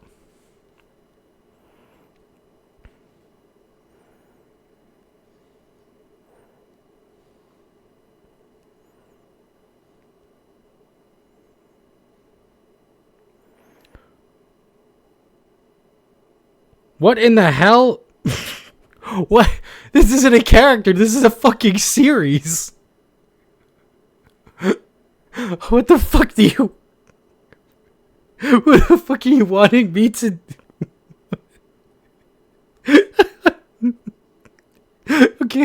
Okay, I'm moving on. I don't know what that is. I read too many manhwas, and there's never such thing as too many manhwas. So anyways, after that, so I'm not the biggest isekai fan, by the way, but there are some that do catch my interest every now and then. And this one here that is only a manga, and it's still being made, by the way. It's still being done, where it's my status as the assassin clearly surpasses the heroes. This is kind of why I'm not a big fan of isekais like this, is because of these fucking titles are just outrageous. But I think the story in this one is done fairly well. It's kind of captured my interest where this kingdom knows that they can summon people from other worlds in a sense, or knows that people from other worlds get summoned. We don't fully know the aspect. And then the aspect is something seems very fishy with this kingdom, and the kingdom has learned how to essentially control people. And then this is like this obvious trope of like, oh, wait, this character, he's not really the hero class, but why is he so strong? Oh, man, he's so strong compared to everybody. Wow, that's crazy. Yeah. But yeah, no, it's it's a good read. I actually am really liking the story, and I'm liking where it's going. And I have the latest volume, which is the 4th one I need to read. But right now it's only up to like 4 volumes. It's still ongoing, but I definitely recommend it. It's very good. A guy from my bookstore I usually go to recommended it to me, and I wasn't very convinced on it at first, but I thought, you know what? Fuck it. I want something new to read. So I picked it up, and I was like, yeah, no, this shit was actually good. Yeah. I see why you did it. Almost all manhwas I read are isekai or regression back in time. Oh yeah, no, I don't have like a hatred for them. It's just some of them don't catch my interest because some of them I think are too generic or too bland for me. There are some that catch my eye, like my interest, like this one caught my interest. I'm interested more in the plot behind what the kingdom is trying to do with these people. And kind of where it's going to go with our characters going off with what they're needing to do. I'm trying not to spoil. Then there's also one like the cautious hero. That shit was just funny as fuck. This guy's like, yeah, I might have been isekai'd, and I'm the most too cautious, I don't want to fucking die person ever, who's like, I'm going to over level like fucking crazy. Oh, is that a slime? What if I use fucking Hellbreaker's Berserk on this shit and annihilate it? It's so fucking funny. I loved it so much. It was so good. Oh my god, it was so good. I love that. I love that anime. The guy also reminds me of... What the fuck? Why does that remind you? Why do I remind you of him? I mean, I'll take it, man. I'm not gonna lie. When I play games, I like to be over-leveled. I like to be prepared. I like to be ready and murder anything in my path. It exhausted me so much. What? Oh no! Why? It's so good. It's so funny. Oh my god. Except the working out part. I work out. Hey, hold up. Oh, where's it? Oh, I'm clicked on my thing. Don't mind me. Hold up. Where is it? Here? No, it's this one. What does that say in my likes? That says working out. It also says martial arts too because I like martial arts. But that says working out because I like to work out because I like to try to be healthy. I might not be great at it. I might not be consistent, but I do like it. You said you know what? Fair. Make a valid point. Make a valid point. He's right. That in Shangri-La Frontier was so unnecessarily exhausting. I don't know what that one is. Shangri-La? I don't know what that one was. What was another one that I can think of that I thought was pretty decent? Oh, there was one like the world's best assassin gets reincarnated or something like that, where it's essentially like this guy who is like, they literally show he's been an assassin his entire life. He's an older assassin who gets killed. And then as he's going to another world, this lady's like, you need to, kill the hero because the hero becomes the demon lord or whatever. And it caught my interest because I kind of liked that they were like, it's this like guy who has the experience for what he needs to do, to know what he needs to do. But he can only use the skills he's presented with. So he has to be really smart about like what he does. Like a lot of isekais, they bore me because it goes into, oh, this guy was a loser in his previous life, but now he's in this other world where those loser traits make him the best. And he will now become a god. And every girl likes him. And he's just so powerful and so cool and so charming and so funny and so... Fuck off. That shit is whack.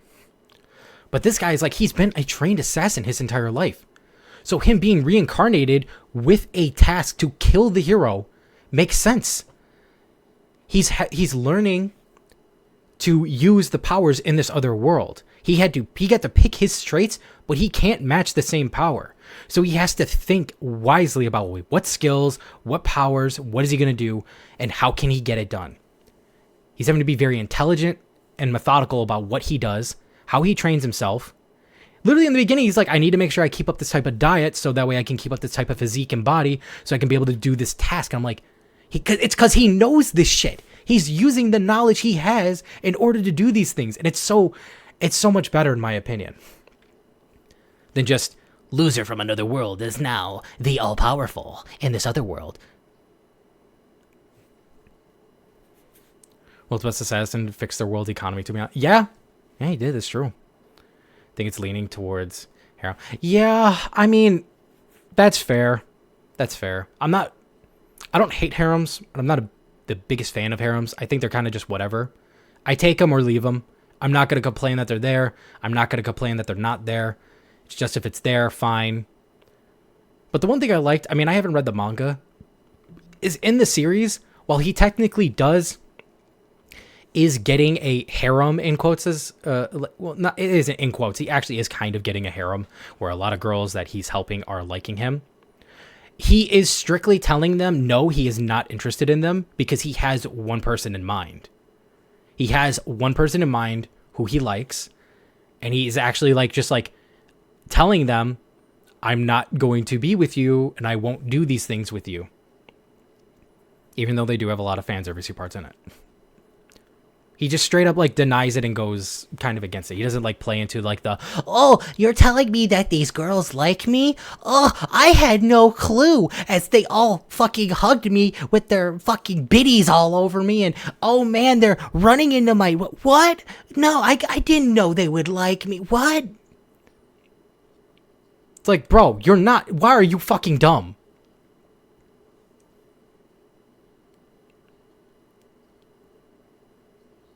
Yeah, some B tier enemies are really smart with their isekais.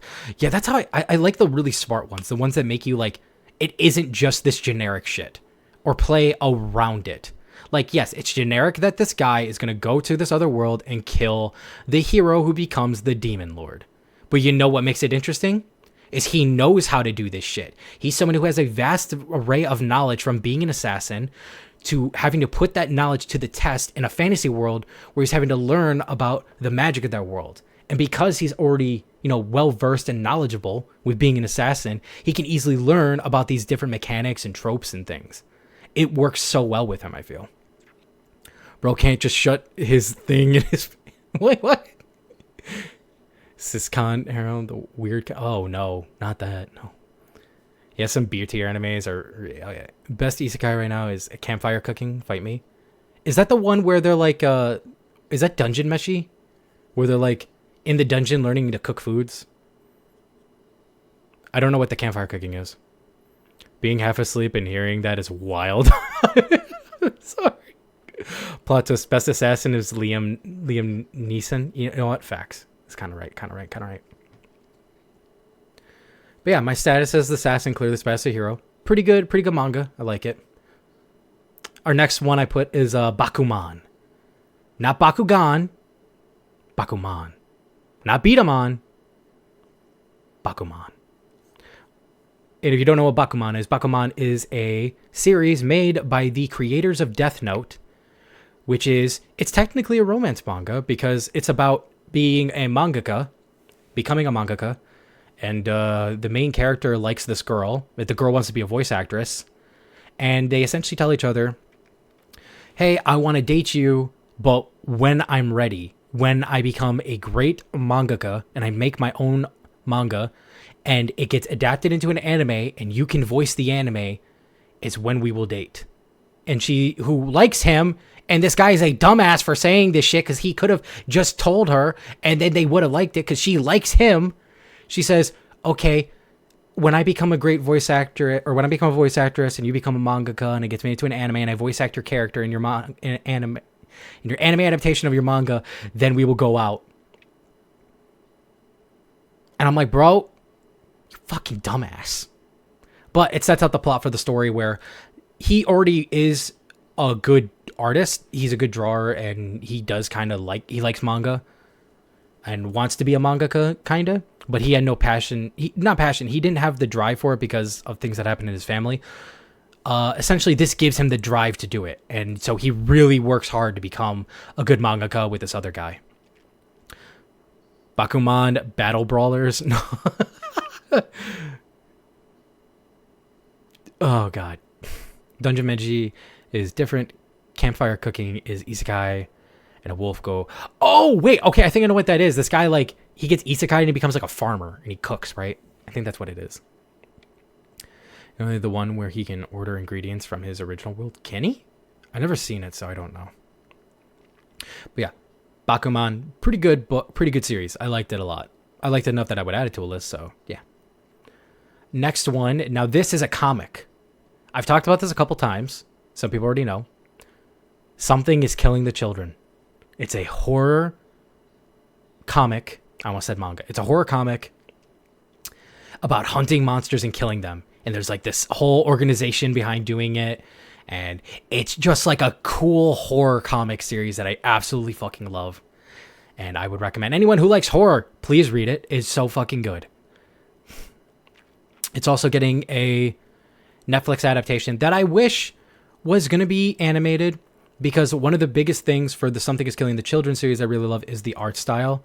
I love its grungy, gritty, art style. The art style for it is so fucking good. It is a big component for why I like it.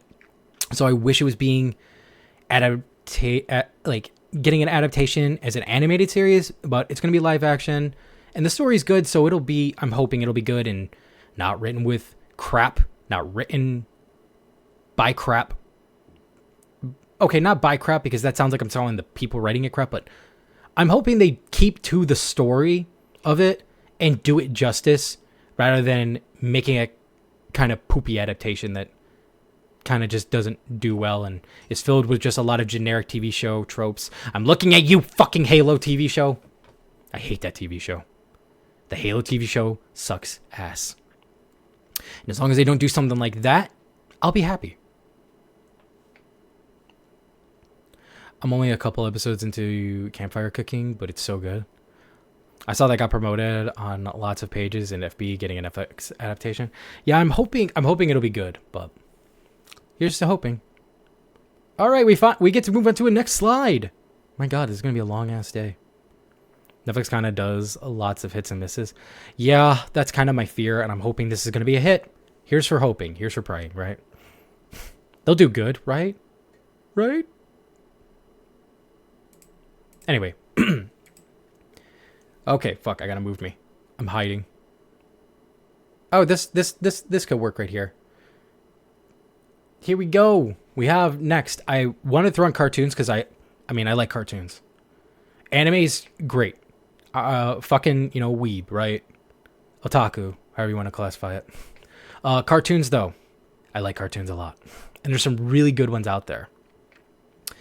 Like, my first one I have on here, Has Been Hotel. I've talked about that a couple times. Has Been Hotel is a really good animated cartoon show, which started originally as a YouTube series. It was a YouTube series, or it was starting as a YouTube series that was trying to be treated like an actual TV show that you would find on TV, but on YouTube. And then it went through a development like hell, to my understanding. And then now we have it, and we're getting season 2 soon. So, hey, you want to catch up for season 2? Go check out season 1. It's really good. It has great music and everything. Good animation style. I liked it. They did well. And next is Invader Zim. This is an old cartoon that, again, it's like the weird time in this era for like shows that there isn't any. I feel like there isn't anything that's like Invader Zim. Between its art style, its humor, its kind of story. Like, it has a story it's telling, but it's a cartoon, so it is treated more like random things in episodes. Seeing this cartoon list is low-key giving me PTSD. Why is it giving you PTSD? I'm scared. Why is this giving you PTSD? I don't like it.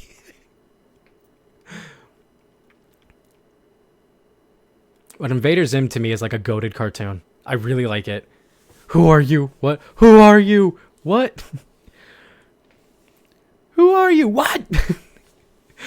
Give it up to Zim, the most deaf, I'm not listening nor paying attention character out there. Holy fuck.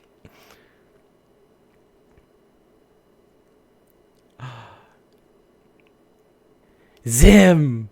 What? Zim. What? Motherfucker don't listen for shit. Attic and I used to work at Cartoon Network before. Oh my God, what the fuck? So you can only imagine the demand in marketing from... Oh, okay, that's fair. That's fair. Wait, what are these is... Okay, 1... 2... 3... 4... 5... Hey, at least I only got 5 from Cartoon Network, right? Because Invader Zim was Nicktoons. You're ugly when you lied. Gaz is great. We love Gaz. Hate we got for the Powerpuff Girls back then. You got hate for Powerpuff Girls? Really? But Powerpuff Girls was cool. Weird. That's wild to me. But yeah, Invader Zim, such a good show. It's such a unique art style. And again, there isn't really anything I feel that matches kind of like that style that Invader Zim was. Has Been Hotel's kind of like that, but it isn't exactly the same. I'm not lying. Why are you ugly? Oh my God. Pathetic human organs. Ah, my spirit spawn. Whatever the fuck he called his organ when he got hit with the ball. Like the kid he's like, my organs, and he's like laughing like, ha ha ha ha. Pathetic human organs. Then he gets hit in the gut and he's like, my splittle spleen. All right, what's next? We got, Steven Universe and Future. I mean, I don't really know what else to say other than just beautiful story, beautiful characters, beautiful music, Just beautiful in general. Steven Universe is good. It's because the art direction for classic cartoons are being disrespected, altered. Okay, yeah, we're not going to talk about the Teen Titans thing. I feel so conflicted with that. I hate what Teen Titans Go did to characters. Right? Like, what Teen Titans Go did to Robin and Cyborg, I cannot fucking forgive. Like, they turned Robin into the most pathetic, worthless piece of shit, fuckhead character that could ever fucking exist, and just made him an all-around joke.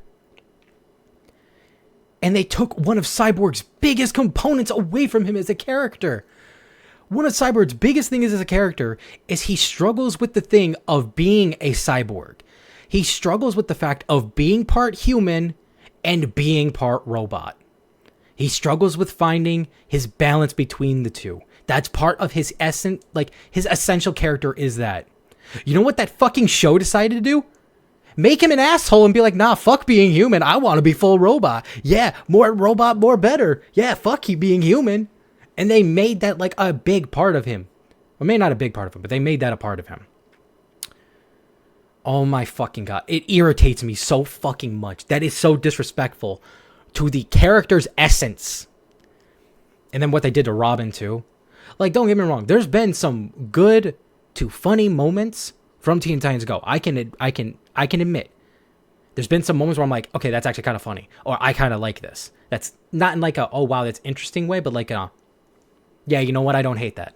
I actually kind of like that kind of way. But the amount of shit that show did, I can't fucking let it go. And the fact that they no matter how much hate they, okay, some hate is unnecessary, but no matter how much that, you know, it was like, we don't like this show, Cartoon Network kept that shit going. I don't understand why. They had shows that they canceled,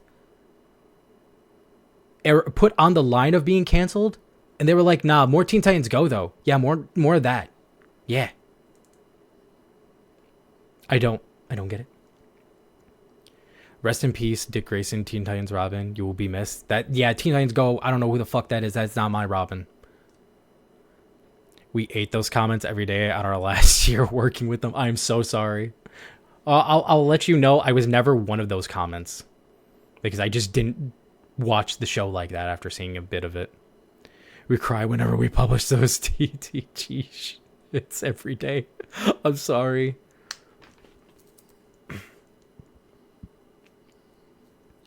Man, I'm getting hungry. Fuck. Probably when I finish up this stream, I'm going to take a break and then come back to do like the Game Awards voting that I want to do. I just didn't consume the media if I didn't like it. That's basically how I felt about it. Like, I watched bits of it to see if I would. I don't, so I don't do anything with it. And I kept my distance. Yapping break. Yeah. I'm in kind of that same mentality, though. If I don't like something, I'm not going to partake in it. I just avoid it. Because I'm not going to contribute to the hate. And I don't like that idea of hate watching. I think hate watching is a very stupid and pathetic thing for people to fucking do. Oh, I need something to bitch about, so I have to fucking hate watch a show to talk about how shit it is. If it's shit, why are you wasting your time? And you're telling the people behind it, oh, it's okay if we make shit. Because it'll still get views. It'll still make money. Like, that's not the type of message you should be trying to fucking preach to people. If you don't like something, don't partake in it. Don't sit there, hate watch it, and then be like, yes, I am contributing by bitching about it online, but the numbers keep going up, and then we keep getting more shit. If you don't like it, just don't partake in it. Hate watching just ain't my thing. Also, Bakugan Brawlers was my shit, though. Bakugan was fucking cool as fuck. Bakuman, Beatamon, Beyblades. We all know him. Goated shit. I have returned. Welcome back, Peachy. Hope you're doing well. Hope the grocery shopping went well. Soldier Hughes driving force for the people. That's why Disney and Warner Bros. Abuse it so much. Yeah, but you'd think they'd want to abuse it in a right way. Like, oh, people like this show for this reason. We should really do that more. because people like it for this reason. Why do you create something you don't like, or that people don't like, and then continue to make it? Like, you have something people like, keep that going, because you'd think, wow, this will make us more money. But no. No, they don't. I don't get it. There was this anime-looking show on Cartoon Network, or Toonami, that I can't remember the name of and can't find anywhere, and I wonder where it went. Are you talking about Rave Masters? There's Rave Masters, there's Beat 'em On. You just got done with dinner? Ooh, nice. What did you have for dinner? Do you part there on the experimental side of it back when we were there? I don't have a problem with being experimental. Try new things, do new things. But don't cancel shit people like because you want to try something new. You gotta diverge a bit, you know? Be like, okay, we'll keep the thing that people like going, but we'll also make this new thing. So then it's like, okay, you either have people who are gonna like this or people who aren't. But then people also have the other thing that they like too. You give things a chance and see what they do. Really did bad on lots of things moving forward. I don't know, only thing I vaguely remember was some people had these like glowing orbs thing. Are you talking about Shaolin Showdown? I only say Shaolin Showdown because I just remember the orb of what was it? Orb of Tornami or something like that. I think it was supposed to be Tsunami, but the person reading it maybe read it as Tornami. No. Which is why we exited. Smart move. It was more like anime looking.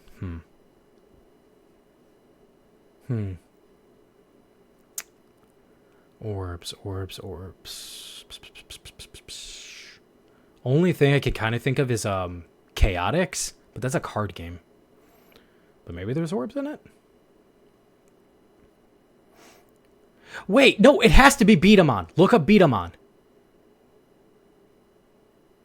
Like Bedamon.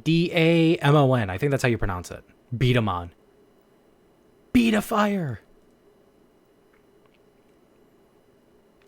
Were they done with like a little toy that shot these little like balls out?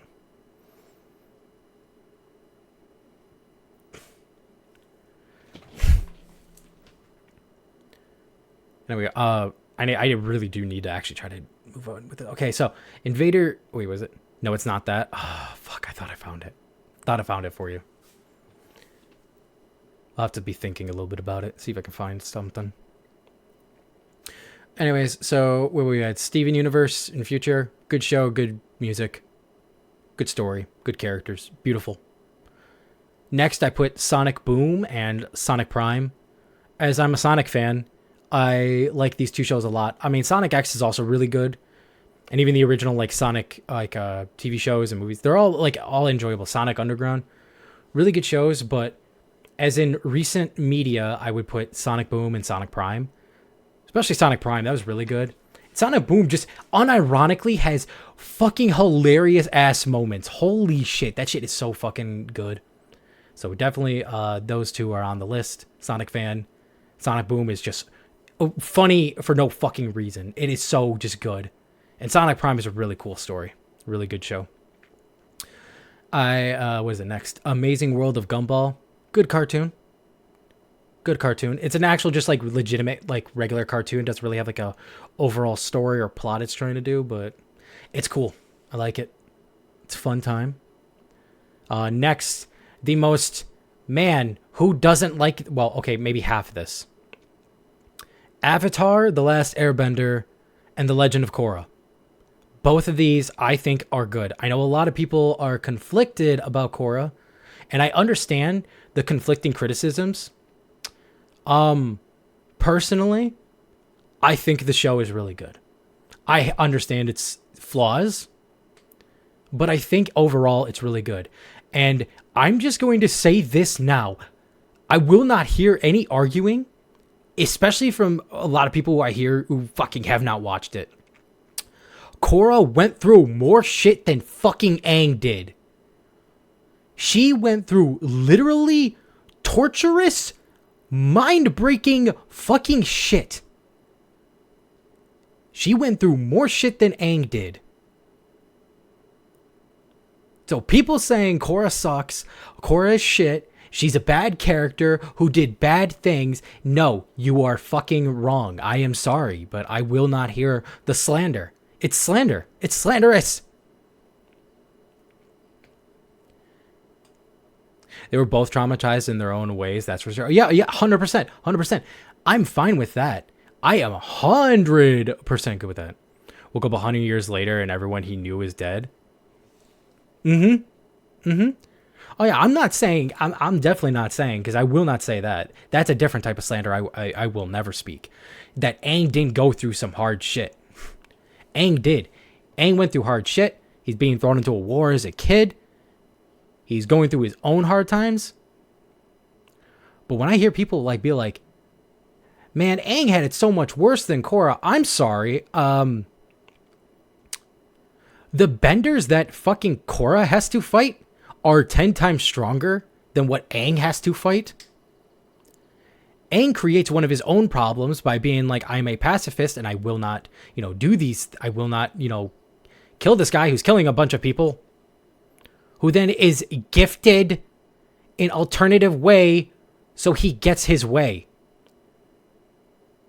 Instead of having Aang make the hard choice of, do I actually kill this guy or do I let him be? He's like, oh, I found my way to get both ways. Let's go. Don't get me wrong. Aang went through some hard shit. He's been hurt by people. He is almost died. But when people use that to belittle the shit that Korra went through, nah, man. That shit is crazy that people do that. But I agree that Korra gets a lot of hate. I feel that same as though you love Korra. She's a badass. Korra is a badass. She's a different type of character than Aang. And that's why I like both these characters.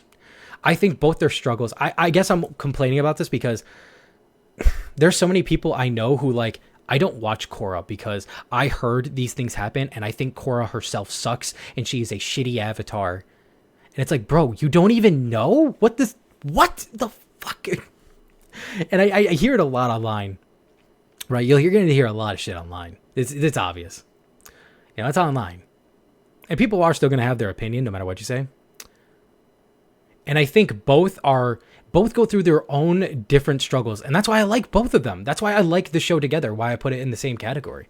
Putting Avatar, The Last Airbender, and Avatar and The Legend of Korra, they literally complement each other because they're different struggles on different points of view from two characters who are pretty much the opposite of each other.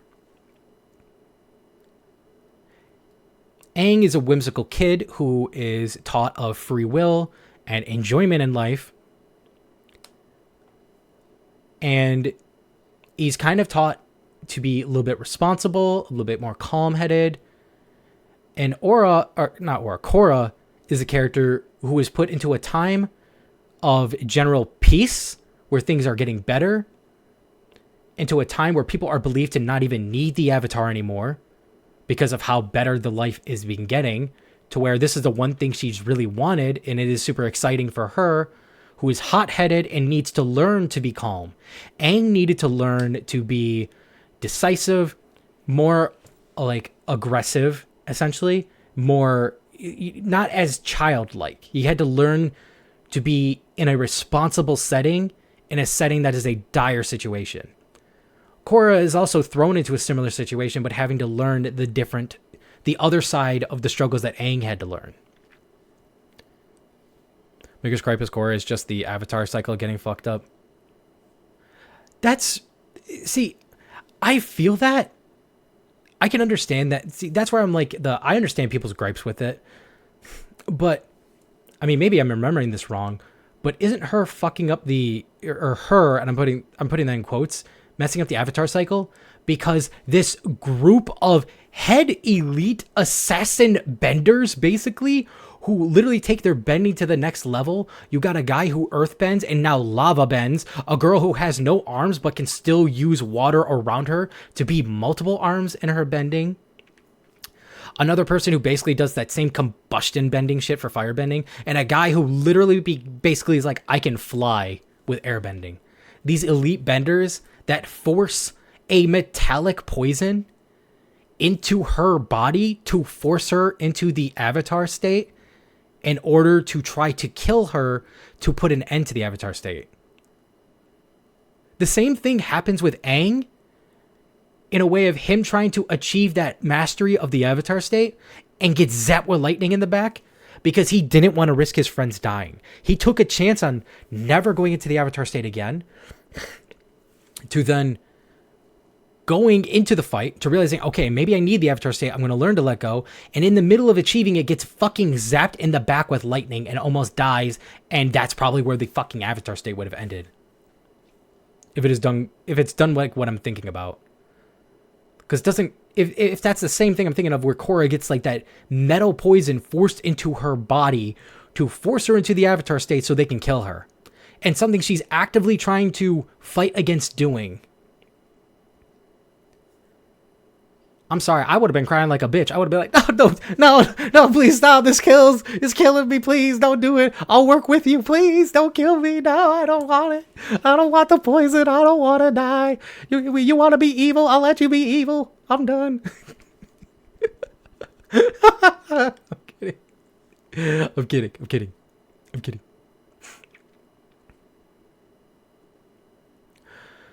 Oh. Okay. Anyways, back on track. I got distracted. Another thing I like about Korra is how they expanded on the elemental abilities. Yeah, I liked the evolution of the bending traits. That was cool. Specifically air bending. Oh my god, I just remembered the one thing where they suffocated the one character. Holy shit. The fact that was aired, like, oh yeah, look, it's her getting her air pulled out of her lungs and she's just suffocating in a vacuum of no air. When I have a long talk with your music list, I'll BRB for now. I got you.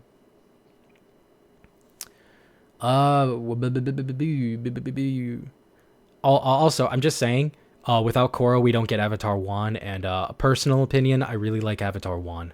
I think Avatar 1 is cool as fuck. I love his style. I love his look.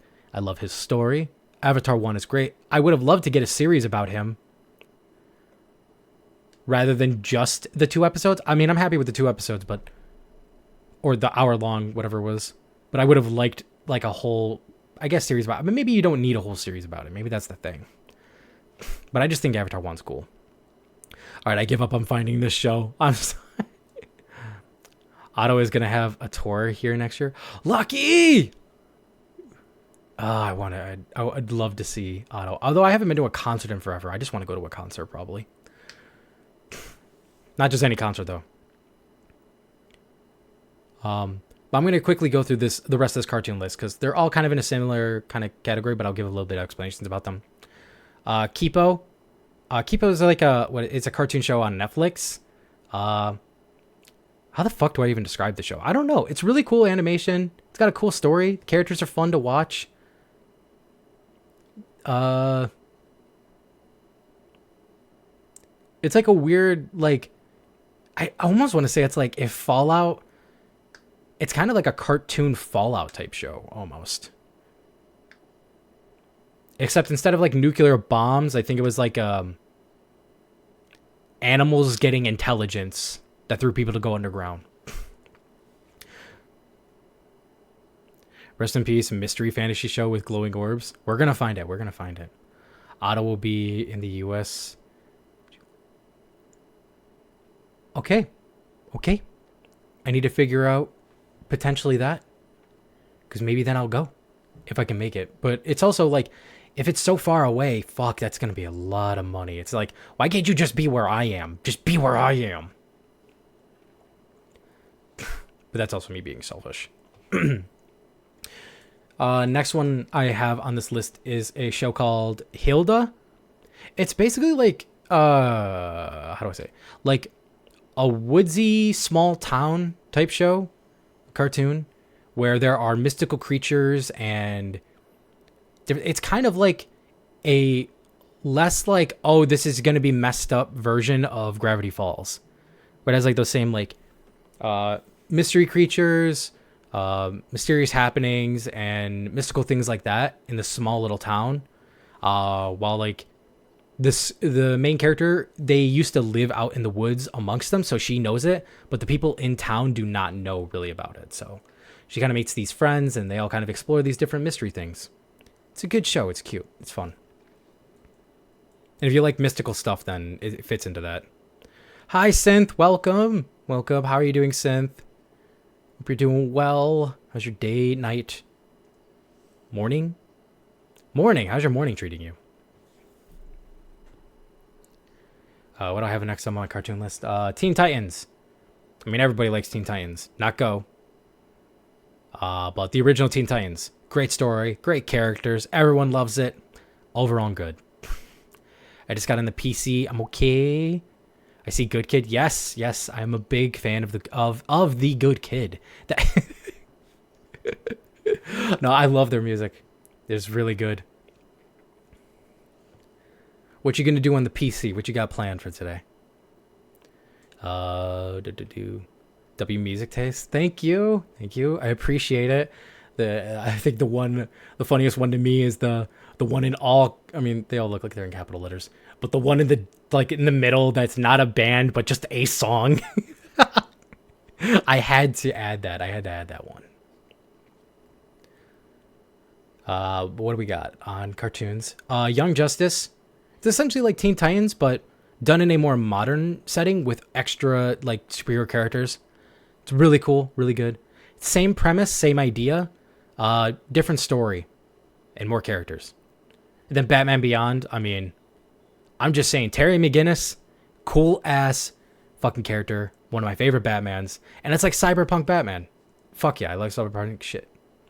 And then last is She-Ra. She-Ra's a good show. I liked it. I liked all its seasons. I loved its ending. I thought it was good. Good show overall. Good characters. Very well done. I liked it a lot. Look, if you love the song, you have to add it. Exactly. And plus, I'm a little gothy emo guy, you know? I have to add the song. It's like it'd be a sin if I didn't. It's the national anthem. Which actually now we can actually go into music. We are now on to the start of the music list. And this is very generic, but I didn't know how else to add this because I really like a lot of the original songs that like VTubers make and even their covers. I love the covers that VTubers have done. So I just put VTuber music or VTuber songs. There's a lot of good covers and a lot of good like original music they've done. Like Mori Calliope has done. Just a lot of like Usan. Or Unnamed, however you want to pronounce it. They've done some amazing music. And I just like the covers that a lot of them have done. And I think it's cool that people who are like these, people online making their music, putting their name out there, I just think it's cool. And doing it under like the thing of being a VTuber. So, yeah. I like a lot of VTuber music. And next, I added these in so it wouldn't be two different categories, but anime and video game music.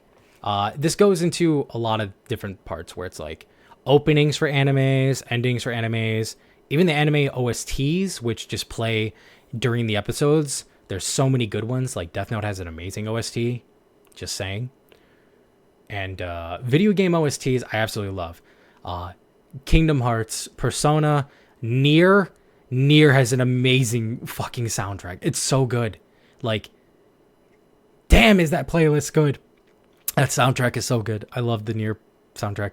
The Sonic music is fucking good. Everyone likes Zelda music. Like, video game OSTs are so amazing.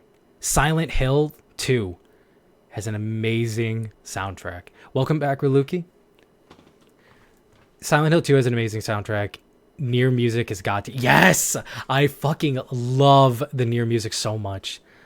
Is unreal. It is. See, video game music has some amazing fucking OSTs. Has amazing music. And I'm just going to say it personally, I don't think it gets enough love. I think it deserves more love. Even if it gets a good amount of love, I think it deserves more than that. Music in a game can make a scene so fucking well. So I talked about Naruto before, and I said how the scene in Naruto of Naruto meeting his mom will always make me cry and learning about his past. The anime Like, the manga made me cry. The anime also made me sad, and I cried a bit. The fucking game. The game had its own original soundtrack to that scene. It fucking broke me. I was silent playing that part of the game. I couldn't. It is beautiful. The piano in that fucking song and the fucking things but it's fucking beautiful. I absolutely love it. And it is all done so well with the fact of it being a game, so you're really invested into it a lot, and the music. The music fucking sets me. I can listen to it, and I can be put back in that same scenario I was when I played it. Video game soundtracks are fucking amazing. Nier, Silent Hill, Kingdom Hearts, Persona, Sonic, Zelda, Halo, all God tier. I'm just saying. Next one, speaking of Kingdom Hearts, we have Utada Hikaru. She does all the she's for Kingdom Hearts 1, 2, and 3, technically every Kingdom Hearts game. She has done the opening and the ending for all the games. And she does her own music too, just outside of the games, and that's why I wanted to add her, because she's more than just the Kingdom Hearts songs. She has her own songs. Apple and Cinnamon, fucking banger. It's so good. Is a childhood crush? Yes. Yes. I can agree. Utada Hikaru, love her music so much. There's some other songs that I can't think of because I'm shit with names. But like, hey, you want to hear some bangers? Look up Passion or Sanctuary. Look up Apple and Cinnamon. Look up Don't Think Twice. Look up Face My Fears, although that one's also done with Skrillex. So there's that as well. Simple and clean. Simple and clean. I'm just saying. Wait, I'll show you an epic Utada Hikaru 2. Ooh. I need to see. I want to see. Okay, so next one. I don't know. All her songs are bangers? Yes. They are. Our next one on this list. Corpse Husband. Is this I'm very curious. Is this what a shock to anybody? Is this a shock? Is this a shock to anybody? Is this a shock? I'm very curious. I fucking can't even keep a fucking straight face. I'm fucking losing it. Would have never guessed. Would have guessed that, you know, we like the choke me like you hate me. Do you wanna fuck me cause you love me? Shit. So, you know, the Mykah's been fucking up my life. The cat girls. Okay, I'm backing up. I got into your personal space. My bad. I'm sorry. I'm gonna just put myself down here. Don't mind me. I'm in the wrong spot, actually. There you go. I'm in the right spot. I was just down bad for Corpse's voice. It's fair. Yeah, he's got a cool voice. Kind of wish mine was a little bit like that, but, you know, it's fine. It's fine. Not everyone can, you know, everyone can get it. It's fair. It's fine. It's fine. Anyways, though. What do I have next? Oh, here we go. This is he's kind of an indie. I don't know if he's really fully indie anymore, but he was an indie underground Japanese rapper. Top Ham Hat Kyo. I think another name of his is like, what is it? It's like Fake something. Is it Faker? No, it's not Faker. Faker's the esports player. Oh my god, it's gonna bother the fuck out of me. I need to figure out what it is. It's like Fake something. But he's like a underground Japanese rapper, and he makes some really good music. Like, it's kind of different. it's kind of it's original. It's nothing like you've ever heard. Okay. Making fun of myself here, but it's kind of interesting because his music style is like, it's, how do I want to describe it? I almost want to say like, I don't want to say poppy, but it just sounds different. It has a different type of sound to it that the only thing I could honest to God think of telling you is maybe if you took like a carnival beat or a carnival music and you put like a hip hop beat to it and then you put him rapping on it. It's very good. I like it. I would definitely recommend check him out. Fake type. Yeah, thank you. Holy fuck, thank you so much. That was bothering the shit out of me. Yes, fake type. It is fake type. That is what I was that's another name he goes by. And then underneath him, they've actually done music together, is Demon Dice. Demon Dice is a American Japanese rapper. Like she does a mixture of like American and Japanese rap together. And I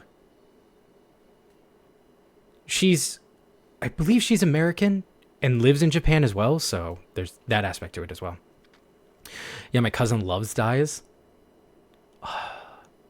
Good taste. Your cousin's got good taste. But yeah, Demon Dice and Fake Type, I guess that's the easier way to say it, have actually done music together before, so I found Fake Type through her, actually, because I listened to her music before. Next, we have Polythia. Excuse me, sorry. Polythia, how do I describe it? They're more like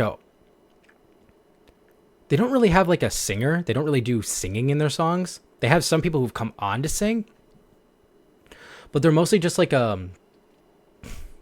don't want to say orchestral band because they're definitely like rock and metal, but there's no singing, so it's just like the instruments. And I love instruments a lot.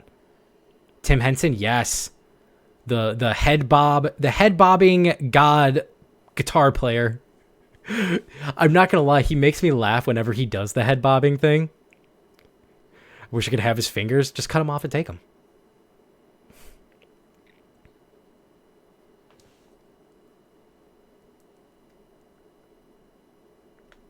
Just cut him off and take him.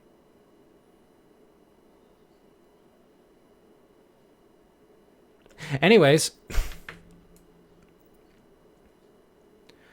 Yeah, he kind of makes me laugh with like when he plays guitar. He always does this like head bobbing thing where he's like, okay, I can't really show it, but you know what I mean. If you ever watch Tim Henson play his guitar, he does like this head bobbing thing, and it's funny to me. But the man is a great guitar player. He's very good. He's very skilled, and his band is very good too. The bass player on it's really good. The other guitarist, the drummer, they're all really good. Good band. Even if I don't think I can strum as beautifully. That just time. Give it time. Maybe if you take his fingers and you put his fingers over your fingers, like just like cut his fingers off and then just put them over yours, they'll attach to yours. Like they'll just become one with your hand, and then you'll have all the skill. Maybe that's how it works. My God, if he ever were to see this, he'd probably fucking call the police. I'd be dead, I think.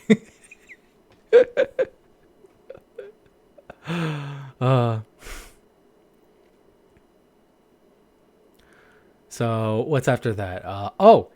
Here we go. This is a YouTuber, the YouTube band from way back then, called Stuck in Your Radio. It was an old YouTuber. Well, I mean, he still does YouTube now, I think. I haven't really seen him do too much, or maybe I just haven't been paying attention. Original name, Sly Fox Hound.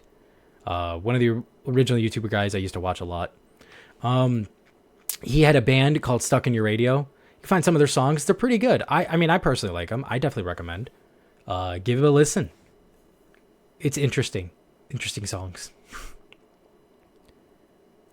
Kind of weirdly has like a Blink 182 type of vibe to it. So if you like Blink 182, you'll probably like it.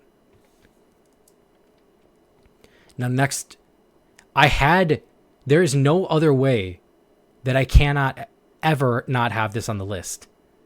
Welcome to the Black Parade.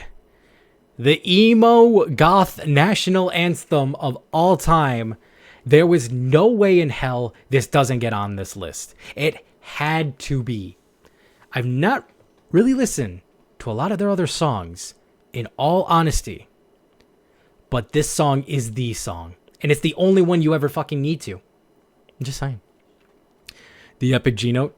Down. Down. Down. Okay, that was awful. I'm so sorry. I ruined someone's eardrums. So yeah, welcome to Black Parade. The national anthem had to be added on the list. It has to be there. Because without it, we can't carry on. We just can't carry on. Anyways, next I put of good old Sleeping with Sirens. The main singer for Sleeping with Sirens. Oh my god, I can't remember his fucking name because of course I can't. Fun note. The new Sonic game, Sonic Frontiers, he, for all the boss tracks, did the singing. It's like some like Kellen Quinn. I think that's his name, Kellen Quinn. Something like that, close to that. He did all the vocals for the 3 boss fight songs for Sonic Frontiers game, and I'm just telling you, just listen to the music. Listen to the music of Sonic Frontiers. Listen to what is it? Unbeatable. It's Unbeatable. Break Through It All. Oh my fucking god, what was the other one? What's the other one? I know the boss fight. I just can't think of the fucking name of the song. For some reason, I feel like it has the word fire in it. Fun fact, I was randomly singing the intro when Addicts Smarty Pants blurted out, "So you were a boy back that..." What? What the fuck? Because technically I was cousin. I was registered as well. Really? What the fuck? First time he got owned. Oh, damn. Hit him with the facts. Like, well, hit him with that. Well, technically. That's interesting, though. But yeah, Kellen Quinn, great singer. Sleeping with Sirens has some banger songs. Per se, I really like their cover of the one song from, what is it? Is it the Goo Goo Dolls?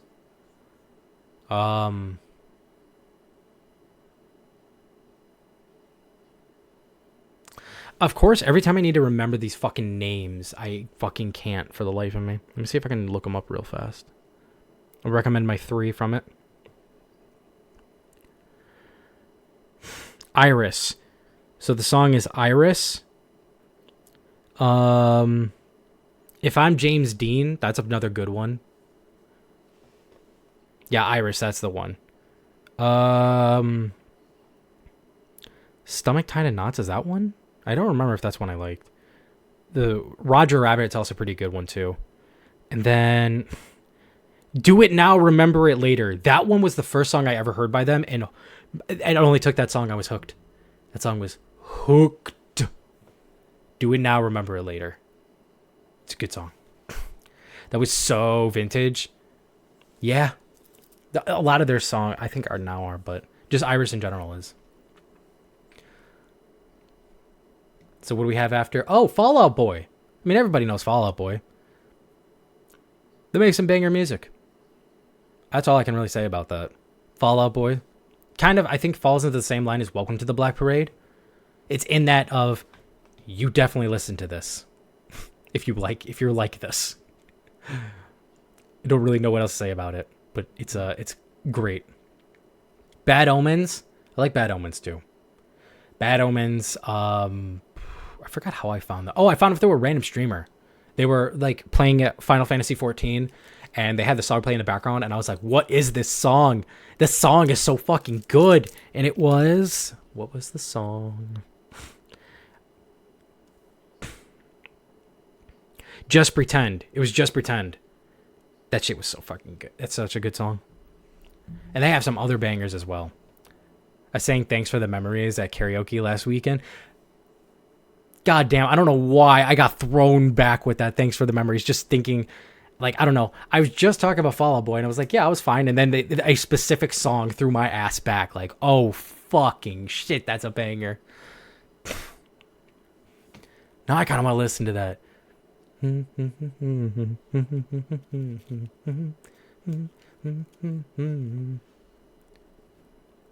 there's another one that's tied with that I think is really fucking good. But that's a banger. Thanks for the Memories. Oh, it's so fucking good. What do we have after Bad Omens? Oh, Ice Nine Kills. Yeah, I'm gonna be honest. I like Ice Nine Kills for literally the horror album they did. The one of like the killer slasher guys. That's my shit. That's my shit right there. Ice Nine Kills. I've not really listened to anything else other than that album from them. But it's good. It's very good. I like it. Yeah, but that would be the LSS for the day. Hey.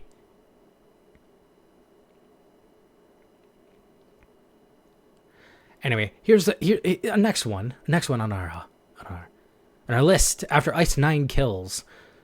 Creepy Nuts. Isn't that who did Terrifier OST? Maybe? I think so. I've never watched Terrifier, so I'm not positive. But we got Creepy Nuts. I mean, their music is so fucking god tier.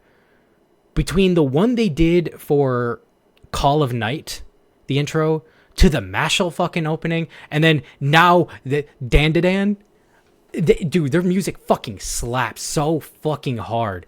Literally, from Call of Night, I listened to then Mashal, I listened to then Dandadan. I was like, they gotta have more bangers, and they do. My god, that band is fucking crazy. Mashal, all white. Kindness, it was so good. I loved the opening. They're like, what is it? It's like the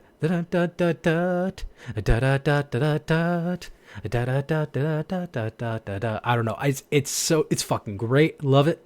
Love Creepy Nuts. I'm vibing with that show too. Mashal, Call of the Night, or Dandadan.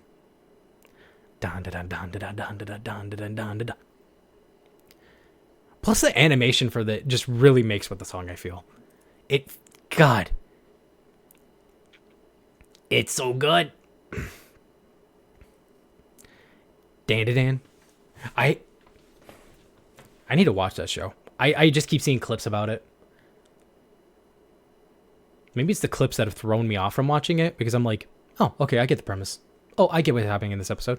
Oh, that's cool. I like that.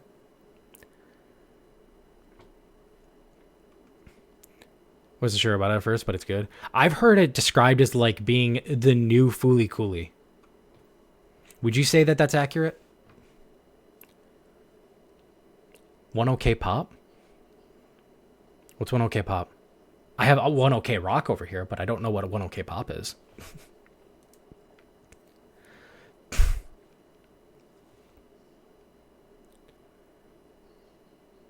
But speaking of that, 1OK Pop, banger band, make some good music. I think one of my favorites is My First Story. I think it is. But they've done some pretty good music.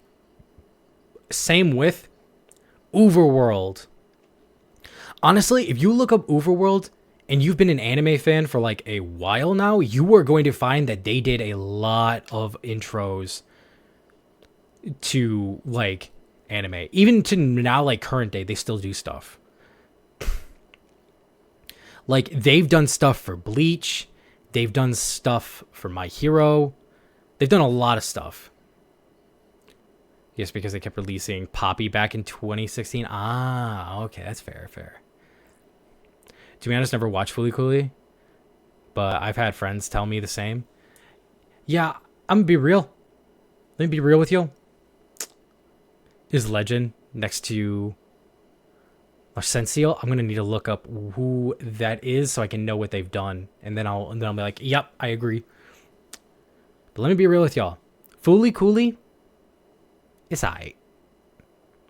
I don't love it. I don't hate it. I remember as a kid being very confused and kind of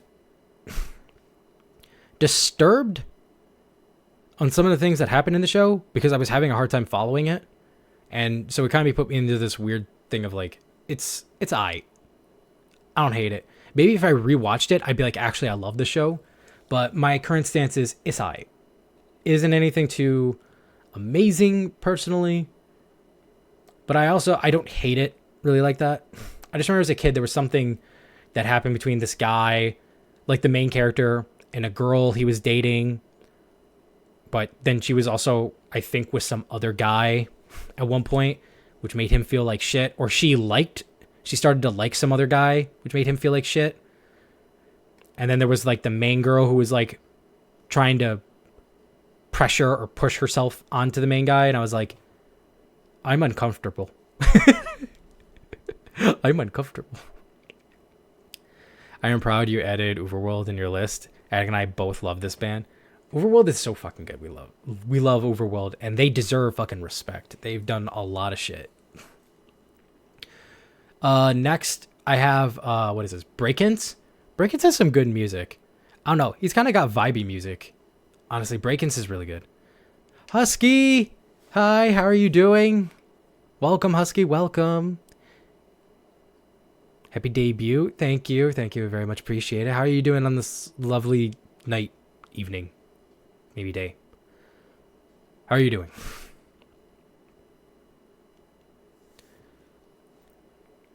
Yeah, Breakins makes some good music. Scarlord, I'm gonna be real with you. If you like Corpse Husband music, you will like Scarlord.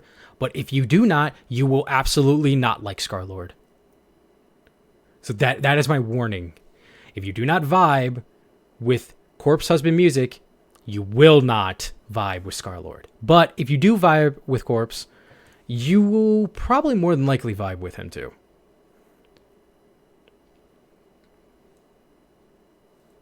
But he's got pretty good music. Wait, do you usually listen to metalcore? Crossfake and Cold Rain. Okay, so here's a fun fact. As generic as this is gonna sound, I listen to almost everything. I listen to metalcore, I listen to screamo, I listen to rock, I listen to rap. Although here's I guess a not as generic thing to say. I don't really listen to mainstream music. Not because I think I'm more interesting or anything like that. I would never word it like that. And I think it's stupid to kind of be like, yeah, I don't listen to any of that mainstream stuff because I just find myself so different than everybody. I'm just in my own league. You don't understand my complexities. That ain't me. I don't vibe like that. I don't generally listen to radio, so I don't generally hear modern music, like modern day artists and stuff. Like what is one, like Renalia Stallion? Is that what her name is?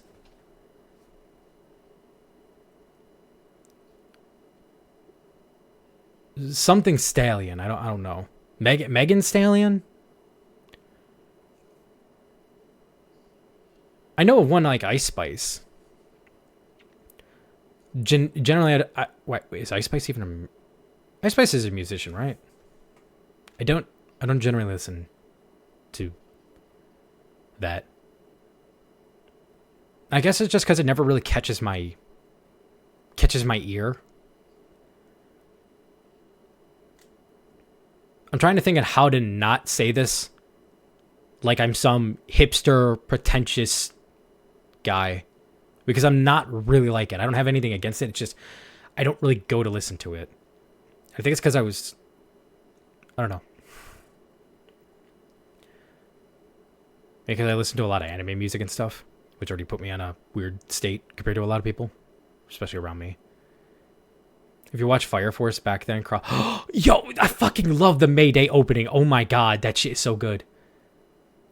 Actually, all the Fire Force openings are really good too, so yeah. Okay, so I know Crossfaith. Are they the same? They're not the same guys who also did the openings for Shield Hero, are they? Because if they are, then I like them as well.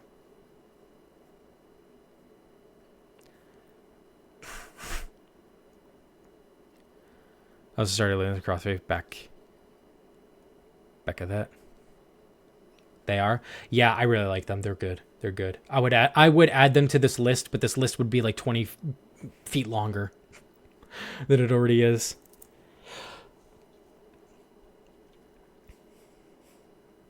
But yeah, I listen to a lot of shit. Like, here's a difference. So Scarlord is in a sense, I would say maybe similar to like trap metalcore maybe.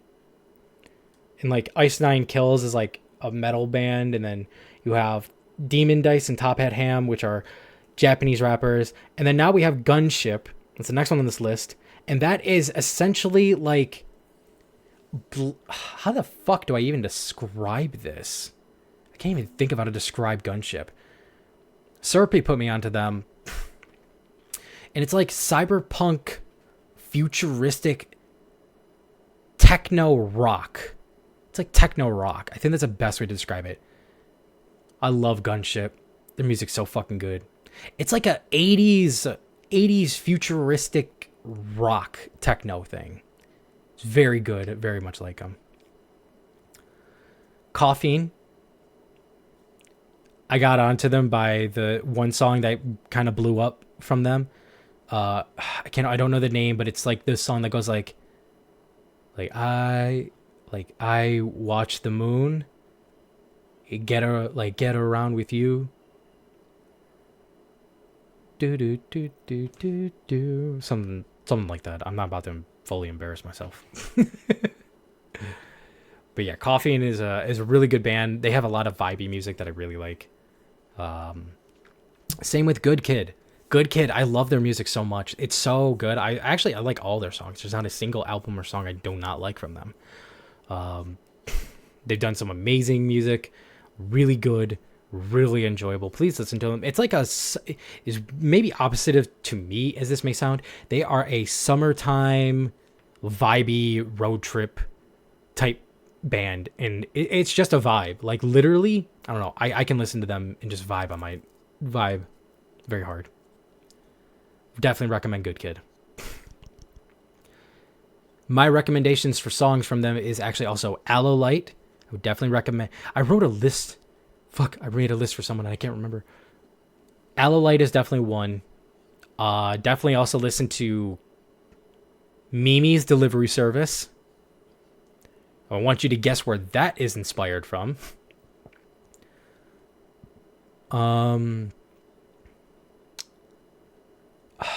First Rate Town's also really good.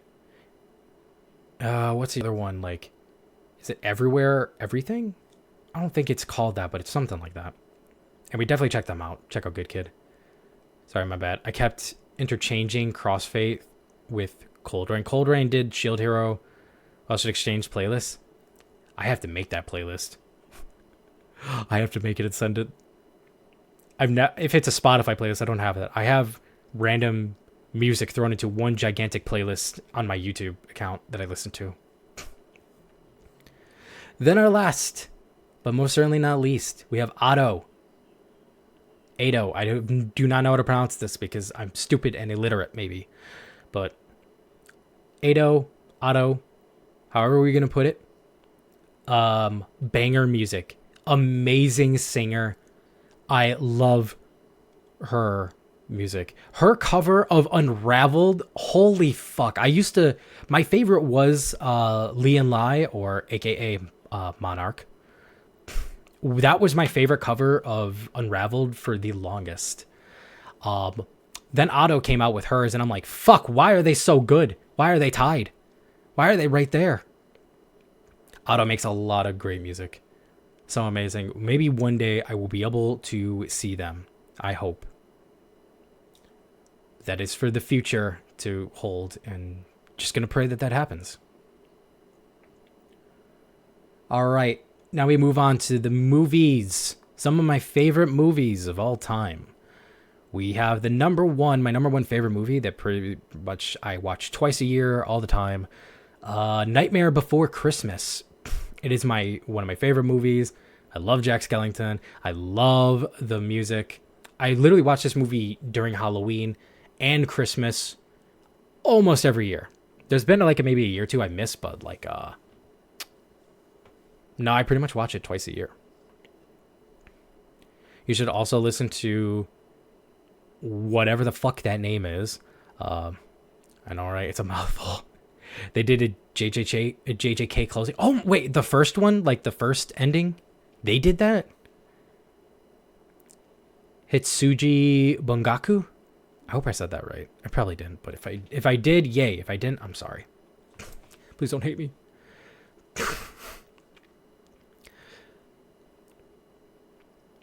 Yeah, more than words. So funny, also, here on this list, you see on my movies, underneath Nightmare Before Christmas, we have, Raluki, you mentioned this earlier, and I didn't want to, like, spoil it right away. I wanted to be like, nah, it'll show up later. I put it in movies because it is technically a movie. Akira. This movie is so fucking good. I watched it once, and I thought about it for, like, 4 fucking days, and I listened to videos about it, and oh my god. I was like, this movie is so fucking good. It's putting me into a way of like, I didn't just watch a movie. I'm literally thinking about this place, this world that they live in, what happens, the characters, this environment. I'm like, dude, this shit is taking up my fucking brain and I need more of it. So much so, I bought the entire fucking manga set for this thing and I'm like, I'm going to read this one day. One day I'm going to read all the manga for Akira. This movie is so fucking good. I recommend if you've never watched it, give it a watch. Let it envelop your brain. And then you just absorb what the fuck happens in this movie. It's so good. Holy fuck. I love Akira. Akira. However you want to pronounce it. They had a tour here back in July. Sadly, I wasn't able to go because they moved the venue last minute. Son of a bitch. I would have been so fucking bad. Hell yeah, yeah. Akira is so fucking good. It's a great movie. I absolutely love it. I couldn't talk highly enough for it. I bought it for like $6. It was a patch. The pill patch. Wait, no, I didn't buy it. I forgot that came with it. I was going to buy more patches. That's what I was going to do. I was going to buy more patches. They were like $6. I didn't. But I did get the pill patch because of the manga collection I bought for it. So it gave me the free pill patch, and I put that on the back of my jacket. Because, of course, it has to go on the back of the jacket. It can't go anywhere else. The venue was like 3 blocks from our house. They moved it 3 cities away. Oof. Oof. I would have been like, nah, you bring that ass right back here. Or I'm pushing the city over there. One of the two is happening. But underneath that, I talked about this before. It was in my likes. Godzilla movies. I love Godzilla movies because I love me my kaiju boy. Godzilla is my dude. I pretty much like almost every single one of these movies in this franchise, whether it be made by Toho, Legendary. We're not talking about the old. We're not going to talk about the old American one. I'm not going to talk about it. We're not going to act like it exists. There's a reason he gets put into a movie and bitch slapped out of it in like 3 seconds.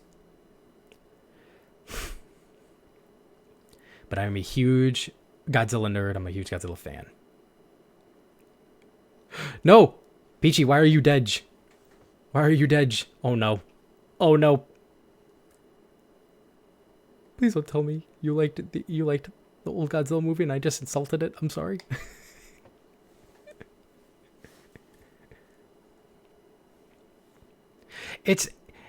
I don't know if I think it's bad on its own. It's just the sole fact that coming from knowing what this character is, liking what this character is and becomes, to seeing this other version of him, I just couldn't vibe with.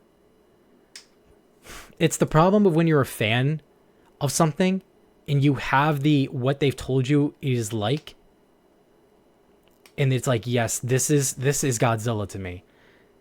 And then you go and you make a version of what is essentially just Jurassic Park, but with the name Godzilla, that has none of the traits.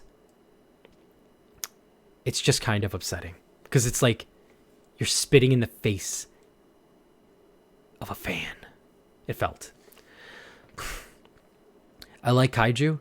Well, welcome there, Korochiku. I hope I said that right. I'm glad we got another kaiju fan here. We love kaijus. I'm a huge kaiju fan myself. And Godzilla's my favorite in the series in general. No, I've never seen them, actually. I've seen like 2, forgot their names.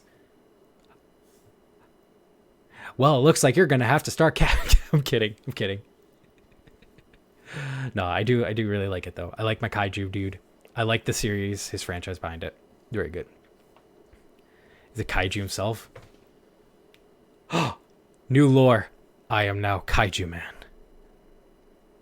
And I will destroy not a city, not a country, but the world. It will all perish before me. I will eradicate it all.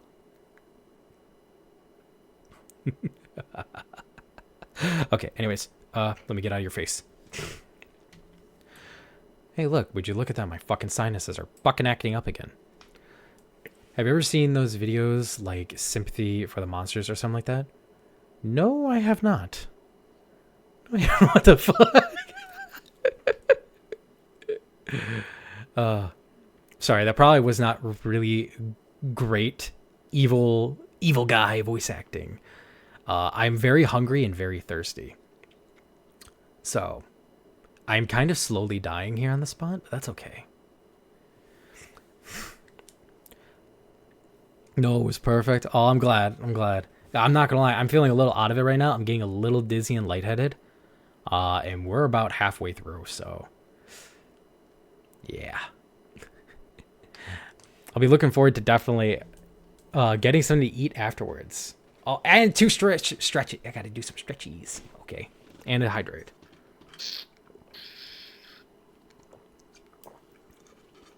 Thank you for the hydrate. I appreciate it. Let me get a stretch going. But no, I've never seen or heard of Sympathy for the Monsters. I mean, okay, here's the thing. If you know the story of Godzilla's creation, should already be sympathy for him. Honestly.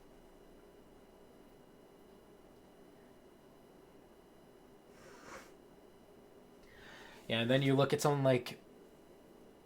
I love Shin Godzilla. Oh, it's my favorite. It's like a... I don't know, it feels like a proper horror movie of Godzilla. Shin Godzilla is my favorite one, probably of all of them. But yeah, if you ever watch like GMK Godzilla, that man ain't got no damn sympathy. He is anger, aggression, and there's a fucked scene in the movie. I can't show it. If I could, I would look it up and show you guys, but I can't show it. The song that plays in this film is so sad. I love that like dramatic OST that plays in it when it's just the city being attacked and destroyed by this monster, where it's just this haunting melody. Oh, I love it so much. I love the haunting melody in that. It was just like, oh, oh. It's very good. It's very good OST. But yeah, GMK. So there's like a girl in this hospital, and you know, this Godzilla's destroying everything, and she's like looking at it, and nobody will help her. And so she's kind of trapped in there, and she's like, I'm gonna die, he's gonna kill me. Walks past the fucking hospital, and it's like, whew, Okay, I live. Then it just shows him swing his fucking tail and destroys the entire building with her in it. Like, you destroyed every building in your wake, and then you walked past this one to make it seem like, oh no, I'm not gonna destroy this one. Look, she gets to live. Psych! Murdered on the spot. Death! And I mean, his lore is literally, he's created by the souls of, like, the, like, angry Japanese people from the war that basically reincarnated him into becoming this force of destruction. He was just constantly in pain. That's the sad part about Shin Godzilla. Shin Godzilla is literally, everything with him is just in pain. It kind of adds to that horror element to it that just amplifies the movie so much, in my opinion. Why I think it's a good horror movie. Because it just there's so much in it that just amplifies this dark tones to it. Between the music, the meaning, the themes, the visuals. Also, I'm just going to say he's the most scary looking Godzilla. If you look up Shin Godzilla, that man is nightmare fuel. Please just don't pay attention to his derpy form. Okay, he has a derpy form. He looks silly. I 100% agree.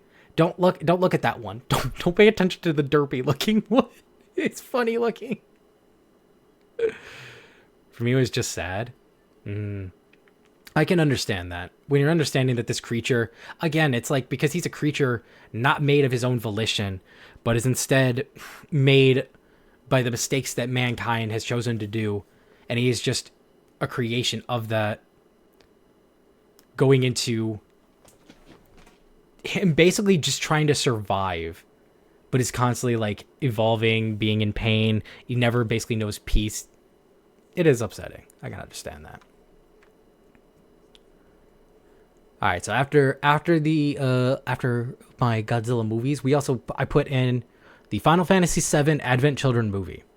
If you like Final Fantasy and you like Final Fantasy VII, I would believe you would like this movie. There are a lot of people who don't really care for it too much. Sad to say. I wish they did, because it's really cool. It's kind of just like a love letter fan service to fans, I feel. You get some interesting new characters. You get returning characters. You get to see what they're kind of like after the game. And my boy Kodaj was done bad. Bring him back. You're not wrong. You're not wrong. He did kind of go out like a badass, though, if he's who I'm thinking. Fuck, is Kodaj who I'm thinking that he is?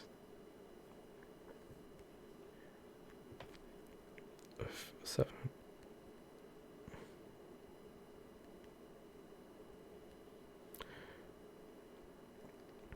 Oh, that's Kodaj. Never mind. Yeah, I mean, he wasn't really, I don't know if I want to say he was done bad. He kind of fits perfectly for what he's supposed to be. Like, he exists as a child throwing a tantrum, being misled. Sephiroth doesn't want Kodaj's existence. Sephiroth just doesn't want to be a memory. I will never be a memory. No, Kodaj isn't even what's important to him. He only cares about Cloud and... yeah. I liked Kodaj. I'll tell you who I didn't like was the one guy with the short hair and who fights Tifa in the church. I did not really care for that guy. To me, that guy was like more creepy because so Kodaj, you know, they still act like kids in a way, but that guy, because he's so like big and muscly and he fights like, you know, hand-to-hand combat, him acting like a child really made it disturbing in my opinion. Like he felt very weird and disturbing as a character because he acted like a child, but he looked like a grown ass man. And so it was just like disturbing to kind of see.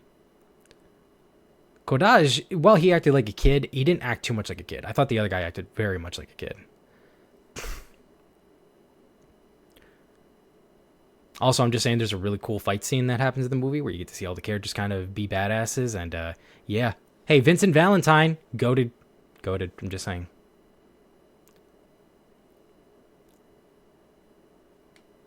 Vincent Valentine is my favorite Final Fantasy VII character. I was about to say Final Fantasy character, but I don't know if he goes into the complete favorite Final Fantasy characters list exactly.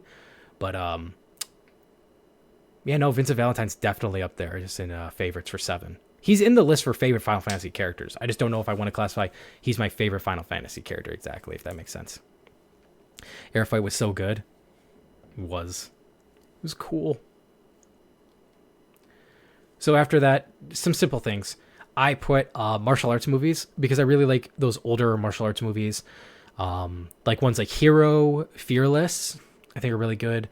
Some of the older Jackie Chan ones were really good.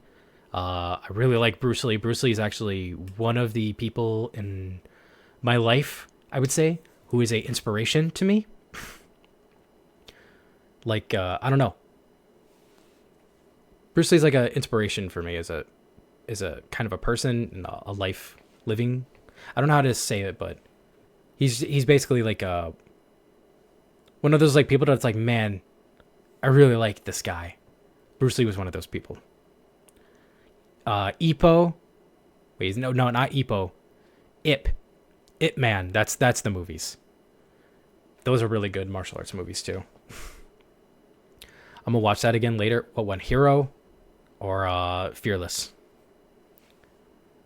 I even like what is it? The Forbidden Kingdom, the one with Jackie Chan and Jet Li in it. Really good movie. I liked it. It's fun. And it has to do with my boy, Sun Wukong, the Monkey King. He's like the main component of the movie. So, goated. No, goated. After that, I put, as I'm a horror fan, I like horror games. I also like horror movies. So, I put old horror slasher movies. So, things like, what is it? Like Friday the 13th, Halloween, Nightmare on Elm Street, the Saw series, Texas Chainsaw Massacre, Child's Play, Scream. Any of like those old slasher horror movies are some of my favorites. And I like new horror movies too. Like it isn't only those, but I put those because those are some of my favorites. But just in general, I like horror slasher movies. And just some of my favorites are like the old classics. I don't know. Something about them is charming to me that I always just like looking back on and being like, yep, it's like nostalgia. Those are classics. No one is allowed to exist not seeing their martial arts movies. You know what? That's fair. If you say you don't like martial arts movies and you've never seen an old Jet Li, Jackie Chan movie, are you even truly a fan? I actually used to love the movie, I think it was Fearless. It was one of those two, one of the two, Fearless or Hero, so much. I would go to sleep. Watching those movies. I'd literally be like, this is what I'm going to do. This is what I'm going to sleep to. I'd put it on. I'd lay in bed and I'd watch it. And those movies right there, just like, I don't know, that movie, it was one of those two. I don't remember the name. Really just sent me, basically. Am I what? Am I neurodivergent? What does neurodivergent mean? I don't know what that means. Bruce Lee, is that who I heard? Love it. Yes, Bruce Lee is an inspiration for me as a person, to kind of live by in a way. Like, as I really like martial arts and working out, he's definitely an inspiration in that type of aspect, but also in a way of like, do I want to say like keeping his mental? I don't know. Bruce Lee has been an inspiration for me since I was like a kid, basically, and I've always like looked up to him and liked him.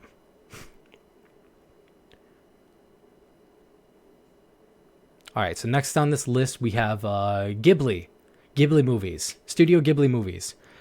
Great movies, amazing ones, always. Very commonly liked. Is basically means being... maybe? Wait. Basically being mentally ill. I mean, depends. I mean, mentally, I think I'm fucked in the head. But if it's like in a case of seriousness, I mean, I don't know. I mean, just commonly I have ADHD, depression, and anxiety. I have those, but I mean that's neither here nor there.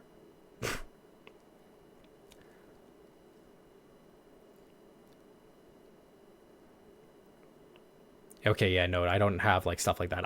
I am mentally fucked in the head though. I find I like dark humor and I'm a little bit twisted. Yeah, I'm not in that like sense. Again, I do have some things, but like that again, that's neither here nor there. Stuff I'm like, while it's a part of me, I don't necessarily be like, unless I can make it funny, unless I can make it as a joke, I don't like go on to big things about it, I guess I would say. Like, yes, I have ADHD, I have a depression type disorder and anxiety disorder, where I do deal with those things on a daily, but I will, unless I can make a joke out of it, like being like, how are you doing? Fucking depressed. Or like, how's your day been? Shitty. It's always shitty. Everything sucks. If like I can make a joke about it, then I think it's fine if I mention it. But other than that, I don't really talk about it, and I probably never really will like that. Unless in another aspect of like, where have you been? Like, if let's say I don't stream for a while, and it's like, where have you been? I'll be like, sorry, just been, a little out of it, but I'm gonna get back to it. And that doesn't happen a lot. It's happened maybe once or twice, but that's about it. Anyways, though, back on track, back on actual track here. Woo, anxiety. Yes, it is just like a BF. It's like that best friend that won't fuck off. Oh man, is that my best friend coming again? Uninvited, not asked for? Didn't call ahead of time, just showed up? Yeah, that's great. Thanks. Love it. Love it here. Actually, though, you mentioning about, calling me Howl. Howl's Moving Castle is one of my favorite Ghibli movies. That and Princess Mononoke are my two favorites. Spirited Away is also good. I never really watched Ponyo, so I don't really know too much about Ponyo. And there's another one I can't fucking think of because I am drawing a blank. But yeah, Howl's Moving Castle, Princess Mononoke, my favorite Ghibli movies in general. A Castle in the Sky is one of my faves. That's the one I couldn't think of. That's the one I couldn't think of. Thank you. That's what I was thinking about. I don't remember. I think I've watched it, but I don't remember it too well, so I probably would need to rewatch it as a what is it? Recapture of my memory? Something like that. But after Ghibli movies, watch party when? Might have to make this an actual day someday. Actually have like a whole like watch party of stuff. There's been a couple things here mentioned as to do watch parties with, so shit, one might have to make a specific day for that. But like on this day we do watch parties. If I can breathe. Sorry. Give me 1 second.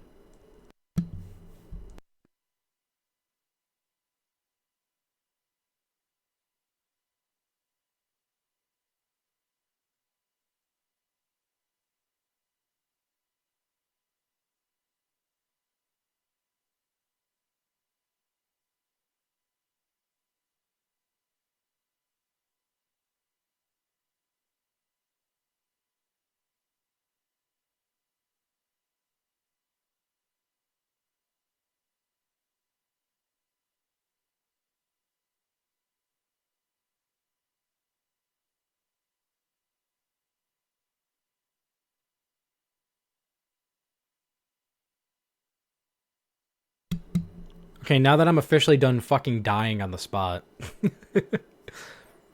Watch party weekend? Probably be best to do it on a weekend day, maybe. Like Friday or Saturday, potentially. But yeah, potentially doing watch parties. Seems like it's a thing that's pretty liked and wanted, so there's like a couple of things here to watch. Probably do that in the future some point. Just gotta figure out a day. But yeah, last movie on the list, I put Sweeney Todd. I really like this movie. I liked it a lot as a kid. There was a point where I thought maybe this is a little too cringe and I stopped liking it. And then I got over that and I was like, nah, fuck it. I like this movie. I'm adding this. Well, not like list to the list, but like adding this in and I'd watch it. Also, Kuro Chico, thank you for the follow. Very much appreciated. Welcome to the realms between, and I hope you enjoy your stay here and enjoy the streams that come forth. Also, thank you for honking at me. Yeah. Sweeney Todd, music, the story. It's like a beautiful, dark, fucked up, twisted romance. And I love it. All right, we can now move on from this slide into one that'll go by pretty fast. This is going to be general stuff for things like... Thank you for sniffing off the slide. Here we go. Where do I put my... I think I'll go here. We're just going to see my little head. Honk is not enough to this. Do the sniff. So I came up with some ideas for general things. I'm not... some of them, there's a couple options because I'm not sure which to do exactly. He loves that, yeah. I know that it would really honk like a bird. Oh yeah. It's a goose. It's a goose coming in honking at us. So the first what is it? Hashtag for art stuff, art related things. Like I guess if you do like fan art or something, and you want to see, I guess is that how it works on Twitter? Is you do the hashtag thing on it. I put for our art hashtag, it's hashtag Akushin. So instead of Akushin, it's Akushin. So there's that one for the art tag. Now the fan Sona thing. This ties into like the fan name and mascot over here. As you can see, these are little designs for them. The spiritlings, that's generally what I call you guys. It's like the mascot / the fan name for chat for you guys. And that's kind of their design right there. And I wanted to do a thing where it's like, if you wanted to draw yourself as one, to have a thing for that. So you would draw, if you wanted to, draw your own little design for it. Originally, I had it to where there were some rules for it, where it was like, to not mess with the color scheme or the the design to it, but you could add accessories. But I kind of want to change it because I feel it's a little too restricting, and I'd thought about it for months of wanting to change it. So I'm going to change that.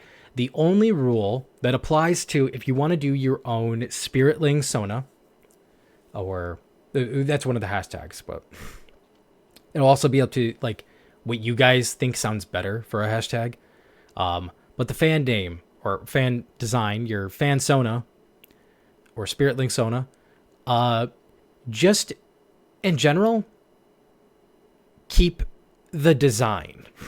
If you want to change like the colors of the hat or add your own personal colors to like your little spirit orb inside or the little outer part of it, and even if you want to add an accessory, I think that's fine. But generally, I would say keep to one or both of these designs. But if you'd like, you can change the colors to match your own setting, and you can add your own little accessories too. So like if you wear glasses and you're like, well, I want my guy to wear glasses. Well, you can draw glasses on him if you'd like. Can I suggest something? Sure. What is sure? Because right now I have two. So for this one, for Fansone, I have two hashtags that I thought of. One of them I was going to do, but it's already taken. So I said, never mind. The original hashtag idea was Spirit Sona, but Spirit Sona is already taken by something. That's already a thing. So I was like, never mind. We're not going to do that. But we have Fansona name Darkushin.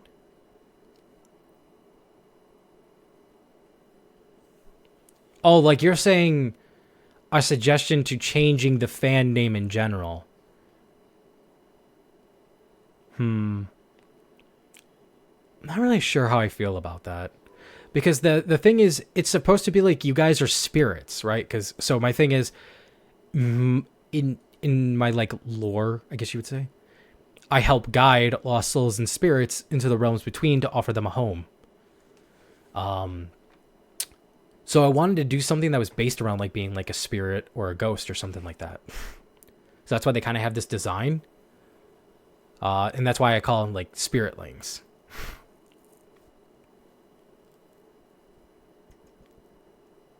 But yeah, I put the fan Sona because it's like the fan name or the fan mascot chat thing. And Sona, like your own persona. You know, like people do like, what is it? Fursonas? So something like that. I wanted the hashtag to be Spirit Sona, but again, that's already taken. So in one of the hashtags I have Spiritling Sona or Sona or hashtag Sonalings. One of these two, unless one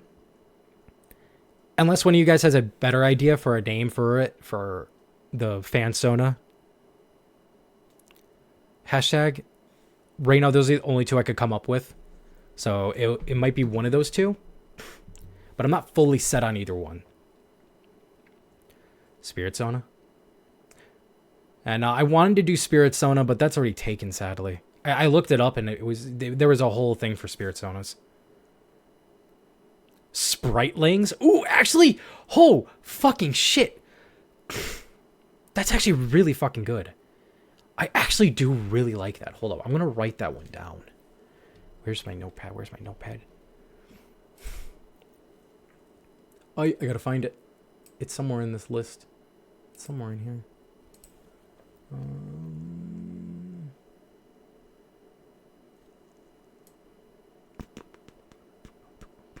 Oh wait, I think I deleted it.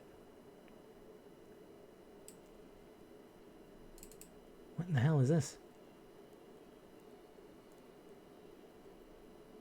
I don't know what that is. Alright, I'll just write that down. Ow, I punched my microphone. Spritelings. That's not bad. I kind of do like that.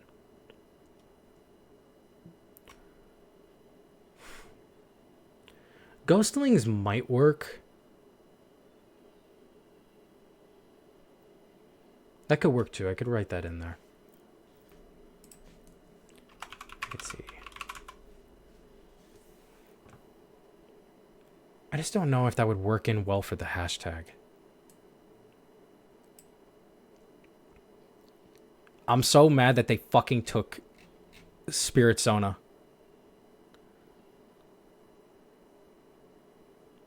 Maybe I'll think of another one too. I don't know. Right now, I'm not too confident in it, as you can probably tell.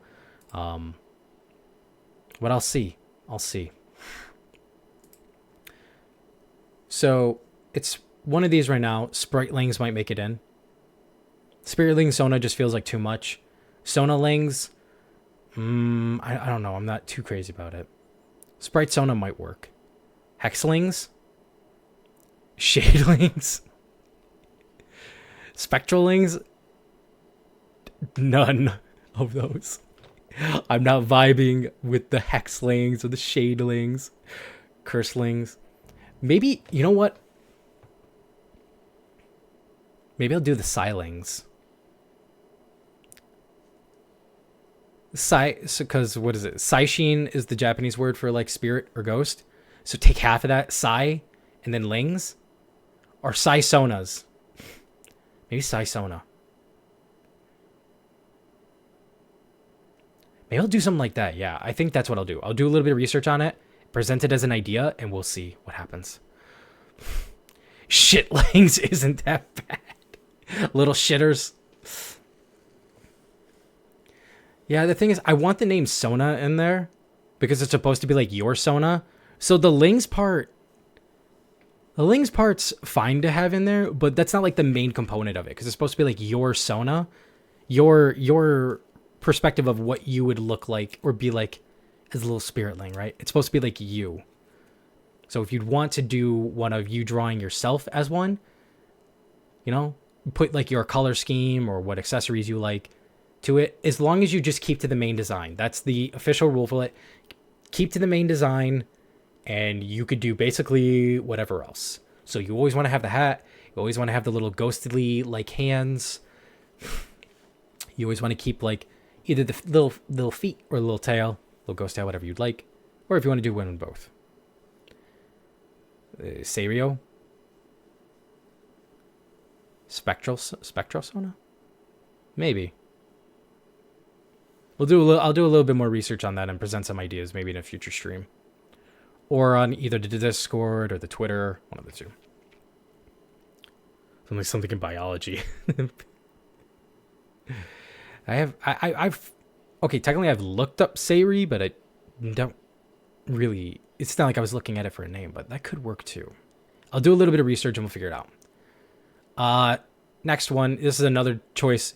One of these two, for memes, jokes, or whatever, you know.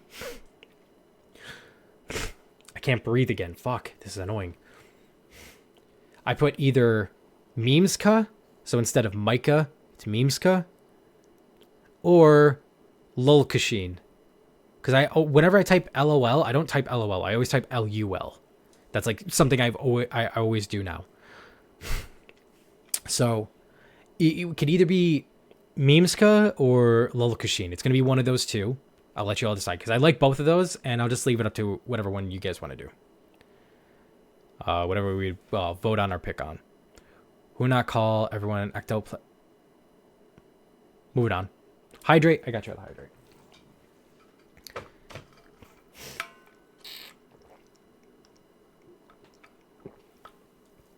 Thank you. I appreciate that. Little plasmates. These are coming more of like these are coming off as like more of more fan names. Or different types of fan names. Which we already have that. I need to figure out what the hashtag for be for when people want to make like their own spiritling sonos. Or fan sonos. Clips. We have 3 different ones. I'm a very indecisive person, so I'm like, if I like it, I can let you guys decide. We have, for clips from like streams or things like that, there is either hashtag MyClipska. So it's like instead of Mykah, it's like MyClipska. Because MyClips is already a thing. That's just generic as fuck. We're not doing that. Even if it wasn't a thing, it's generic. So we have MyClipska. Or we have Akushin or Akuclips. One of these 3 will be up for a vote as well. Akuclips roll as well. It could work. That's what I was thinking. Personally, my favorite is probably Akuclips. Akushin would be second. My least favorite is MyClipska, but I thought it could work. It could fit in. So I thought, give the option, since it could work. And then, so I really like cosplays and stuff. And if, you know, someone was like, hey, I'm doing a cosplay of like you, I thought, why don't we just add this too? Why not? Cosplay, hashtag my cosplay. Done with a K and an A, so it's like my cosplay. My cosplay. Thought that fits, that works very well. My Klipska sounds like a gangsta name. Hey, yo, my Klipska. These aren't clips, you idiot. They're mags. These are called mags. Just like this is not a clip. This is a mag, a magazine.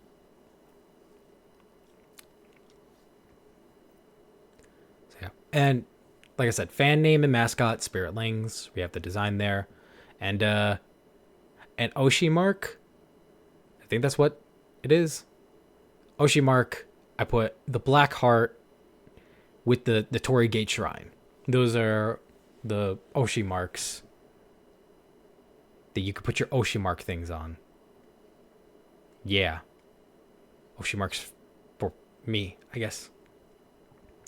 So we're going to see cosplay content soon. that involves IRL shit.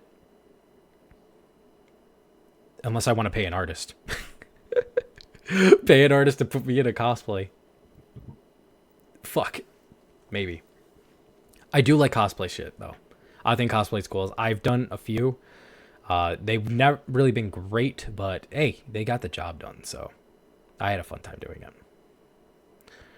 Anyway, so I'll put these up for like votes to see what people like more. I'll look more into the fan Sona thing, and I'll see if I can find one for it. But we can move from that onto this little thing. Where do I go? I go here, I think. Yes.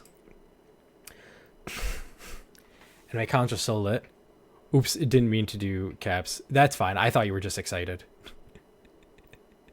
It's all good. Damn, I just threw the horns I made from back then. It fits well. Oh my. Oh no. You gotta go fish him out now.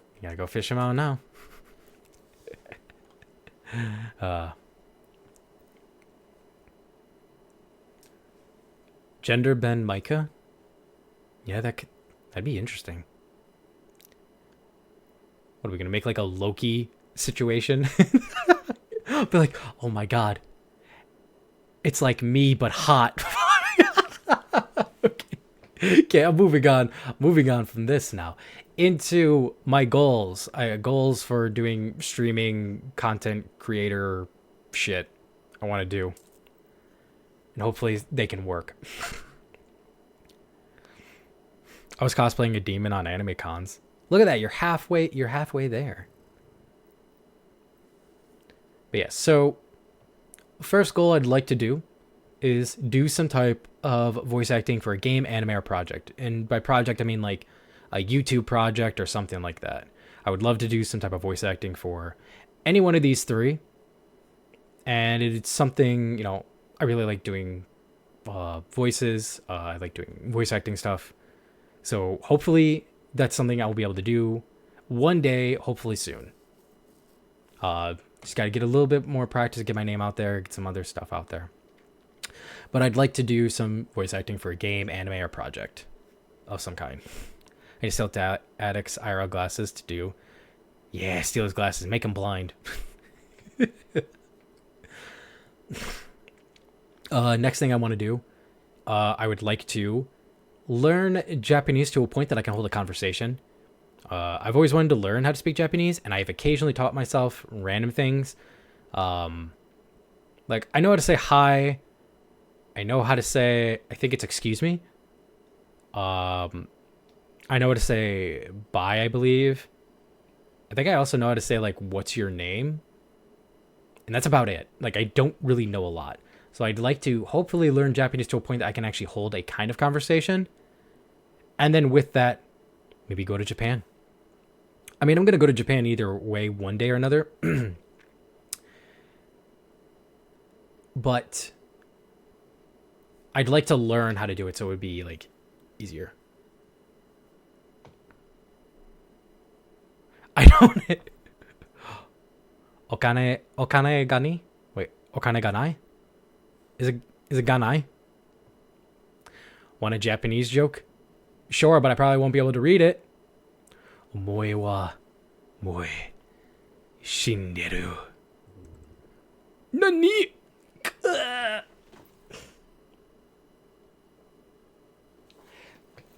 That's not even what happens. Yes? Wait, yes to what? Is it nai? I'm gonna say nai.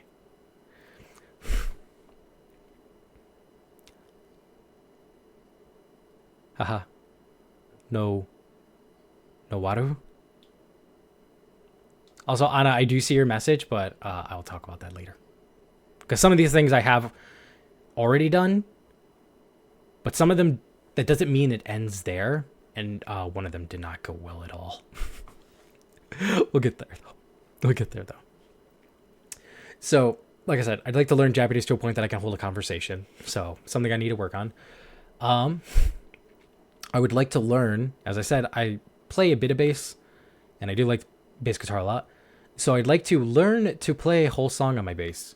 Be able to play a whole song from beginning to end. Hopefully I can learn how to do that one day, other than just playing bits and pieces and then just, stopping there. Another thing I'd like to do, this is just like a personal goal, and maybe then I could show it, I'll feel confident on showing it on stream, is to get better at drawing. Sometimes I can draw well if it's kind of like not out of my brain.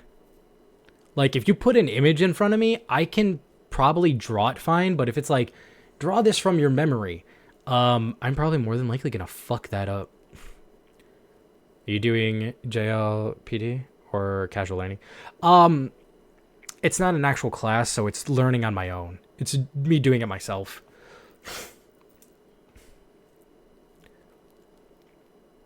So mother mom motto means laughs. It hahaha is just a laugh. Wait. Haha is mother mom. Waru means laugh. Mom laughs laugh? I'm confused. But yeah, no, it's more like just self-teaching. Like I have a book that, has like some translations. I have an app that teaches me the alphabet. So I'm learning to write the letters for the alphabet.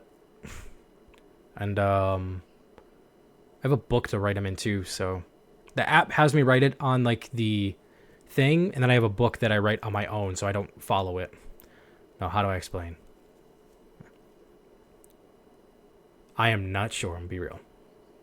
But yeah, I'd like to get better at drawing, so that's a goal. Another goal is to get decent or good at singing. So I mentioned this on stream before, and I mentioned it on Twitter, I think it was, that I had something I wanted to release with my debut, and that was a cover song. Holy fuck, did I hate how that fucking sounded so bad, and I couldn't even get it to blend well with the music. So I want a little bit more training on that, and I'm probably gonna maybe think.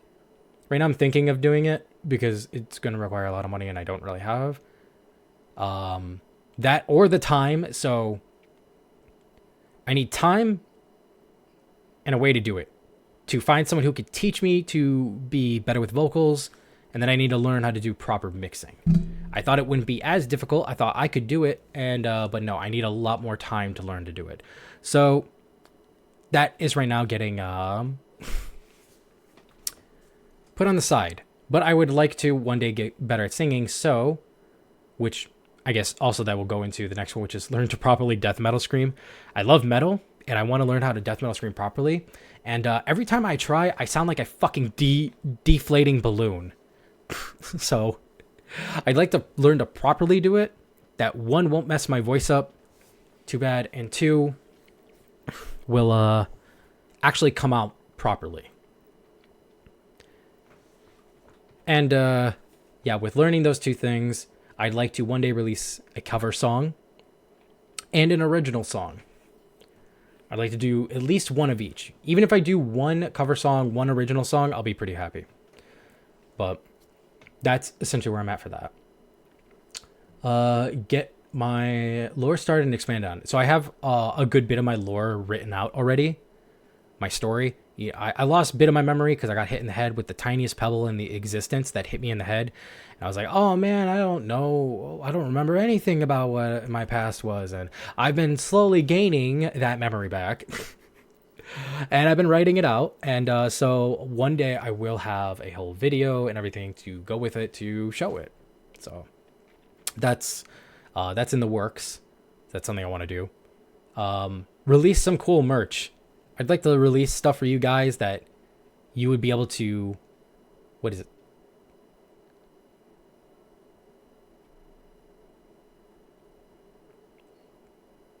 What is that emote?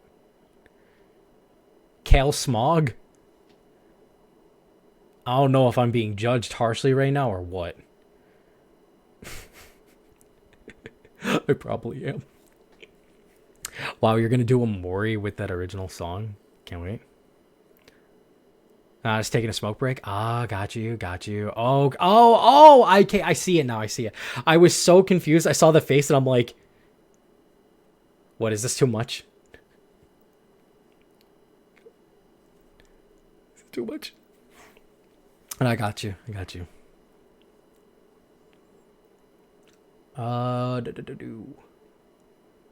But yeah, I'd like to release some cool merch for you guys to have.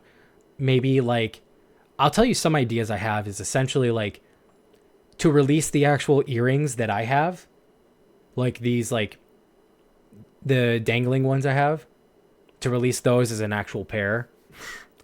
Maybe like release like my two necklaces I wear, my jacket as something, and then just some other cool design merch. Like something I want to do is I want to release like a t-shirt that has like the sleeves of like a kimono and also has like a hoodie on it. So something unique or different like that. And I'll probably make like some other simple merch too. Like maybe even make my mask as a merch.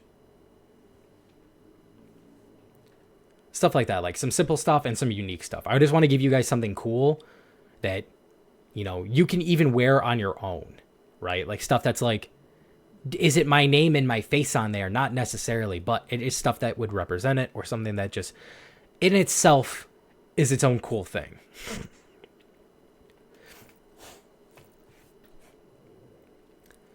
And along with that, we have meet some cool people and hopefully make some friends. I have done this already in this year. I mentioned it way earlier in the stream, the very beginning. I've only been doing this for a year, and it's been very, very good. I've met some cool people. I've met some very cool people. I made some new friends, some good friends. Really good stuff, honestly. That doesn't mean that's where this ends, though. More people in the future to meet. And even current people now to hold on to into that future. This is a goal I wanted to do, and I have achieved. But it is a goal that will also continue to go forward as we go forward. Because I won't just be like, oh, no, I can't be your friend now because I already did this goal. This is a goal I have done. But it's a goal I will continue to do. As we go into the future, we meet cool people. And I want to hold on to the people who I have now as well. Just going to make a giant fucking circle, basically, of people. I feel there is some tea to this. There's no tea. What do you mean? What, wanting to meet cool people and friends?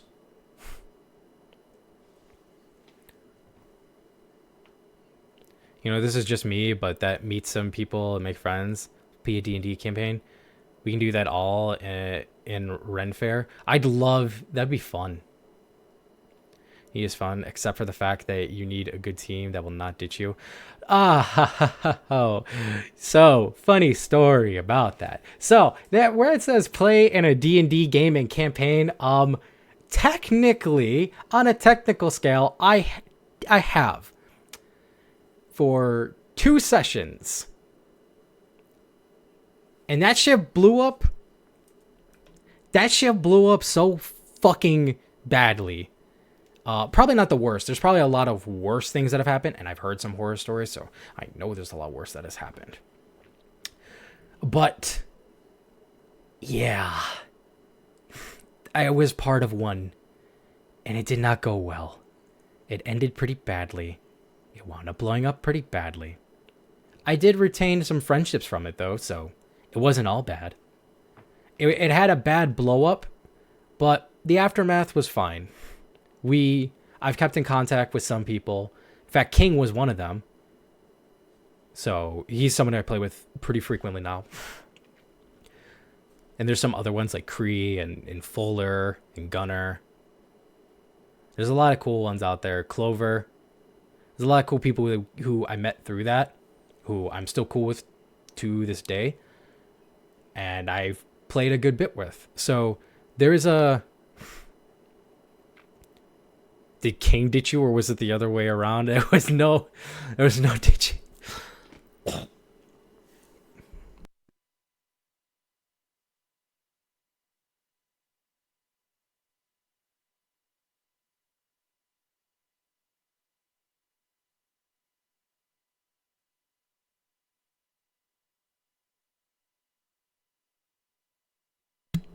Sorry about that. I started choking. Sorry about that. When I was playing, the DM just ditched us in the middle for his boyfriend. Oh, that's fucking annoying. No. You can't do shit like that. I think got lost during the campaign. Well, he did, but he didn't ditch us. He was just lost. We just learned to have to tie a leash around him or something. But yeah, no, it did not go well. Because of some things that were happening behind the scenes, and it blew up pretty damn badly. Is the best way I can put it. And it did revolve around our DM. Some things happened behind the scenes with the DM, and it blew up pretty bad and did not go well. But I've retained connections and friendships with the people from it. So, it hasn't been all bad. It had a bad beginning, but it kind of, I guess, worked out okay in the end, I guess I could put. Move myself over. So I do want to do another one because I don't really want to say like, oh yeah, I did this goal. I mean, technically I did, but it did not go well. So I'd like to try to keep that goal going, to play a proper game from beginning to end, and hopefully it go well. I'll go to his stream to make sure no slander is happening. It's okay if he slander. It's okay. Make good content that people will like and enjoy. That's my final goal. And it's one of those goals that's going to continuously happen. I want to make more types of content. Streaming content, obviously different kinds of streaming content, like gaming stuff. I know I want to do, there's like tier list things, and there's some other stuff I have planned. I just want to make content for you guys that you will enjoy throughout the years, throughout the days, the months, the hours, minutes, however you want to put it. Just something that you guys will all enjoy as, time goes forward. And you're like, you know what? Yeah, this guy makes, pretty good content. I like going to his stuff and checking out and watching it. You're already doing the last part. Just keep making them. I'm trying my best. I want to do more. I'm not going to lie. Like making actual YouTube videos that will come into handy or come in. What the fuck was I trying to say? Hold up. I want to make extra other YouTube videos that are outside of just streaming stuff. Yeah, I want to continue to make content and stuff like that. So hopefully that can continue. Oh, I'm clicked on the thing. I forgot. Anyways, click off of it. So, okay, we're coming near the end. We're coming near the end here. So, thing I want to show next, we got some new hand cam. Actually, yes, because for hand cam stuff, I want to do like building stuff, like building streams, like streams of like building Warhammer figures or Gunplas or things like that. I'd love to do some stuff like that. That'll be fun. That'll be something in the future I want to do. So that will be a different kind of content. Thank you for mentioning that, because that just reminded me of that. So we got some new emotes in. Show your edgy nail polish. I actually do. Funny enough, I have a pen. Well, it's like a what is it? A black nail polish pen that I keep at my desk, and I can just start coloring my nails black when I want to. I mean, my nails are always black. What do you mean? They're the naturally black nails that are long and pointy. Don't worry, though. On stream, I'll make sure they're not long and pointy, so that way you guys don't get your eyes poked out or anything, Yeah. But yeah, so we got some new emotes in. I thought we should definitely show them. And then we'll see who made them, too. Oh, my God. We got some new emotes. And some of them I added a little twist to with the Twitch animate stuff. So some of them are animated. So we have bald.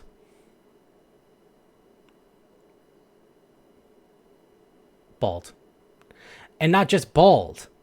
We also have peak. Peak bald.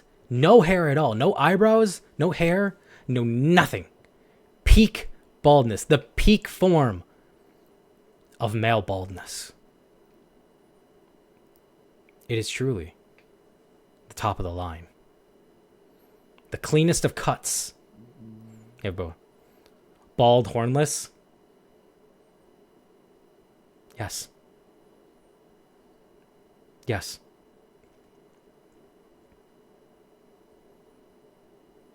You don't know this, but do you think you could walk in a day? Look around you.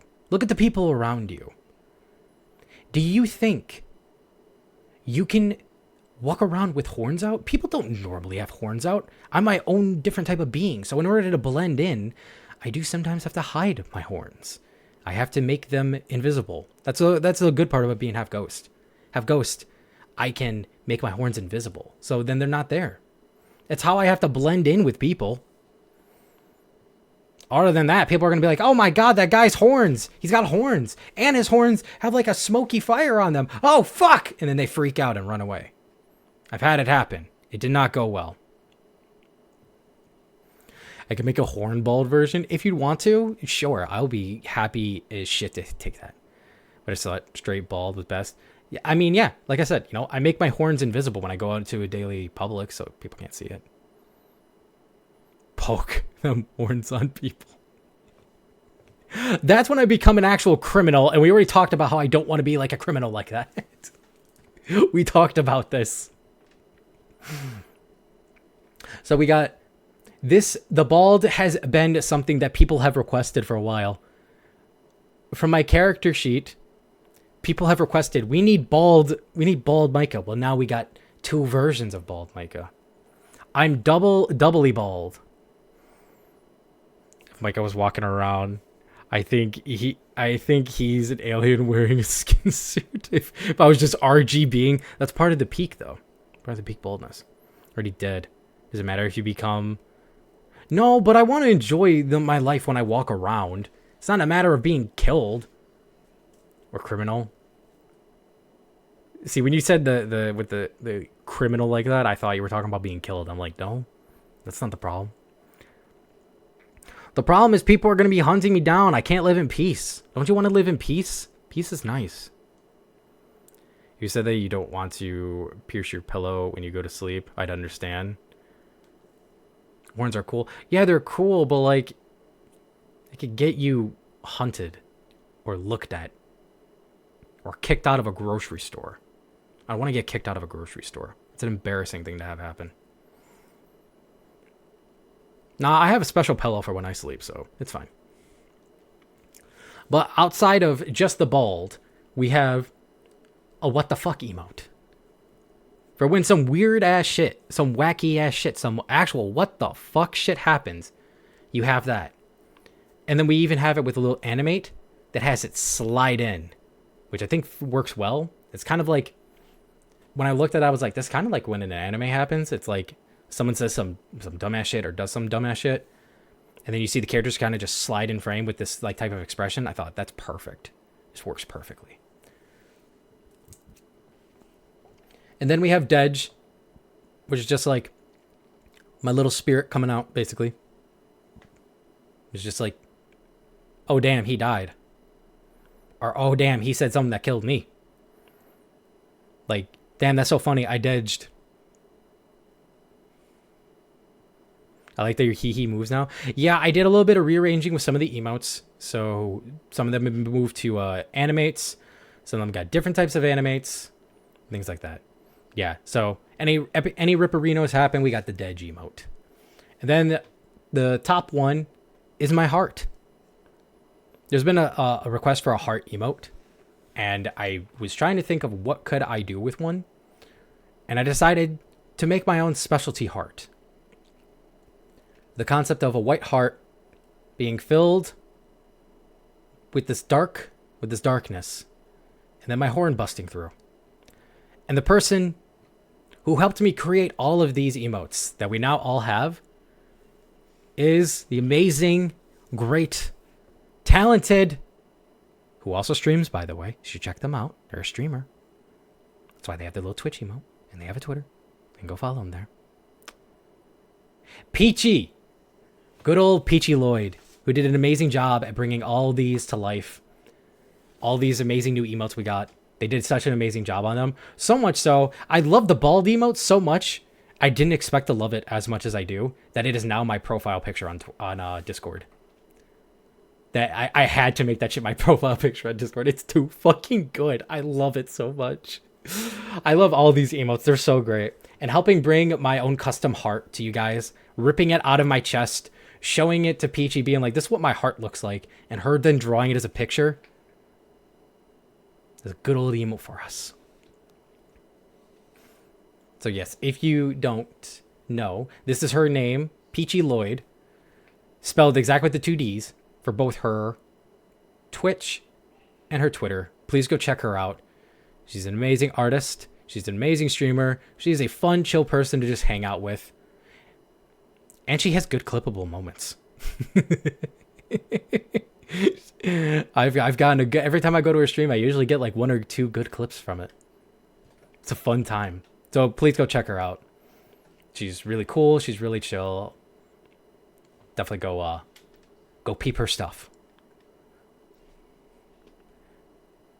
Do it now. I said now. Okay, anyways. Ooh, reset myself. There we go. Oh, that's not how I move me. This is how I move me. You're too much. No, there's no such thing as too much. You gotta be all in or I'm kidding.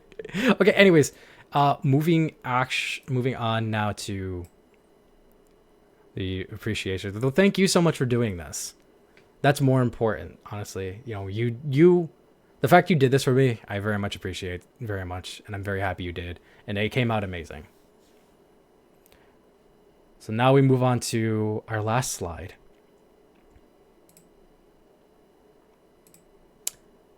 The person who not only did my character reference sheet itself, but the person who also brought me to life, who brought me the motion. Some people in the VTuber space, we call them our mama, the mother, the madre. But I have a special name for them. My summoner. The one who performed the summoning to bring me here. The balls with horns. Yes, it's right there. Because of this, by the way, everyone has basically demanded a bald version or bald emote. I was like, I have to do it. I have to. I might as well give them what they want. And the best I saved for last is a shout out to my mama, my summoner, the one who brought me into this existence, who helped bring me to life. Bold, bold, bold. Who helped do this for me. She has a Twitter. I almost said Twitch. She has a Twitter. She does all different kinds of commissions. If you guys would like something, I definitely would recommend her. She did an amazing job on this model. She did an amazing job on my character reference sheet. And yeah. On a side note, one last thing I have to announce before I fully go into showing the model. I'll do a close up. Don't mind me. Maybe I need to move myself over more. Something I'm bringing in to do. I'm opening a VGen. I have it open technically, but this is a VGen that I am opening to do voice lines. I'm opening a thing to officially do commissioned voice lines. So if you have something you would like, I will be able to do it. I can move myself over. I will have it set for right now. What I'm thinking, I'm going to put a couple samples up so you can see kind of what I can do a little bit. $5, 100 lines at maximum, or 100 words. I think that's how I will do it to start it. And it can be kind of, I guess, for anything that you would like. If you do streaming and you want like a voice thing, I can do it like that. if you just want something voiced in general, I could do it like that. If you need an excerpt read, you can do it like that. I don't have it fully ready yet. It should be maybe ready and available tomorrow or the next day. Within the next 2 days, I will have it up and ready. Boyfriend Ace. Oh God. Okay, I should put a little thing out there. I am good with doing some lewd stuff. I do not mind doing lewd things for this. However, I will not do, I will just put it like this, I will not do not safe for work. And by that, I definitely mean I'm not doing no hardcore. I mean, I wish I had a soundboard for this because I would easily just put the bleeps in there for the fucking joke, but I don't have it. But no like really like pornographic stuff or things like that. I don't mind. I don't mind doing like maybe like intimate or, you know, some lewd stuff, but no like corn. No corn.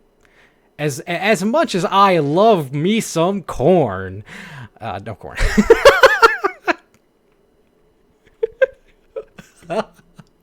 I'm sorry.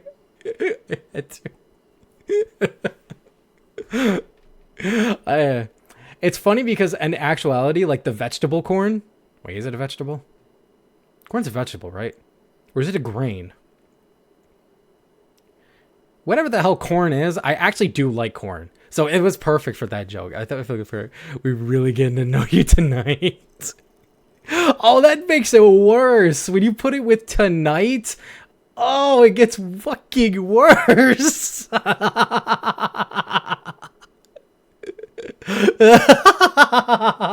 It gets worse. Oh my God. What if it's just food porn ASMR? It's just you eating food ASMR. Actually, I could do that. A little bit like a man, this cereal's good. Except I'd actually get a bowl of cereal. I'd just put it up like that. I'll actually get a bowl of like, what's the crispy Captain Crunch? I'm gonna give me a bowl of Captain Crunch and crunch that shit in the fucking microphone. I will set this shit on fire if I read that again, Zandy. I will set this shit on fire. You keep that the hell away from me. Oh my God, it's getting worse. Oh my God, I don't want to be part of this. I don't want to be part of this conversation anymore. What's happening here is awful. This is horrendous.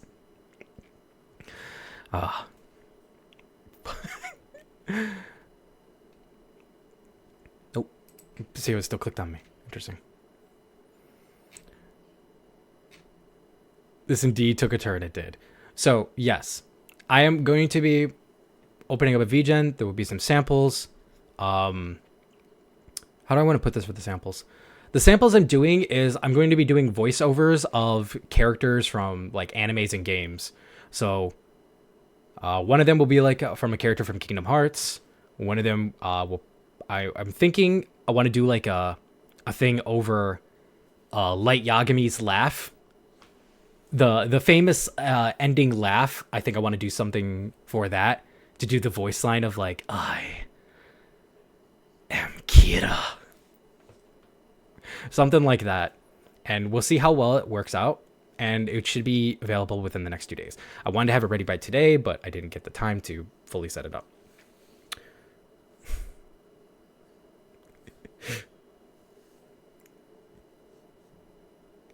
You did this to yourself, sir? No.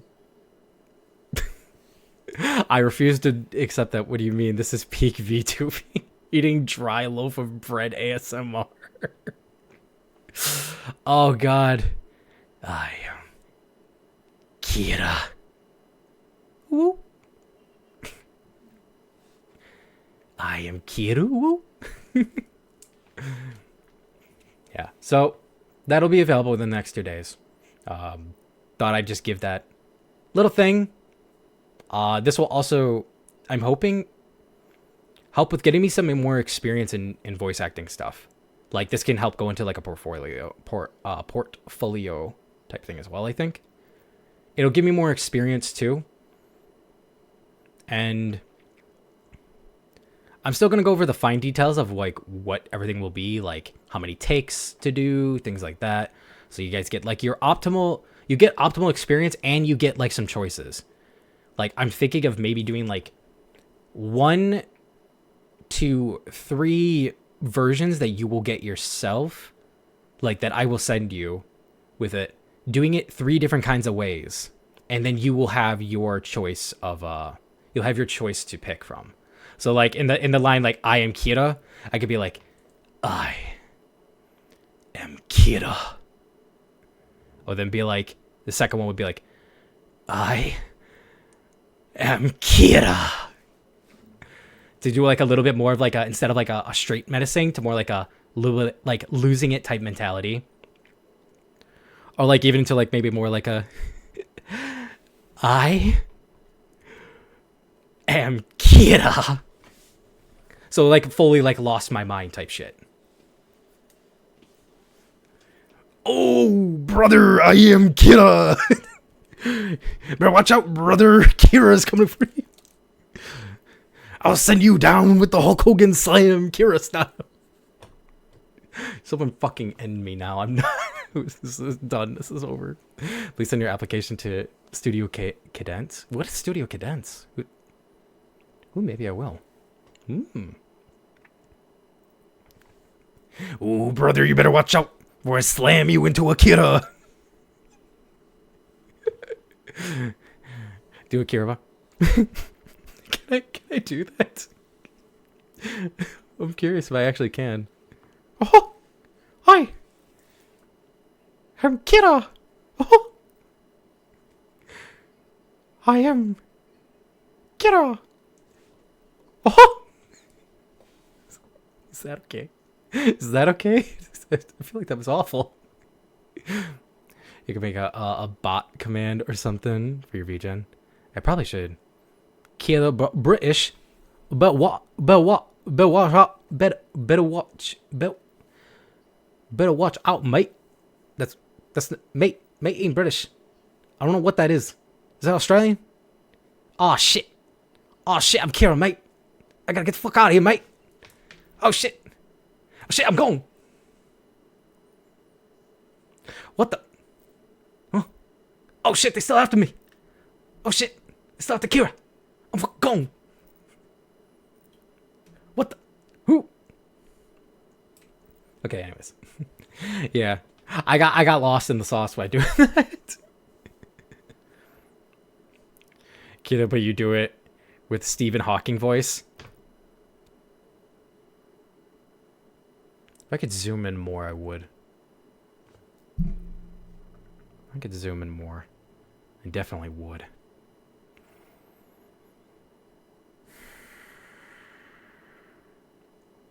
Anyway. So Australian instead of British. So British. You better watch out. I'm Kira. You know. Oh, no. Now I'm going into a completely different type of area. I know who I'm thinking of, but I don't think I'm doing it right.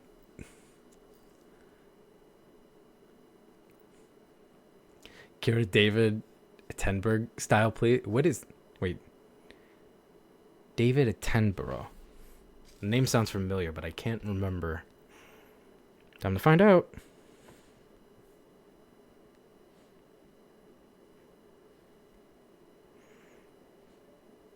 Who in the hell is this? Who is this guy? This is not what I thought. Kira Baborat. Kira Baborat. I am Kira. Dun dun dun. Kira, but is L. The only way I know how to do L is like I have to make my voice like kind of a little bit more deadpan. A little bit less emotion. Let's try to, yes, something like that. It's hard to do because L's voice is very like just like subtle and not very emotionable. It's just like you gotta hit like this low tone of like no kind of emotion. So you just gotta like hit it a little low. And then you just get something like IML. Yes.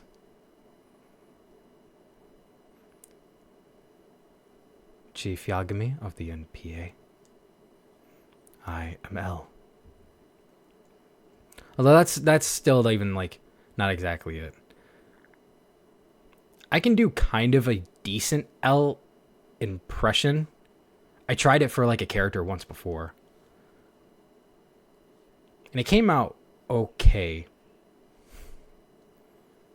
I can do it, but it's not like it's anything like really noticeable. You know what I mean? Like I can get the tone and the pitch, but I can't get the actual voice down. His voice is very kudare. Yeah, it's just kind of more like no emotion. Just everything's just methodical. A little bit of just thinking. Turning your voice just into a flat kind of tone. Kind of just simple. Like this. In a way. I don't really think it's exactly perfect. But it's something that kind of can fit.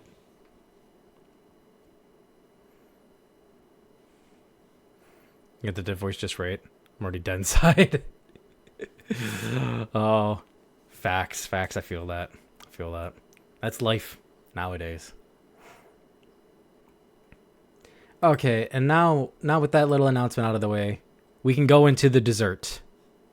The finale. The full showing of the model and everything I can do with it. Okay, so we'll get a little, try to zoom in a little bit? Yeah, let's zoom in a little bit, and we'll start from the bottom. All right, everyone does it like this, right? So, I have these kind of interesting kind of shoes. They're kind of like boots, but they're kind of like tennis shoes. They're my own unique shoes. No toes. We ain't showing no feet. So we haven't got none of that. But, and it has a lot of good motion to it too. Like the straps move on their own for my pants, which you can kind of see there. But I also kind of think the jacket might be in the way. I think, right? So I think, why don't we take the jacket off so we can get a better little look at the pants? So you can see on the pants, they are techwear themed style pants that my stomach is growling. It's killing. It's yelling at me. Yeah, my pants are a techwear themed style pants because, you know, like I said before, I really like the techwear style. I like that theme. But on the things, I have my little dangly straps because it's cool as fuck. And it's got wiggly motions. But on my pants is also this X design. And this X design is a design I kind of made. And it's kind of around a lot of things I have. Like I have like two essential logos, technically. One of them is this X design, which funny enough is also on the jacket. And it kind of goes in to another one, which I can show in a bit. The other logo is actually on the back of the jacket, but I don't have a way to show that with the model, but I can show it in my reference sheet. And I have this little chain here because obviously I like fucking chains and shit. And on that chain is this cool little, like, I don't know what it's exactly called, but it's a cool little dangly thing. That's what I've always called it. I just called it the cool dangly thing. Hangs on my chain that has my two other colors being orange and purple. So it goes from orange to purple because those are some of my favorite colors. And that blend of these two colors is just really tassel. Tassel, that's the proper word, but I'm going to keep calling it the dangly thing. But yeah, the blend from orange to purple is just something I really like. Snake ring, yeah. So here's something a little cool. All the bracelets and rings are, you know, things I have in real life. These are things I actually wear, like, in real life. I based a lot of these around it. So this ring is like a coffin. I have a snake ring. I have, like, all these cool little, like, rings. You can see here on this one. Got a little skull ring. A little, like, jagged teeth ring. I have a snake ring. And the funny story about the snake ring. Story time. I originally, like, I thought snakes were fine. I thought they were cool, but I never really got too in depth with the with snakes like that. But a couple things wound up happening that really drew me towards snakes, but by force, by the way. One of them, there was a Naruto game I played. What was it called? Shinobi Strikers. And during one of their events, they were like toads versus snakes, and they chose the team for you. And they threw me on Team Snake. And then I was like, okay. And then also, to anybody who's a Harry Potter fan, I'm a Slytherin.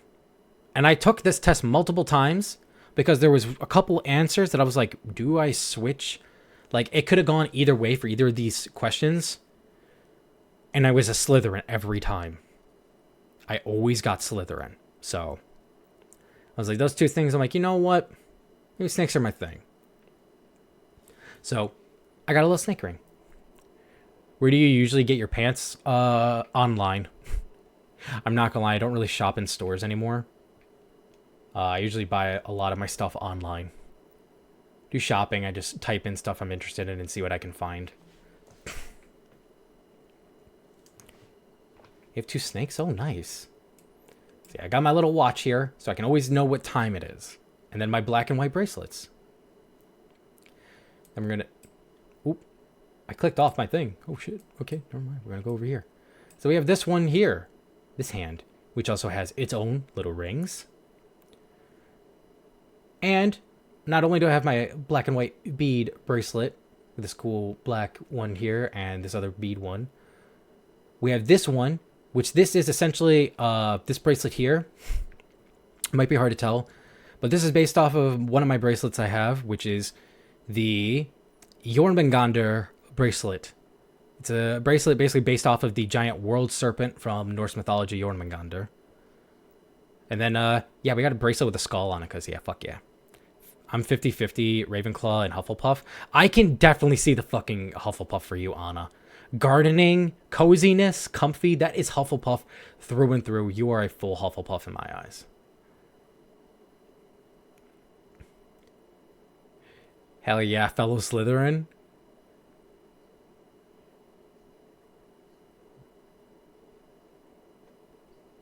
Well, Loki's also a Slytherin? Power snack. Wait, what's Attic then? Has Attic ever done it? I'm curious what he is. Raluki's a Slytherin. Anna's Hufflepuff. Karu and Peachy, if you guys are here, I'm curious where you guys are too, if you've ever done the thing. I'm a Hufflepuff. That makes sense. That makes sense. You do have a garden. The Peachy Garden. So that 100% fits. I'm Hagrid. I like it. I like it. Only reason I say 50-50 is because I took the test 5 times and it was always one of the two. Just because one question. That's how I was, except mine never switched. Mine was always just Slytherin. I have 2 stinks, my BBS, and an army of lesbian geckos, pet shrimps, dog. Oh my god, you got a whole fucking army. You definitely have to be a Hufflepuff. I just love outside the school. Alright, so with that, we got a little bit of detail in there. And then we can come up to my kind of comfy, cozy little shirt here. As you can see, there again on my little pocket, we got my little X logo. Shirt is comfy, it's baggy, doesn't restrict anything at all. Then we got my cool necklaces. Got this like one here that's kind of like a cross necklace. It's got little spikes on it. I've got my chain locket one on my neck. I got my earrings and piercings, which if we zoom in, I need to remember, this is where my brain is really bad. I'm a Slytherin Ravenclaw. I have a similar shirt. We have on this one is fuck, which one's fuck, my brain is so bad right now. Holy shit. I just need to look up one. I don't know the other.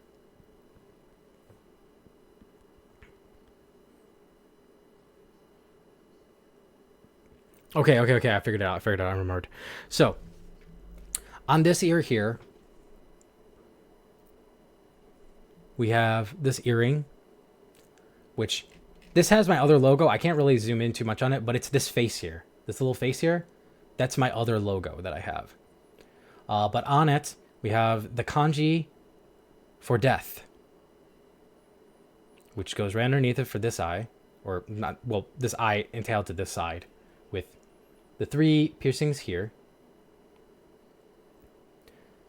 Don't mind me 1 sec. I need it. Ooh. I forgot I'm not clicked on it. Fuck. Okay, give me 1 sec. I want to double check and make sure I'm right about this.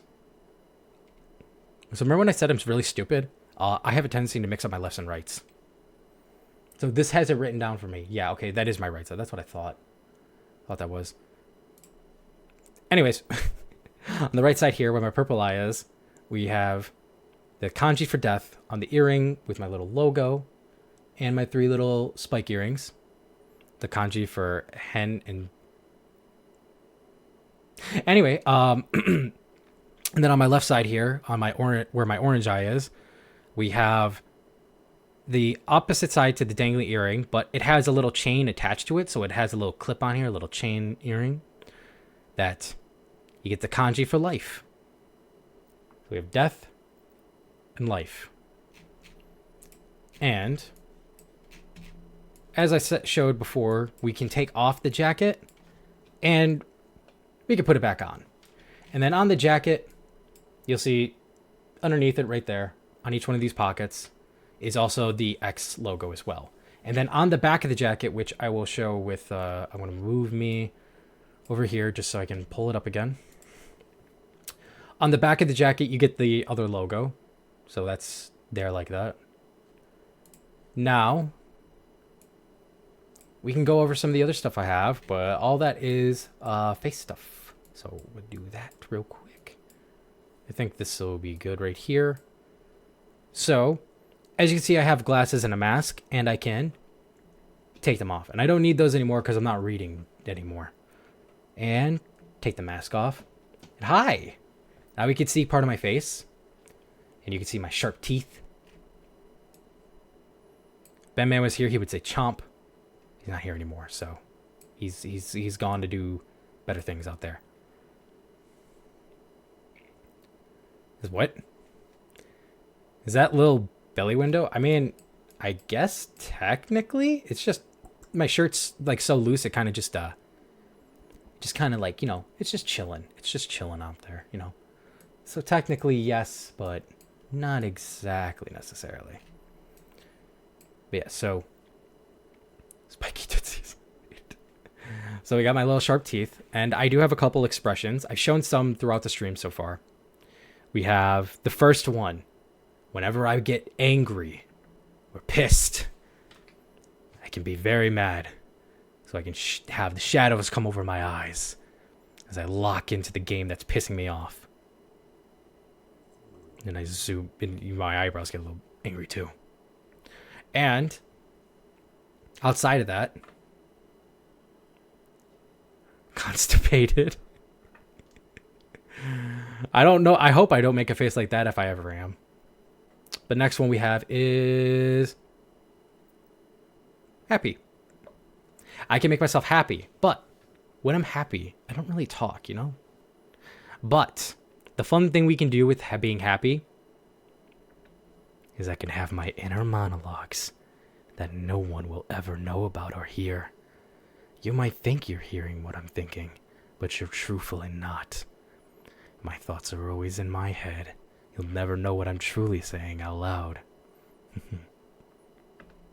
So yeah, you guys would think you would be able to hear what I was thinking, but you don't. So yeah. The other one expression we have is sad. So if I ever do play like the Naruto Storm series and we come to the part where I said, you know, I always cry, when Naruto finding out about his mom and stuff, we can express it. We can express our feelings of sadness. And we can express them together. We can all be sad together.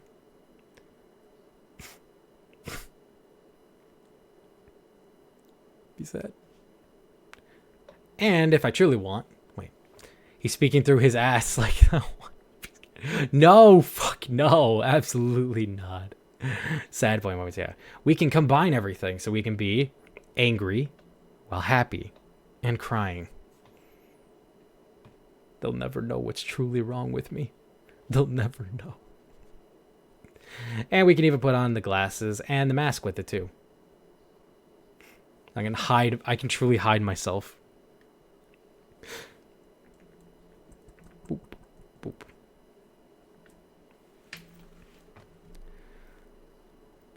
Love it. Thank you. My mama did. My summoner did. She did an amazing job.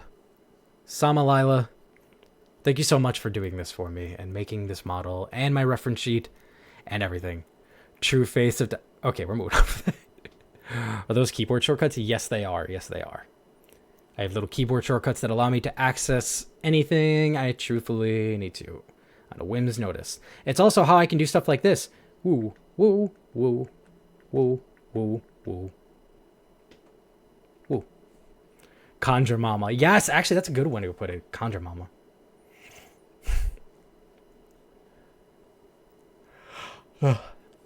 Okay. I think that is pretty much it, honestly. I'll just hit reset. Why not? Now, I think we will go back to the room real quick.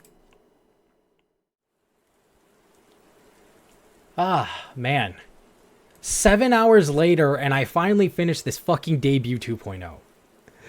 I need to get food. I need to actually get sleep. So, unfortunately, I'm not going to be doing the Game Awards voting today. I will do that tomorrow instead. I need food. My stomach is killing me. I'm actually feeling sick. I'm feeling nauseous. I did not expect it. It would take this long. But holy fuck, am I a professional yapper. Can I hear it for the professional yappers in the background? Oh man, I'm dying. I'm dying. So, this is where I'm going to be ending today's stream. Let's see, who is... Oh, I know who's live. I know who I'm doing. I know where I'm going.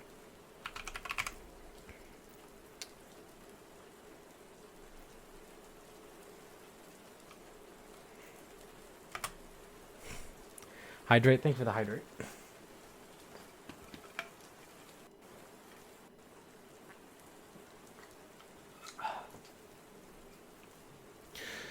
Okay.